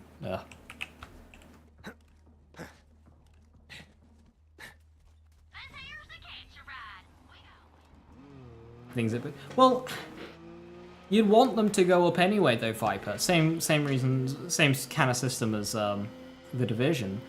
Because if you got an item at level 10, you would hope that if you got the same item at level 70, the level 70 version would be better.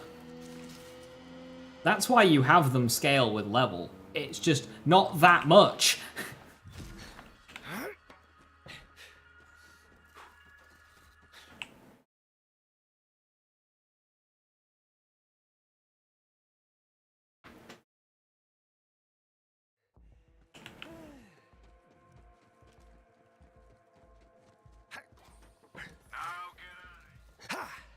Melee crit chance went from nothing to all of it. They all did. Every single passive in that game did. That's how passives work.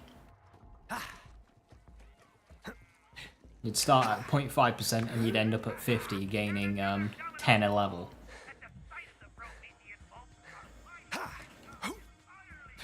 Another reason why a level cap in that game would not have worked.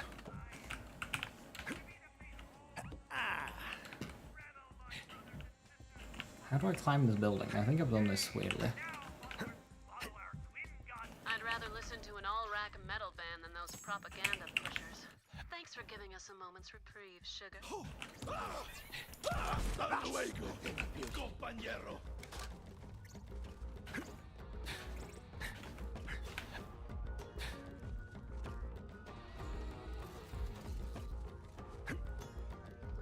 Remember the Garcia used to be really fucky, and then they like unfucked it, but kind of like refucked it?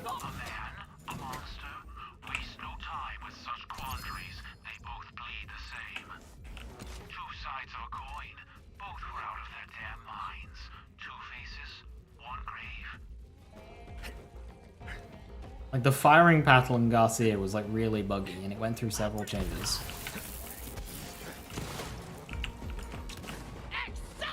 Like, it used to be fully automatic.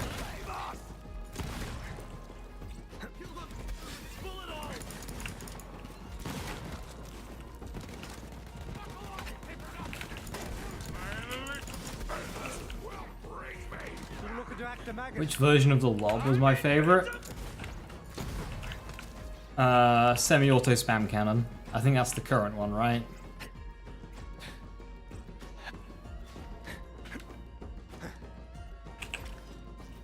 I prefer this. I prefer the control of the semi-auto one versus the burst fire.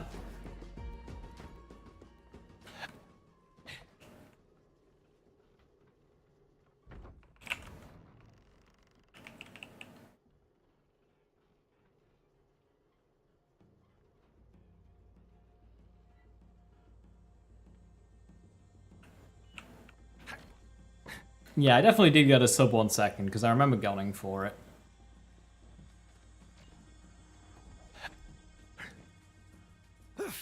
Damage was at the time. Yeah, that wasn't to do with Burst Fire, though. That was just to do with it being a Mayhem 10 balanced weapon in Mayhem 4. It would have been just as silly as single fire. Because the thing is with the semi-automatic lob, is its fire rate is not lower. Because you can spam it really quickly and you don't have a burst delay.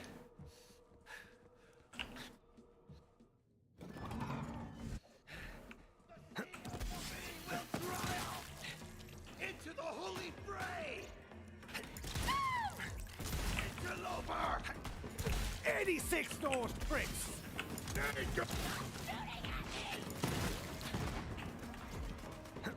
Yoo-hoo! Lock job! They'll be singing songs about that one. Oh, hello.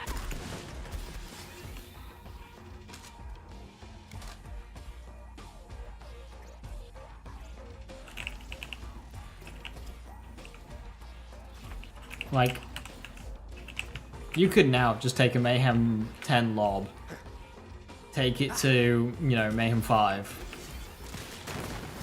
and it'd be the same. Because that's what it was. Everybody gets bullets.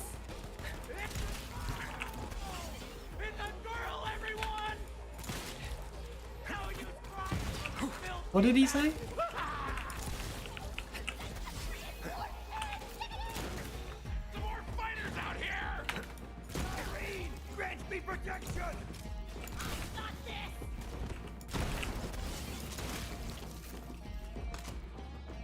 He's eating bullets. Okay. Better leave before you get hurt.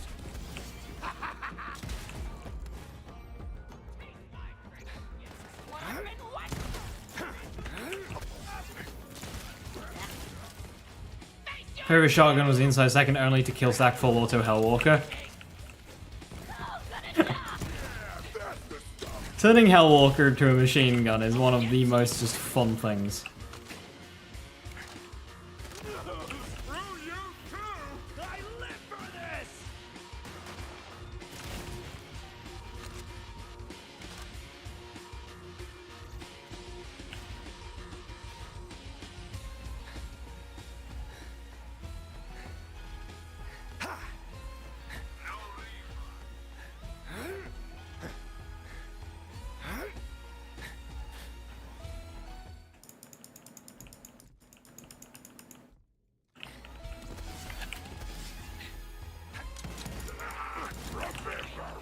I don't want weapons to be balanced for the highest difficulty.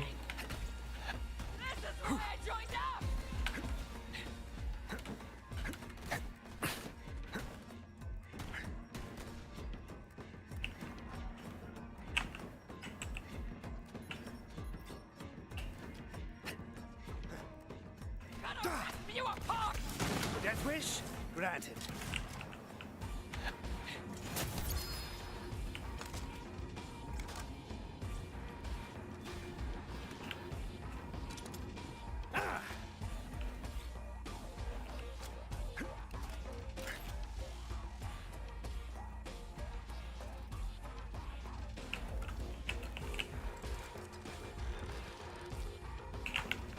You'll be give opportunity development. Yeah, we're saying. Just watch.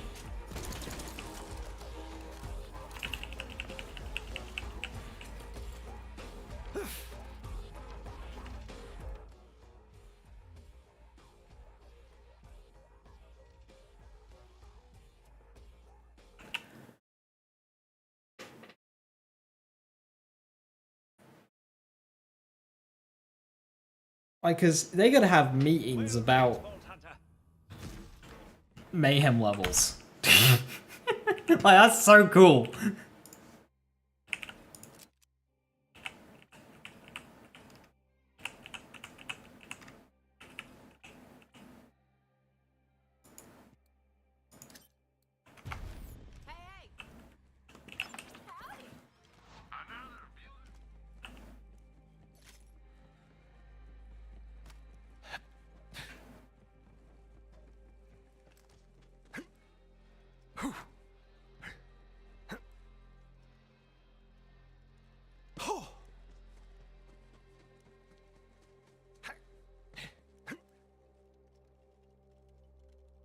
When Greg pushed this instruction set before he quit, that was June 2021. Okay, cool. Can we change it?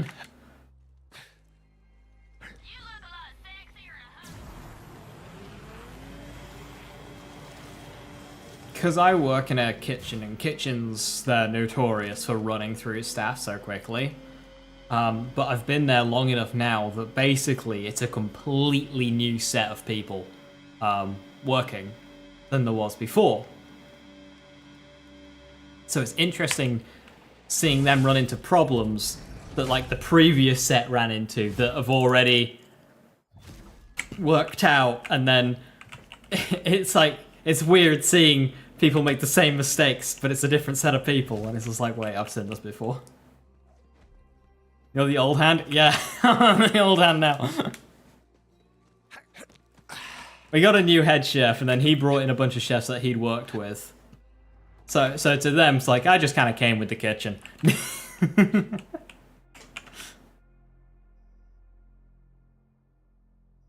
Done to Chaos Tears? Yeah, I think Chaos Tears were good. The problem with Chaos Tears is they had the potential to be something that's infinitely scaling, but they weren't. I want either something that's an infinite climb, or something that's really toned down into like 5 tiers. Something very akin to The Division difficulties. The Division did difficulties brilliantly. Not in the terms of like the balance and how fun the game was at those higher difficulties. Borderlands tackles that better. But how loot and the actual difficulty settings were handled.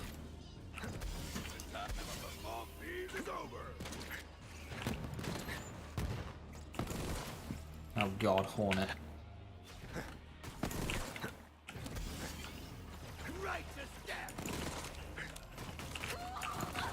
Breathe in their direction, they die.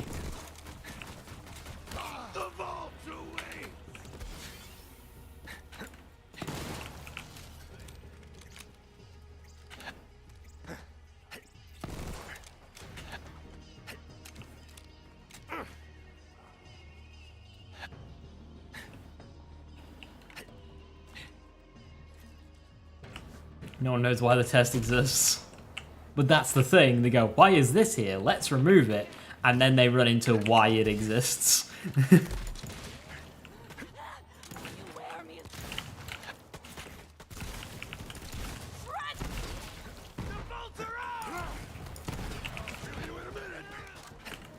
Are you seeing this? Open your bloody eyes! That's a little more intimate!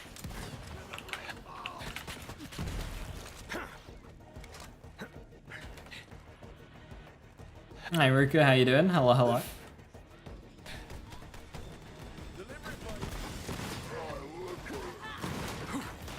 Yes, wish? Grant.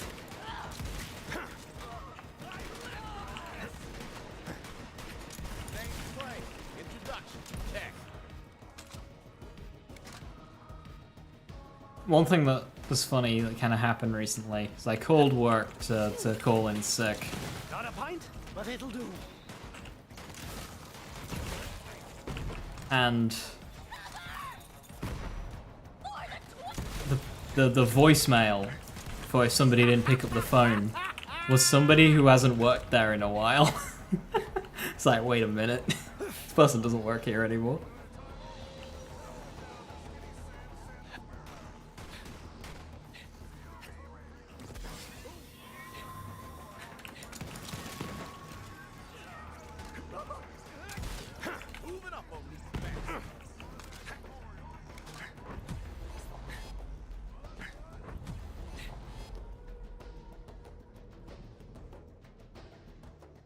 I'm playing Guardian Techno's aim with 10 out of 5 VM, but every bit of damage you deal must be within 5% of all the shots. Oh dear.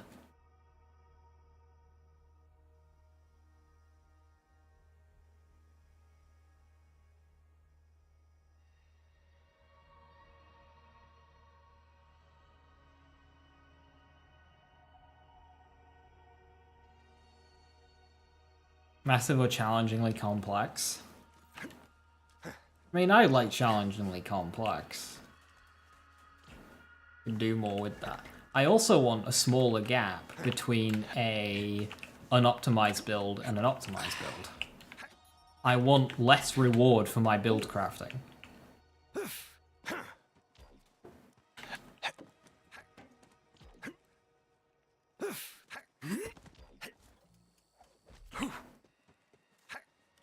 Because with such a wide gap, we have this issue of an optimized build being so much stronger. When they release content, people with unoptimized builds will either hit a brick wall and not be able to progress, or people with optimized builds go, this was easy, what the heck, this was boring. A lot less, Viper. A lot less.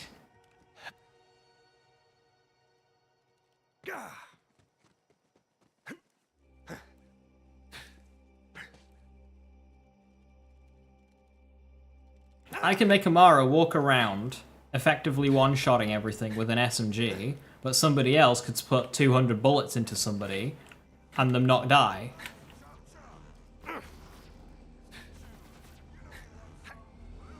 I don't want that.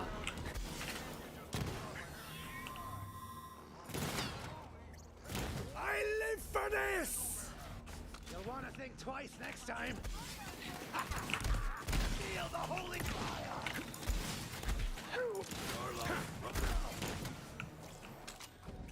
There are people who play the story mode of BL3 and struggle. I'm doing it without skill points and I'm having the chillest time of my life.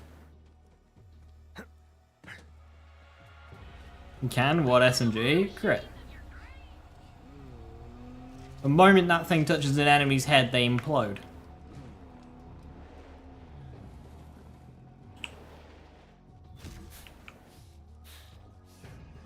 On an optimized loadout.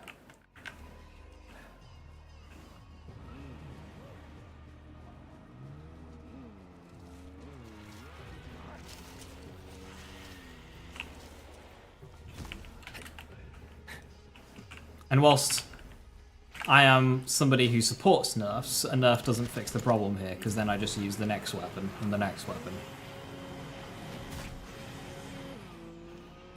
Pestilence sense, I mean, that applies as well, Atom. Somebody with an optimized build that's just different to what I use, maybe they use Pestilence. They walk around one-shotting everything. But the next person, who's just kind of like, equips some guns, equips some stuff that they found, and they try and do the same content, they have a terrible time, and it takes them 200 bullets to kill a basic enemy. And that's not exaggerating. That's what happens to people. They turn on Mayhem 10 and they can't do anything.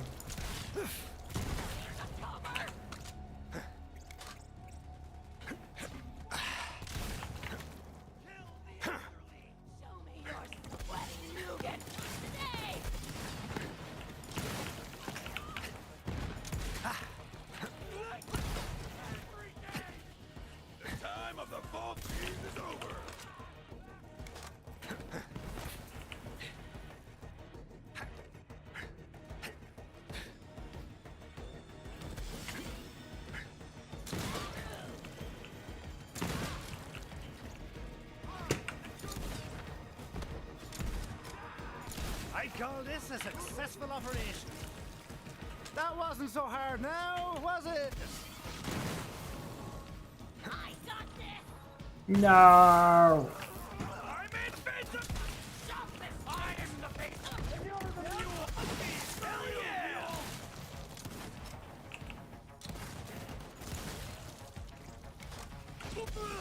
I am not a damn child! Need a new bag!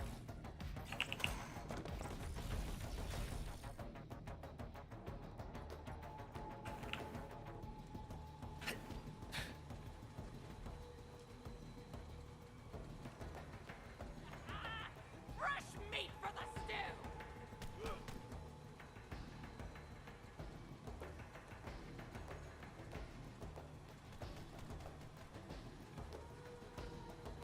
You want more skills that enable things like alchemical but less fucked up? Less damage number go up and more do damage with this, like, do damage with this method.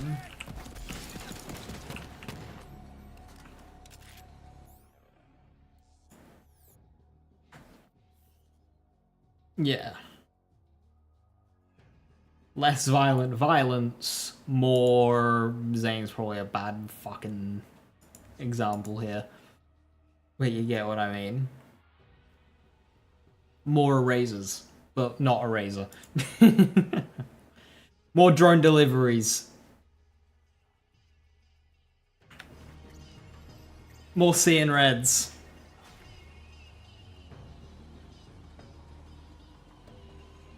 More short fuses, more indiscriminates and remnants.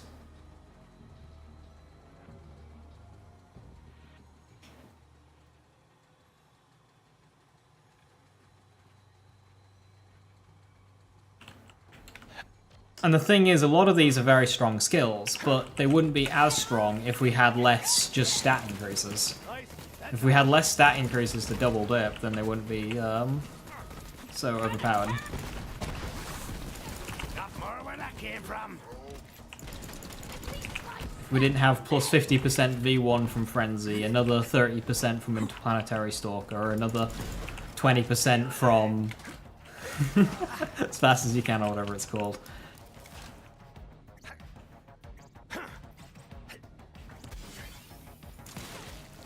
Another 50% from a artifact passive. We don't need those. Yeah, Wonderland skill trees are good.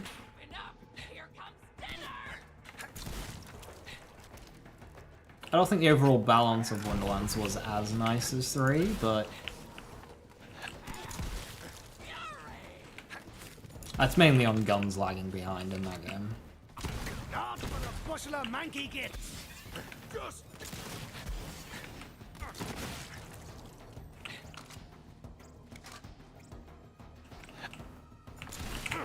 I also found just casting spells a bit awkward in Wonderlands to make work.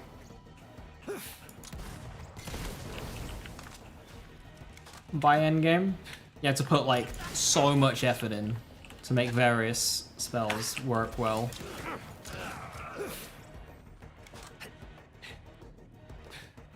Like making a Calamity build in Wonderlands was pain.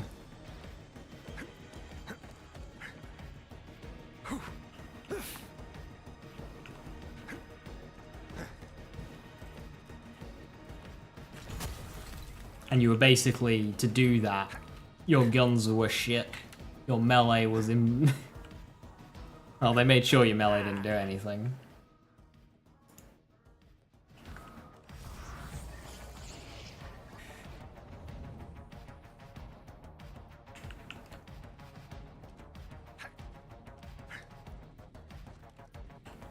What's mayhem scaling and everything but water?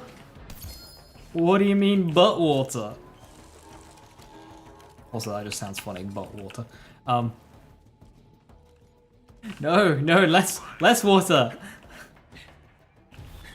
When I first saw the mechanic of element in water make a puddle in Borderlands 3, I was thinking, oh my god, that's so cool. But now I hate it. Get rid of it. It's not good. Just be gone with the mechanic. We don't need it anymore.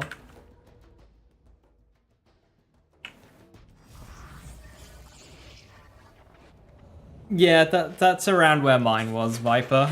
Of course, when they made Chaos easier, Chaos 50 builds became Chaos 60 builds. Hello.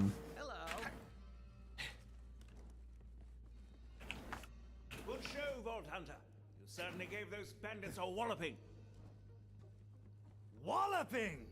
Love that word. Gonna use that. Walloping.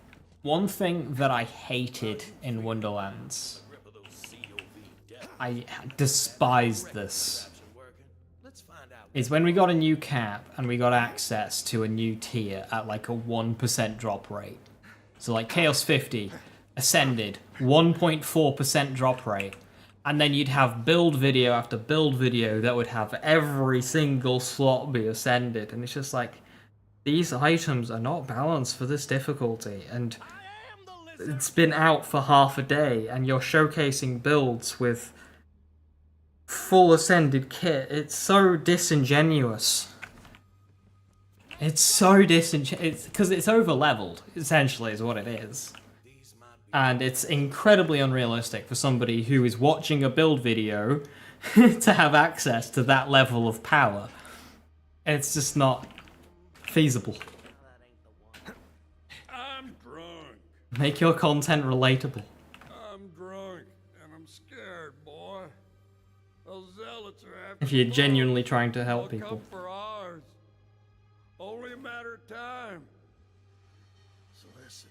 35% false, I was 25% primordials at that point. I had a lot of chaotics at that point. I was still on chaotics. Some items were even base, actually. I got unlucky on a few items. Boy, the Jacob's tree has stood for centuries. I was managing a lot of builds at once, though. Don't let it fall now. Pa, I'll never forget your last words. It's one thing telling people that you don't need it, Atom, but show as well. All right, that's enough. There was one creator, no names mentioned. They had 2,000 myth rank. And I'm sure the builds that they showcased were good. But when you've got 2,000 fucking myth rank, 2 weeks after the game came out, it's... You know... Your speed kills are a bit less, you know, relevant.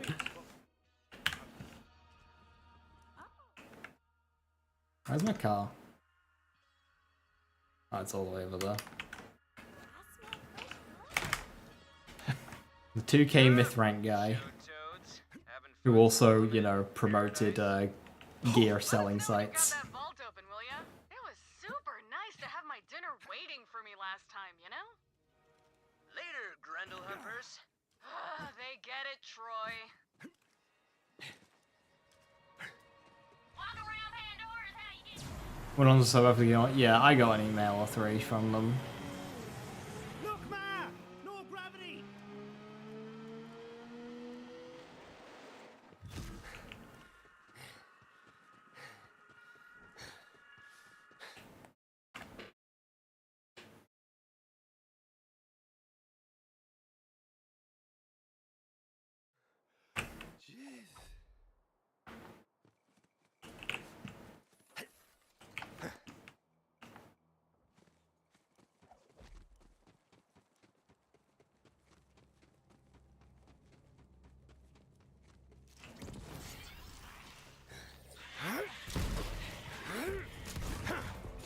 Death wish? Rat. Didn't anyone teach you how to fight?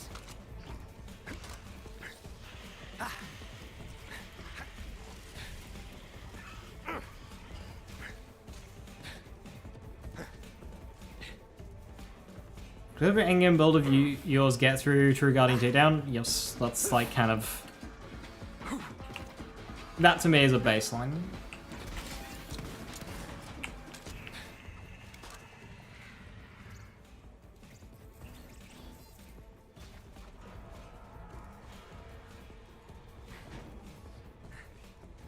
Because, and apologies if this comes off as arrogant or cocky or whatever, but to me, if I can clear True Guardian Takedown with the loadout, that means somebody who is in a position to be watching a guide, they should then be able to do normal Guardian Takedown.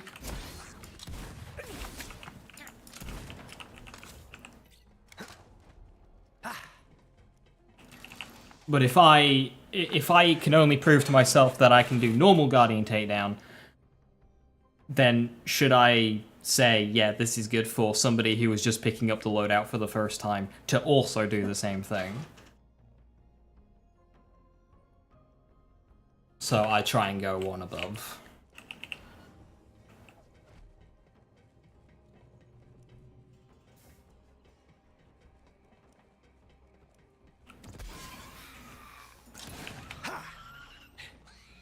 The only time I don't do that is True Trials, because I think True Trials are silly. And they're not needed for anything, and I just don't. They have no relation to normal trial difficulty, they're just silly. Bullets for you, and bullets for you. Everybody gets bullets!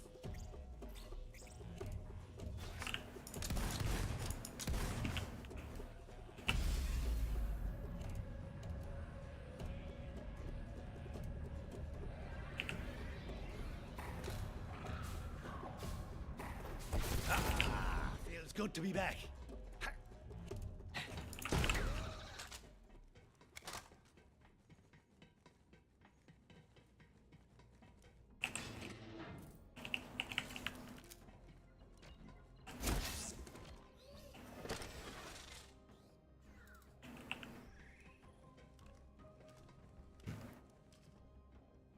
Put it for Remnant. I just don't like building. I just don't like playing around Remnant.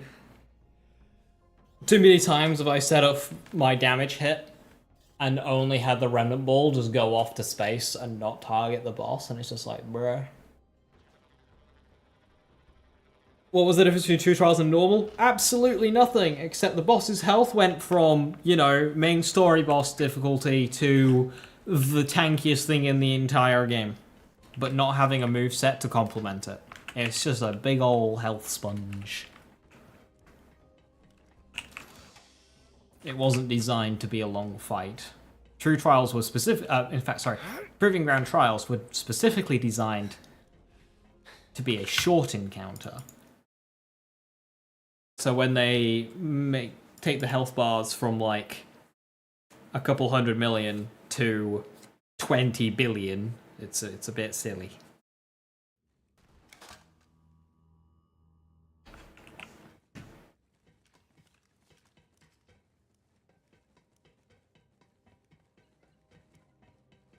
And like, you can have a build, so if you've got a build that can do a true trial boss, the rest of the Proving Ground is boring and easy. But if you have a build that makes the rest of the Proving Ground actually engaging and fun, the true trial boss is impossible. And you just run out of bullets. Or patience.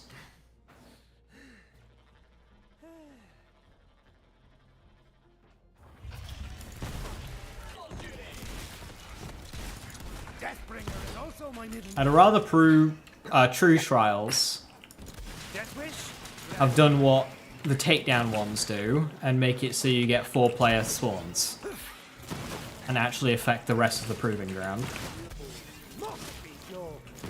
They did the exact same mistake with mirrors in Wonderlands as well. The higher difficulty mirrors don't actually change the dungeon at all. Only change the boss. Also, mirror boss design just kind of sucked. They were made for Borderlands, not Wonderlands. Apart from Redmorn. Redmorn is great.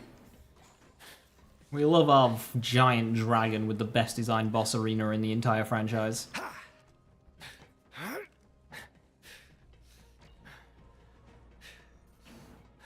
The moment they put the shark 30 meters into the air, it was like, what is going on?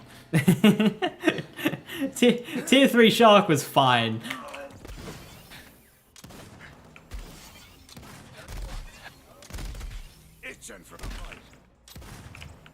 Fucking hell, why did that do so much damage?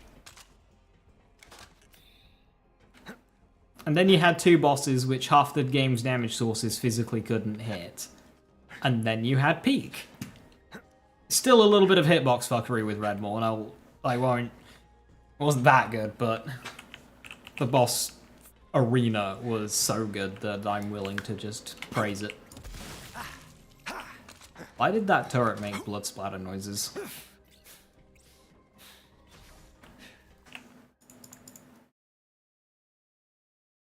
Theodore.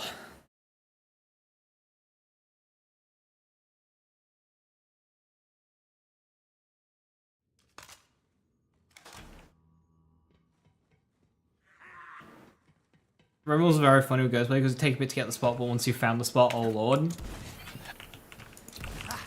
talking about video games here, or...? And you're dead! Fancy that!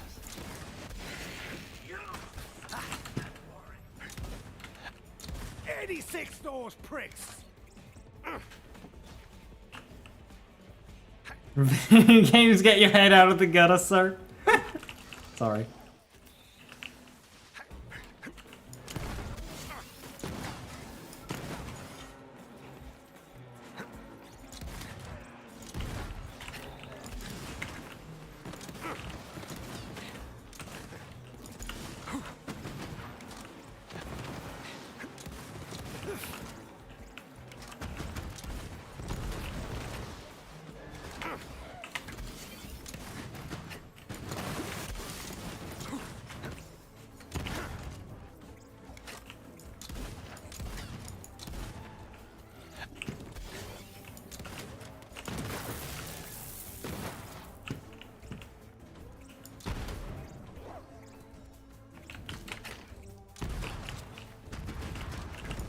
Yeah, Wonderlands did struggle with hitboxes at times.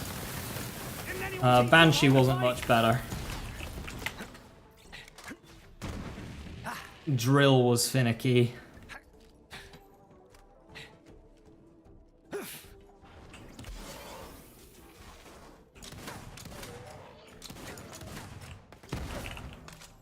He was tanky.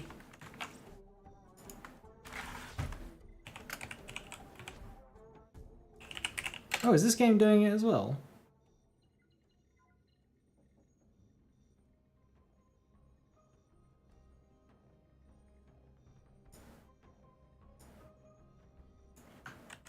Oh, no, not quite as bad.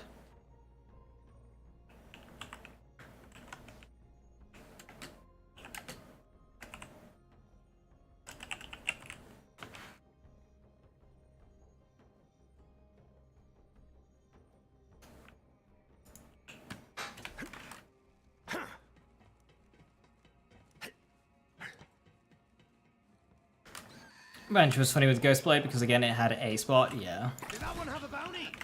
No. You sure? Banshee was one example of just having so much incoming health, it felt rewarding when you did spec enough defense to tank it. But Banshee's aura was... that was very high damage.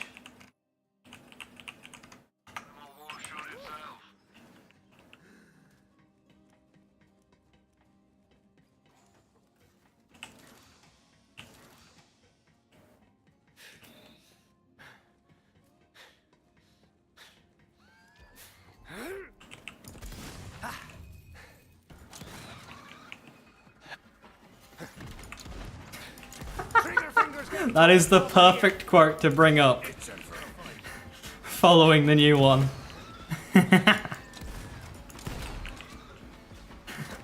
They go hand in hand.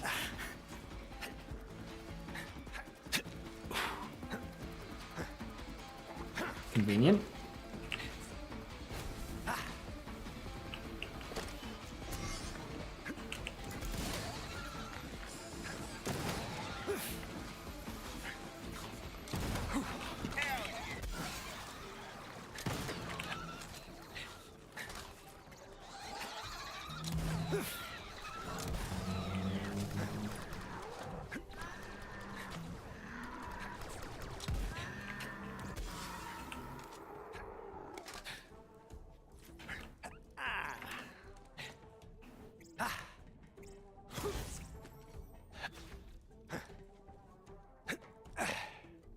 Oh yeah, BL3 dies here.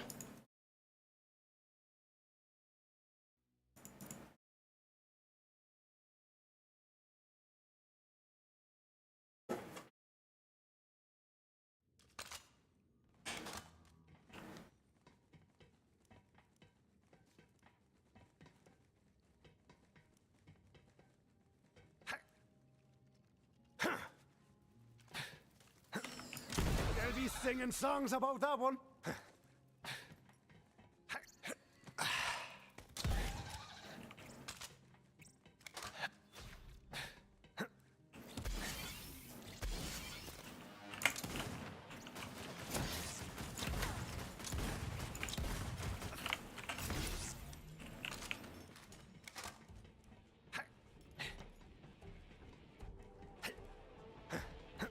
Zane can just kind of run under that. I thought he would have had to have slipped.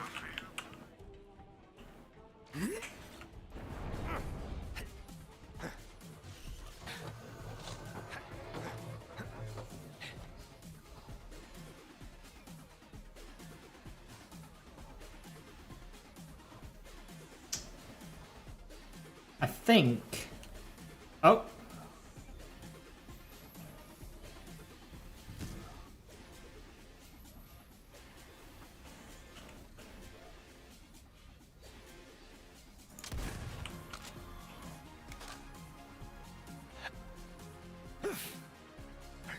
I don't think this game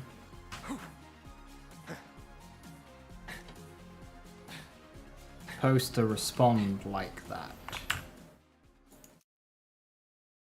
This map is very broken.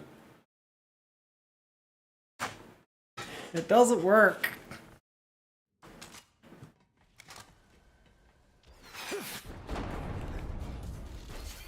Off you go! These are just Genevieve. Hey, Belix lived.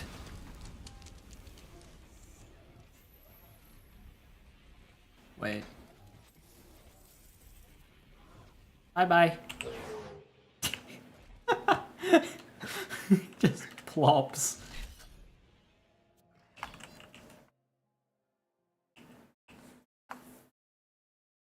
Interesting that I think that's like one of the only mission objectives in the game that you're allowed to sequence skip. You don't have to pick up Balix. It just auto completes for you if you leave. Is this thing on?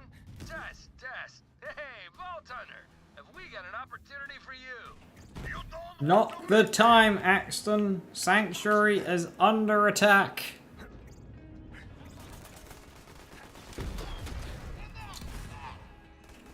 I'm bullets for you. I'm bullets for you. Everybody gets bullets.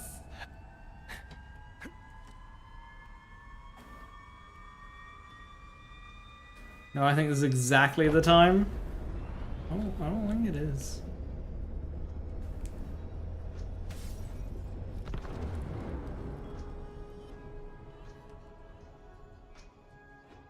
Oh no, an asteroid belt. You see, that's what dialogue skip gets you. You put in Balix and you immediately take out Genevieve. What's part about doing the gun light show isn't the one that does the best light show, a fucking sniper does.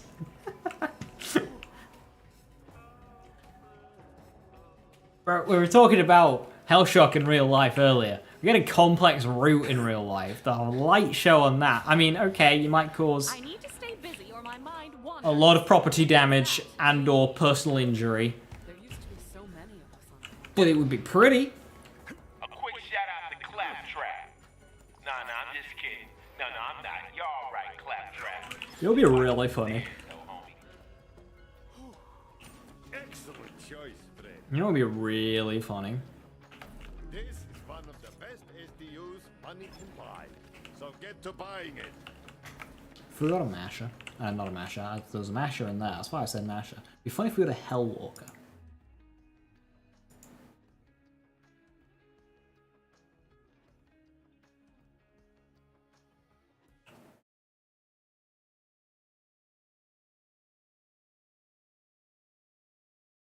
It would be pretty, and a good thing too, because it'd be the last thing anyone in a 2-mile radius ever fucking sees.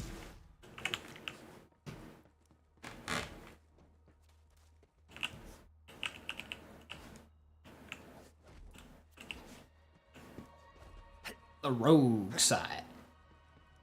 We got the war machines of your dreams in the hitch ride.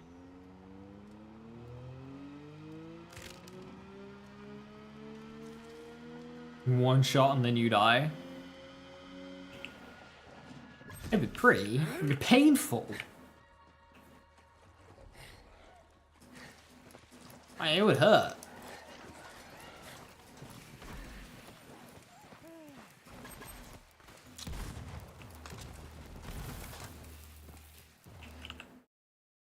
Look to the amber mine.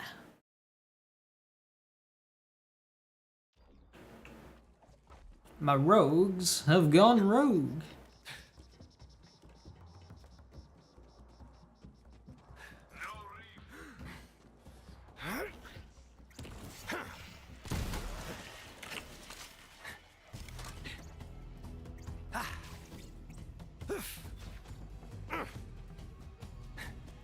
Autopilot, auto-violent.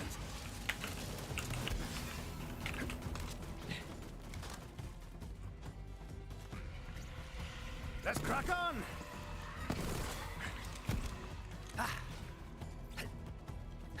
In half an hour and you're already on Eden 6? I'm considerably through Eden 6 as well.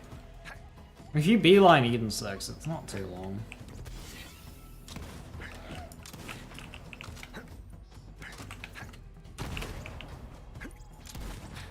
Now, I am aware, self-aware, that I am saying that with dialogue skip and NPC movement speed, but it is quite beelineable.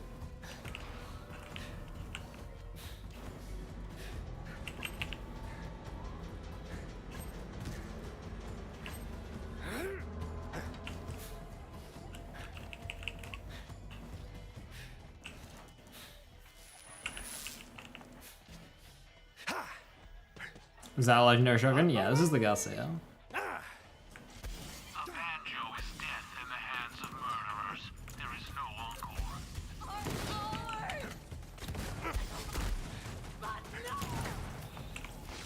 Band of ruffians. Their music was just awful. I say good riddance.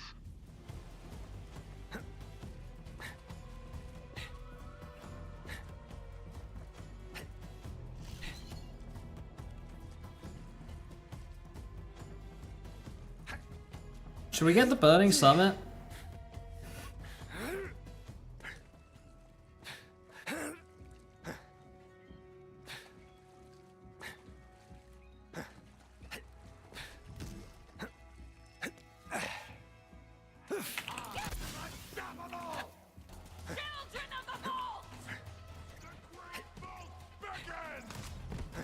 Fuck it, go on. Let's see, I've offered now.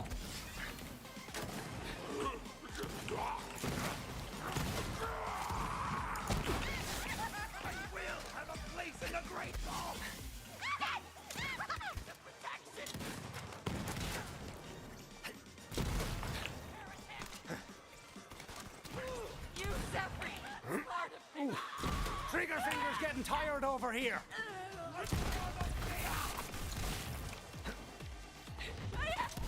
Come on, come on! That's still the most toxic item inclusion and reference. Why? Okay, I get rubbing it, like, could be running it, rubbing it in. The blunder and fail, but...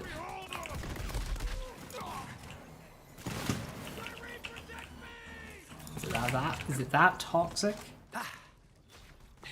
You get it, you have to use it instead of clone. I'm not using clone anyway.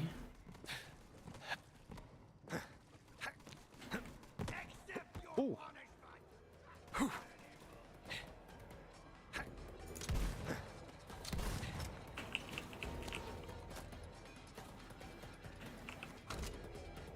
I'm the fake! I'm the fake!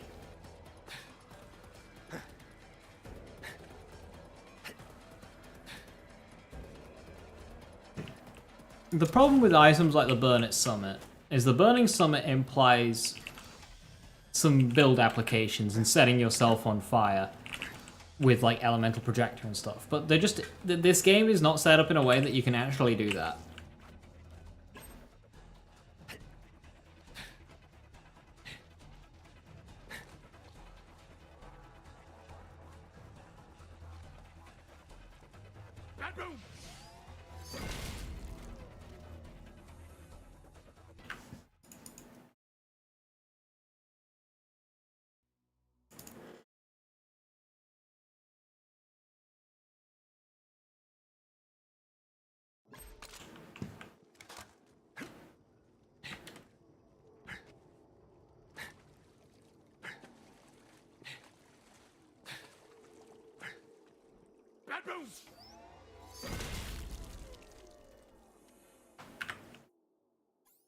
Imagine trying to live down your greatest fumble. You seek quiet solitude in the newly released Borderlands 3. You're excited playthrough, but struggle through crashes and bugs, but you're having fun.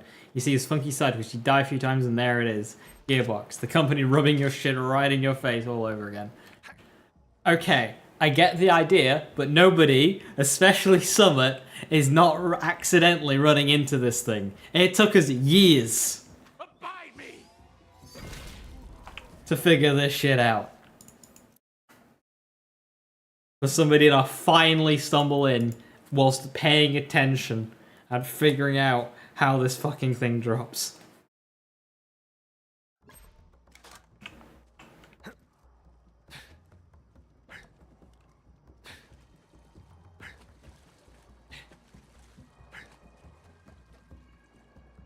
Shabba, shabba, shabba. Shabba shabba shabba. Someone found it on their first run, they couldn't tell us all. Like, even if it was bugs and crashes that would cause you to get the Burning Summit, that means you've crashed 20 times in this one area. Who has the patience for that?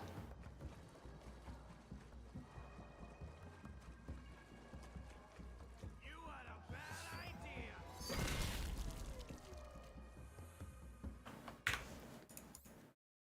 Summit. You think Summit's PC would have crashed here 20 times in a row? Without him trying to figure out...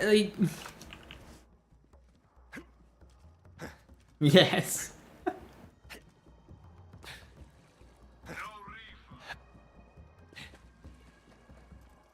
Whack slabby!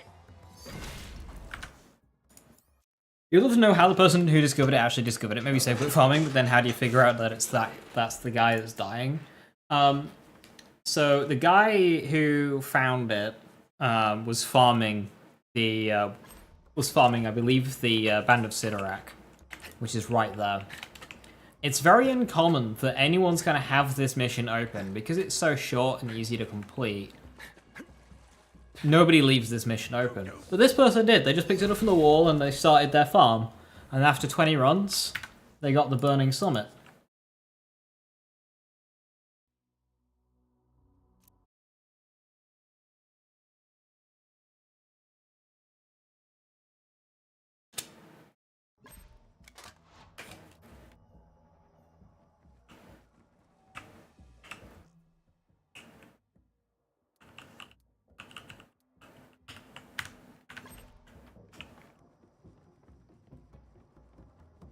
I can't remember if it, like, how long it took him to figure out that it was this guy dying that's doing it.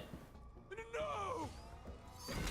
But yeah, the guy was farming Band of Sidorak. There aren't many moving parts between that spawn location and Band of Sidorak. There was a very early on potential sighting. So shortly after this game launched, somebody posted a picture of the Burning Summit and said that they got it in mail in the Ambermire. And that's how we knew the item existed, but we didn't know how it dropped. That person didn't know that it was this guy doing it. Oh, that person also kind of like... You know, they didn't stay active. They probably didn't really care that much. So we didn't know what they were doing, just that they got it in the Ambermire. We didn't even know if it was signed with the Ambermire or not. It is from mail, yeah. So they just got it in as a part of mail. So that's why we were like, oh. Bye! Is it something to do with the Ambermire or is it something else? A popular theory was setting yourself on fire. But that one ultimately came up with no, no success. So people have spent a lot of time trying to get this thing. And then for this person who was, you know, farming... Not everybody farms Band of Sidorak, so this person would have been, you know, a bit more clued in with the endgame and state of Borderlands 3. So yeah, they would have just figured it out and posted on Reddit. I can't remember if they posted the solution on Reddit or just, like, shared what happened and then somebody else figured out that it was this guy, but yeah. As soon as this guy who was farming Band of Sidorak got it, it was pretty quick figuring out. You get sent one and one inventory. Oh, you get two, do you? I've only done it once, and that was with a low level. I did it with a level 1 in somebody else's game. That was the only time I did this.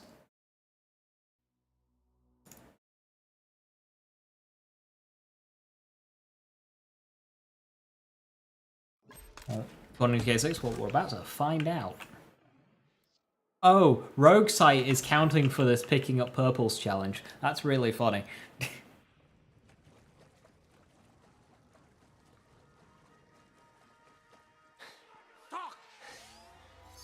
I don't think Wonderlands has unused unused items.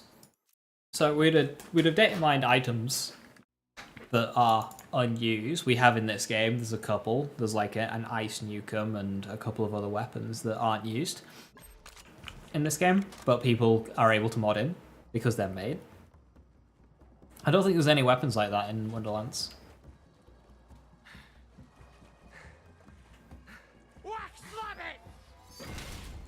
I think we're around 14. –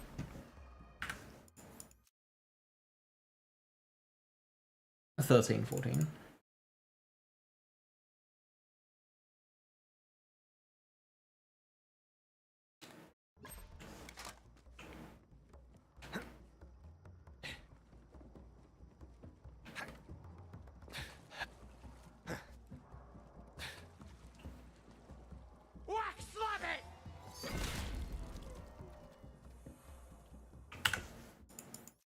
I'm not sure you have to wait for the machine to reset, or if it's just the guy dying who triggers it. I hope I'm not save quitting too soon, otherwise that would suck. I'm not doing this again.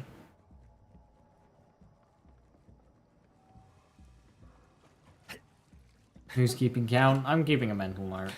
We're around 15. Flower power! Flower power! For what it's worth, anyone who genuinely wants to get a Burning Summit for whatever reason, you don't have to have this guy die. You dying it also works if you have a player die. Because this guy doesn't spawn after you complete the quest.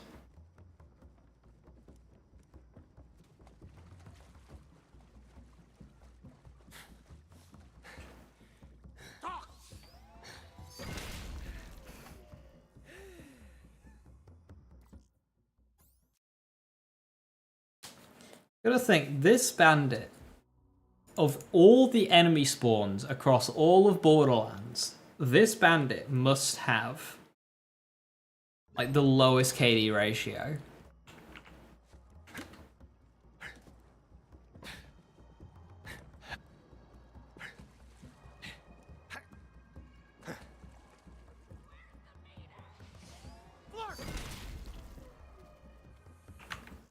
Cause like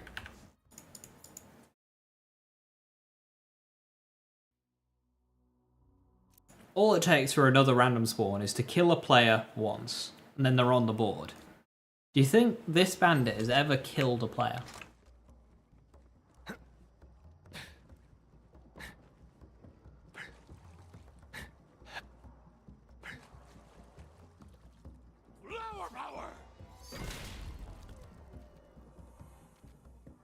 I can't remember if the mail came in immediately or a bit after.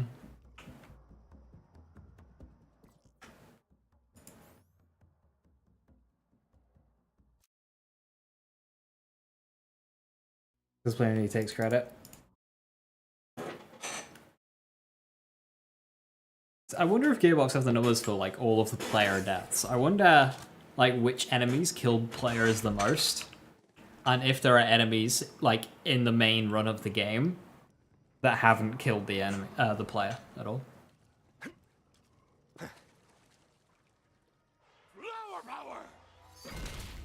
There we go. Tyrene sent us mail. Yes, we get one in inventory. And we get one in mail. Wow, you are a true follower. I thought you might appreciate this. The Burning Summit. Can we get some 1Gs in the cat? Here's how you battery for how you have no life. So yeah, you get two. Confirming that one.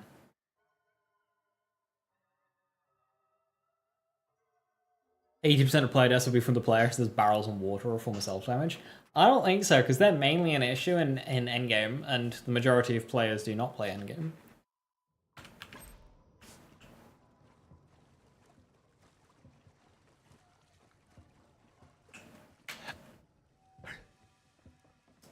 Man about town!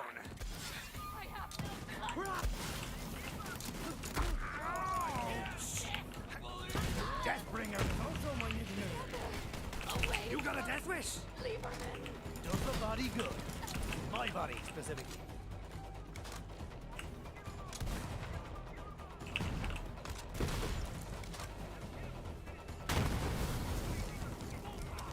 They play so much more.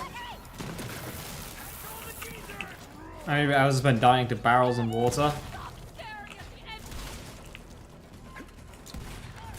I am, though, one person.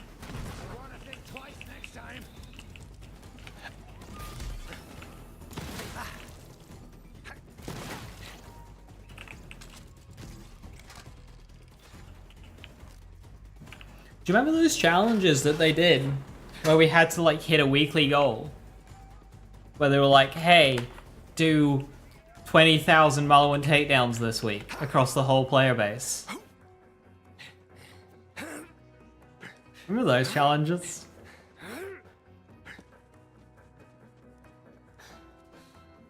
It's a wild time. I think one of them was like, it looked completely rigged. Like the final day, they just kind of gave us a whole bunch extra that we definitely didn't get. We all clocked in and pulled our ships.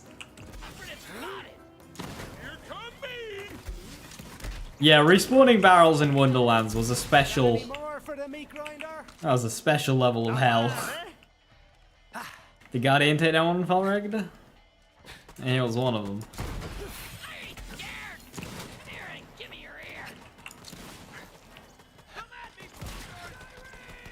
Was our reward a gun or some such? I'm pretty sure it's skins. Some cosmetic of some description.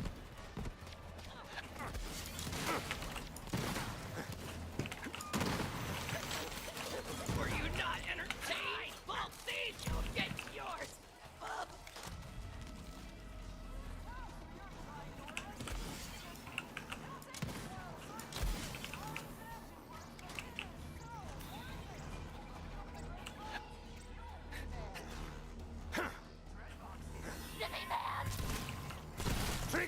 They did something kind of similar in Borderlands 2 that was very cool. It was the 100k loot hunt. And I can't remember what the players had to do. But for a month, every day, they picked a weapon, gave it a new location where it would drop, a new boss which it would drop from. It would drop 100% of the time, and they rebalanced or buffed that weapon. And they did a month where they picked one weapon each day to buff, have drop at 100% drop rate from somebody. And they did this for over a month.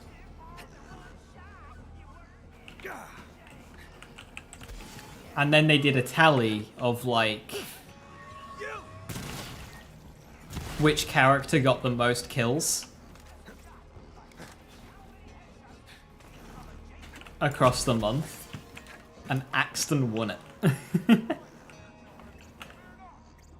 Axton won.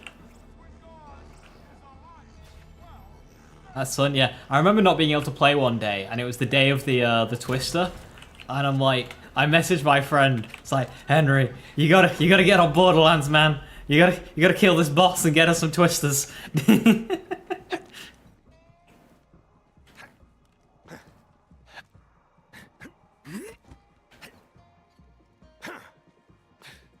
Was predicting Cell? I think most people was.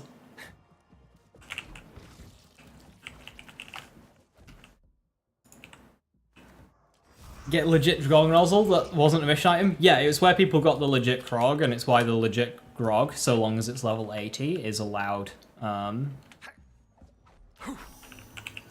think it was 80. It could have been 61.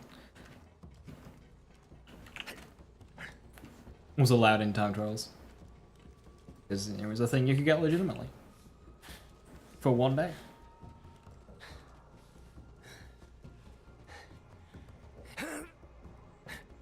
So, this was before the fastball got buffed, Irish. It took them so long to fix the fastball drop rate to start with and buff it. No, this was before then. It took about 3 years to make the fastball an actual, like, item. This is a successful operation. Oh, big mistake, boyo. Did that one have a bounty? No. You sure? The Dark Ages. The Dark Ages was most of Borderlands 2's life cycle. It took them years to make drop rates good. It took them years to fix some of the items. to buff Cloud Kill, to buff Fastball. That all came after the pre-sequel came out. Face roll for your face hole!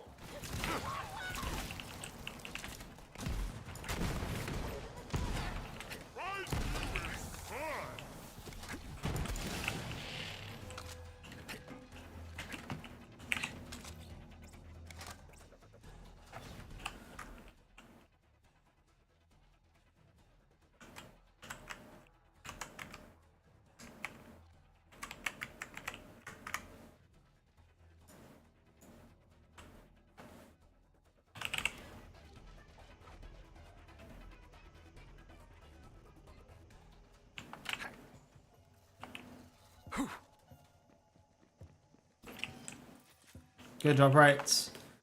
It's like a middle ground between 2 and 3. Depends on the part variance of the item. Also, just make everything like Aurelia. Because they're gonna have more items than bosses.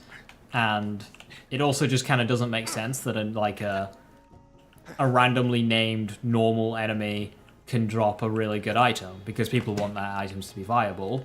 Doesn't really make sense to do that. So I'd rather more items just be like on actual bosses, but have Aurelia style drop rates. So much the game breaks. That's what Wonderlands did in the Bunny Room. They needed loot filters or a loot menu or something.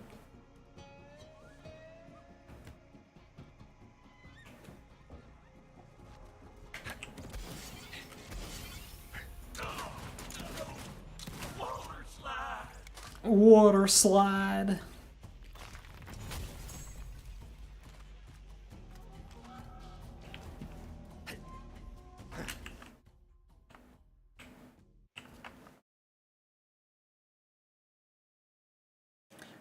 The Bunny Room is a result of the Borderlands 3 part variants. To farm like a good purple item in Wonderlands, or you know the legendary you want with good parts. Well, we'll stick with purples. We'll stick with purples. To farm a purple item that you want, or the parts that you want, you needed the silly amount of drops. Otherwise, you'd never get it. You just never get it. If you wanted a good elemental ×3 Ludite with the correct bolts, you needed it to buff out that many items. Otherwise, you'd never get your ×3 Ludite with the correct bolt and an element. The problem is when you have, you know, a floor of that many items, looting it is a nightmare. Yeah, it stems from part variance. So hopefully Borderlands 4 has a different part set to Borderlands 3. And hopefully it is a lot smaller. So that's what Borderlands 2 did to 1. It had a smaller part set. It's funny, they advertised the game as, oh, there's more guns than Borderlands 1, but there wasn't, there was less. The game was better for it. Going outwards, with a room that can hold that many items. Yeah, a larger room, middle going out, more spread out, that could have worked. Really, they just needed a different interface. They could have done the Battle Royale thing where you bring up a menu and it shows all nearby loot on the ground in a UI like this. So I would scroll through like this and pick out the ones that I wanted.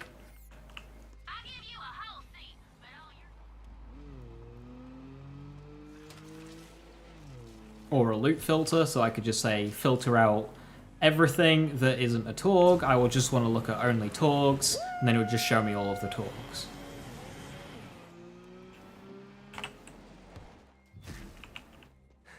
It needed something like that. The old Borderlands way of looting with that amount of loot on the ground just didn't work. You'd be like this. This was literally half your gameplay. If you were trying to get a good purple item. Even a good legendary. This was your gameplay.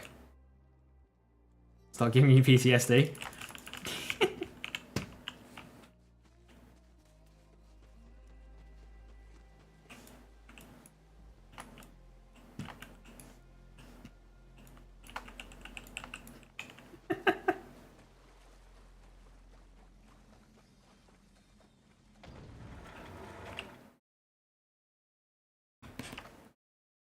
That makes something to loot way easier. I very much disagree with that one, Lamso, because the thing is with autosell is you pick up the item, it instantly sells, it's gone into oblivion.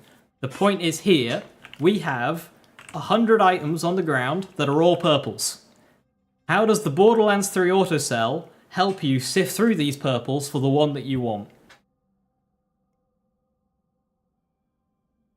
I've got 100 purples in front of me, and I want my ×3 lootite. How does auto sell?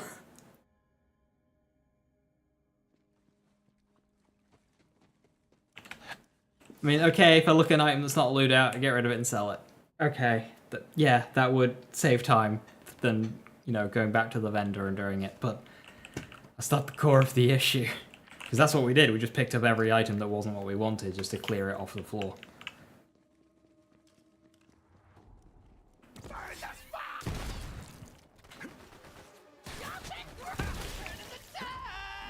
Got any more for the meat grinder? Bye. Well, look at this. Yeah, a filter that would let you search by manufacturer or, you know, the BR style menu. Something like that. Borderlands' UI is outdated and it needs updating.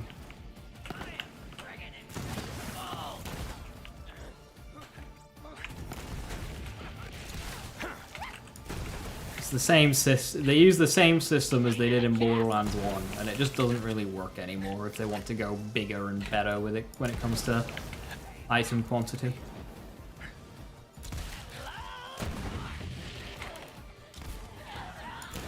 It's also kind of funny because we can see less in our inventories as the games go on. Borderlands 1, you can see 15 items on a screen at once. Wonderlands, it's 6. It gets worse and worse. Cool, you think you can solve Redux correctly? Hell yeah.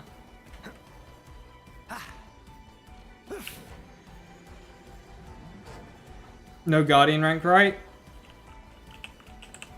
I have it on for this run. I didn't need it. That's what the explosions are, they're hollow points.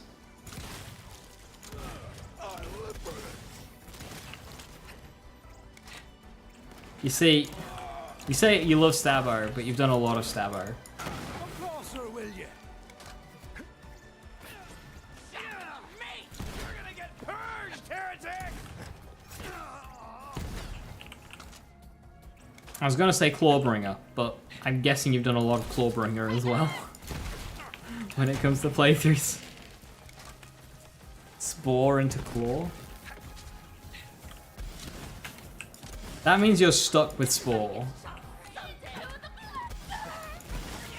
Have bullets for you, have bullets for you. Everybody gets bullets! Bullet holes!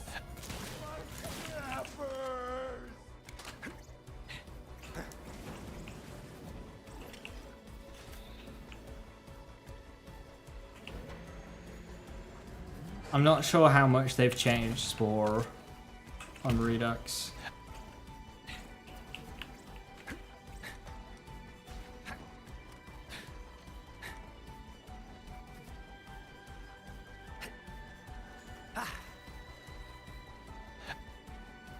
One thing I didn't like with Wonderlands is the XP route wasn't as good as Borderlands 3. You fall behind in levels more in that game. It's not as bad as Borderlands 2, but it's still just like, I want a beeline on repeated characters. That's what makes playthroughs on Borderlands 3 so fun. Is I don't have to do side missions. You have to do a little bit around Promethea, and then that's it.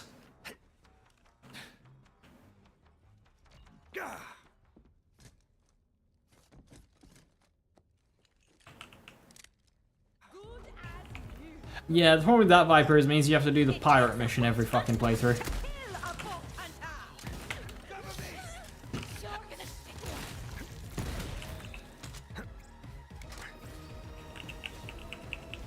That'll hit the spot.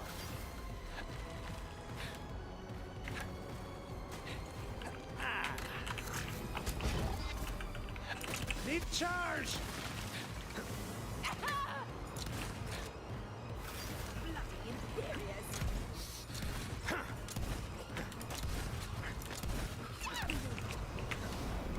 The storm is coming!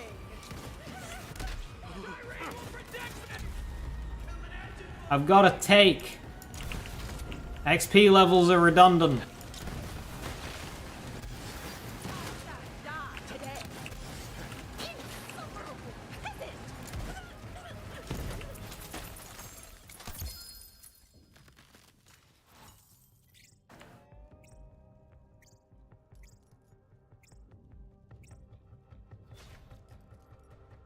That'd be fun.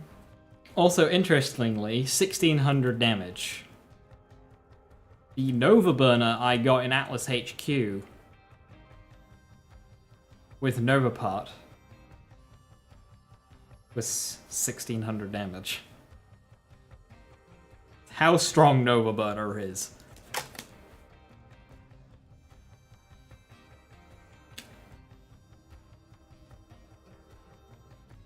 This is your first time PC, you've got no customizations? Do you want my profile save, Viper? It wouldn't come with save files. It would come with my myth rank, which is self-capped at 20 on the uncapped nodes, and it has a lot. It has all of the customizations, actually, I think. Never been as strong, but freezing enemies is more fun. Agreed. Sure. Cool. Just if you wanted the customizations. I think you'd also get the bank SDUs as well.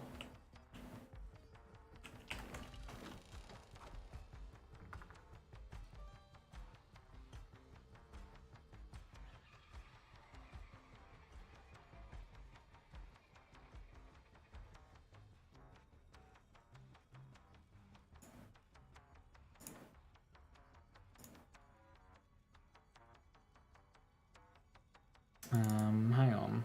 It should be actually really quick to do. I did it today, yeah.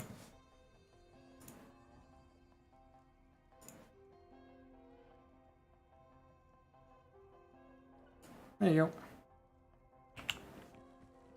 Just when you thought Yeah, I'll have the lucky dice. I think Redux resets those. I'm not too sure, actually.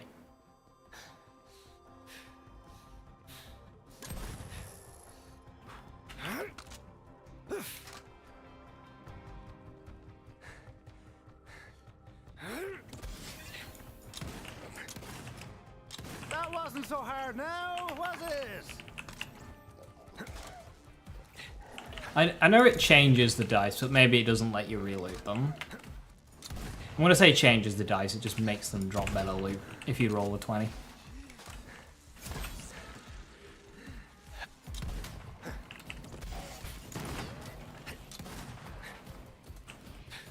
Trigger finger's getting tired over here. Yeah, it basically removes loot luck and it makes it so a 20 is a higher chance of getting a legendary.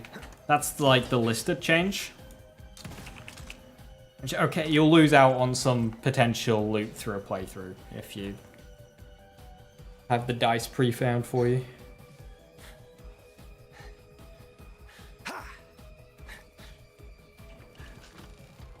Over here, heretic!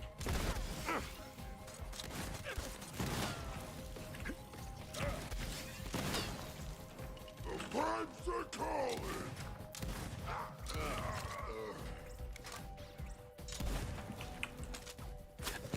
That was a cool idea, but bad in subsequent playthroughs. The making it profile-wide was a good change. Because, yeah, I agree. Dice were good because it encouraged you to explore their maps, it encouraged you to do side missions, but it wasn't mandatory. Because the biggest bonus you got to your loot luck was the shrine and leveling up.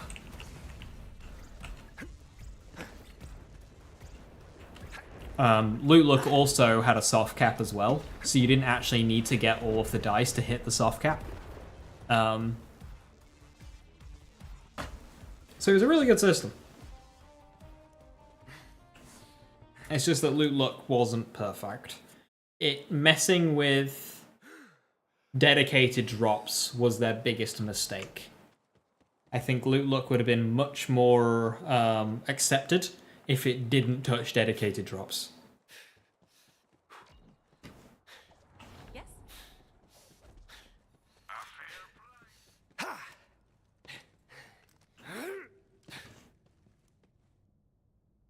Oh, these two are gonna die so quickly.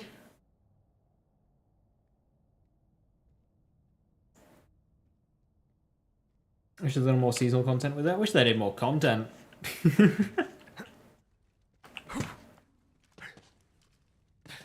Chaos Chamber has a lot of potential. I agree.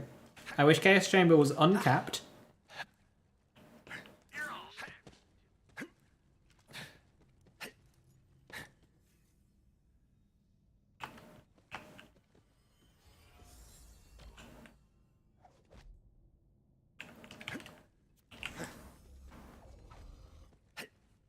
Go. No grave board today.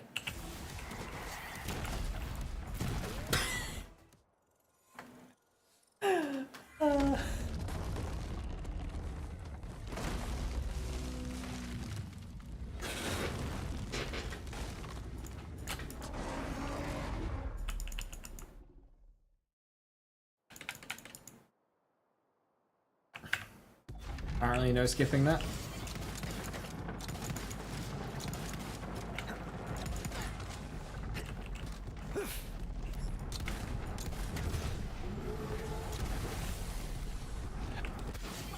You had a Bearcat the first time you fought Grey Ward.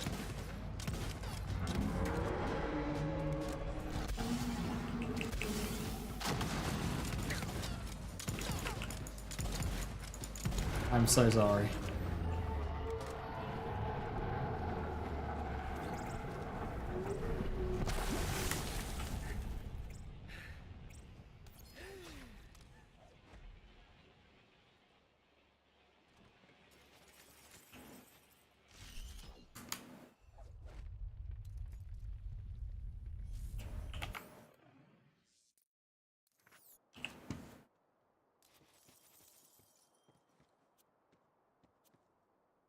No slammy artifact. I want a slam artifact. We're hoping for content around the Borderlands movie? I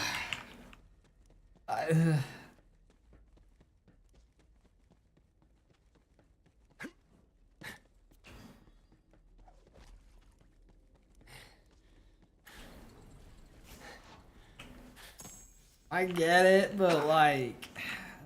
really? So they already wanted to make sure, like... Okay, so... Borderlands movie is a different lore, canon, universe, whatever to the games. It's not related. So having a Borderlands movie moment within the game would be confusing for people. Also, just the last time a game developer made a tie-in in the game related to their live-action movie that they had just released was Monster Hunter, and the live-action Monster Hunter movie was just as bad. You don't want a free DLC? At what point did I say that? We're not talking about having a free DLC or not. We're talking about a movie moment in the game. These are two very different things.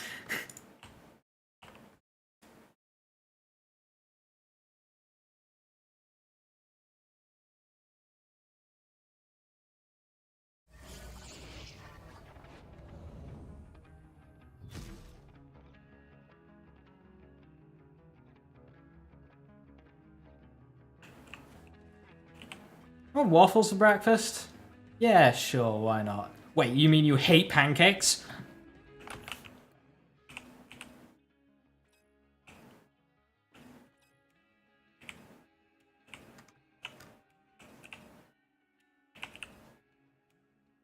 Oh, electric slide. Had no interest in the film that was rated PG-13? I'm gonna be honest.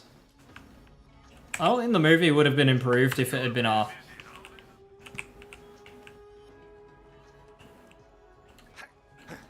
Like, okay, some of the scenes would have been a bit bloodier.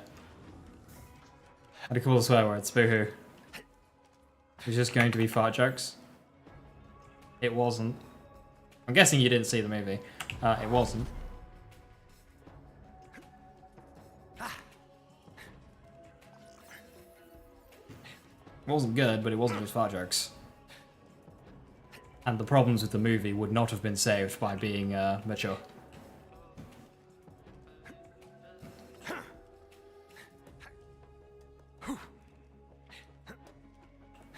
It'd have still been a shit movie, just a gorier shit movie.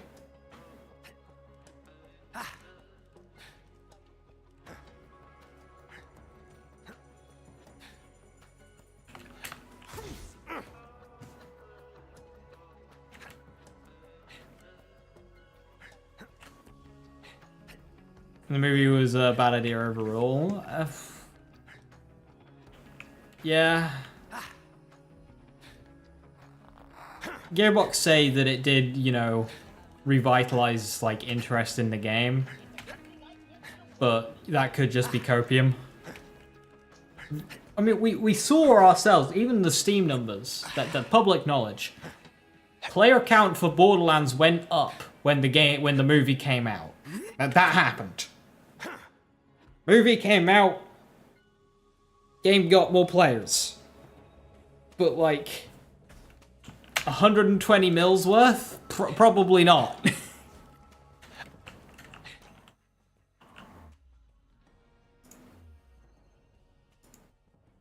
What time is it? Oh shit, 10 o'clock, hell yeah.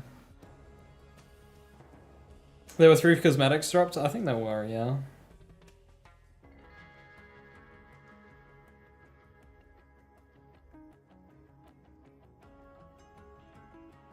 Just everything was... I don't think it was a bad idea, just every single way it was handled was bad though. They needed to do, I think, animated would have been better. Animated would have been better. They could have used original actors as well, or, you know, the game actors as well. And like, we'll take Monster Hunter. The animated movie that came out at around the same time as the live action one was better. I think of the Halo TV series, bit of a hit or miss. Sex scene with Master Chief and a Covenant. But the animated Halo movie, that was good shit. Halo Legends, very good.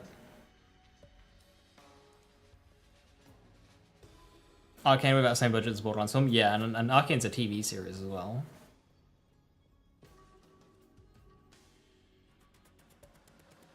But character back does. Oh, I wonder what I choose. If they haven't done any changes, it's going to be Village Idiot again.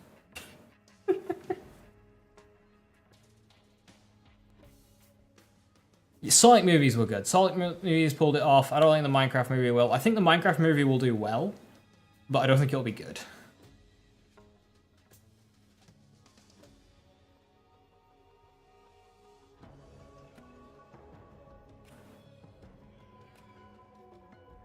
Now, there's a lot of movies like it.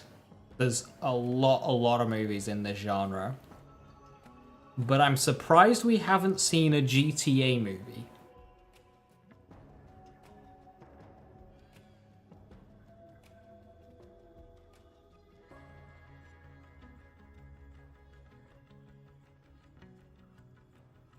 I expect to be cringy, but okay, I mean, yeah, it's directed at, like, kids, isn't it? 8 crit hash go burr. The thing is with the backgrounds is because it also raises your cap. If you go Village Idiot, you can get a higher total strength number than somebody who doesn't take Village Idiot. Like, that's... It's not just starting values, it's also ending values, so yeah. I just standard Ganthacine American movies. Yeah, as I was thinking, it's like, yeah, there's a lot of movies in that genre.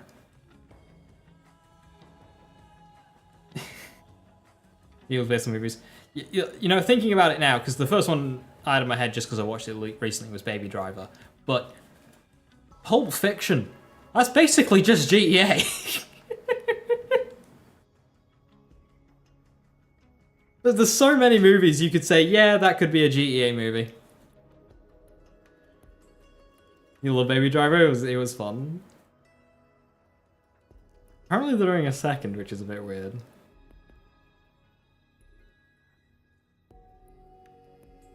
But I think slapping GTA on the front wouldn't do good. It's fair enough. Anyway, gotta call it there. Game fun. No skill point, Lamau. Barely hasn't made a difference because your gear is everything. It's actually kind of funny just to see how little skill points has mattered this playthrough. It's just like, oh, okay. We're just a little bit nuts now. We'll finish the playthrough on Saturday. And then I'll try and get endgame loadout sorted by the Sunday. And FOV Slider a lot of free. Freedom. So yeah, Saturday is when I'll next be live. Working in the next 2 days. Have a wonderful rest of the evening. Stay safe, stay awesome. I'll catch you next time. Bye-bye.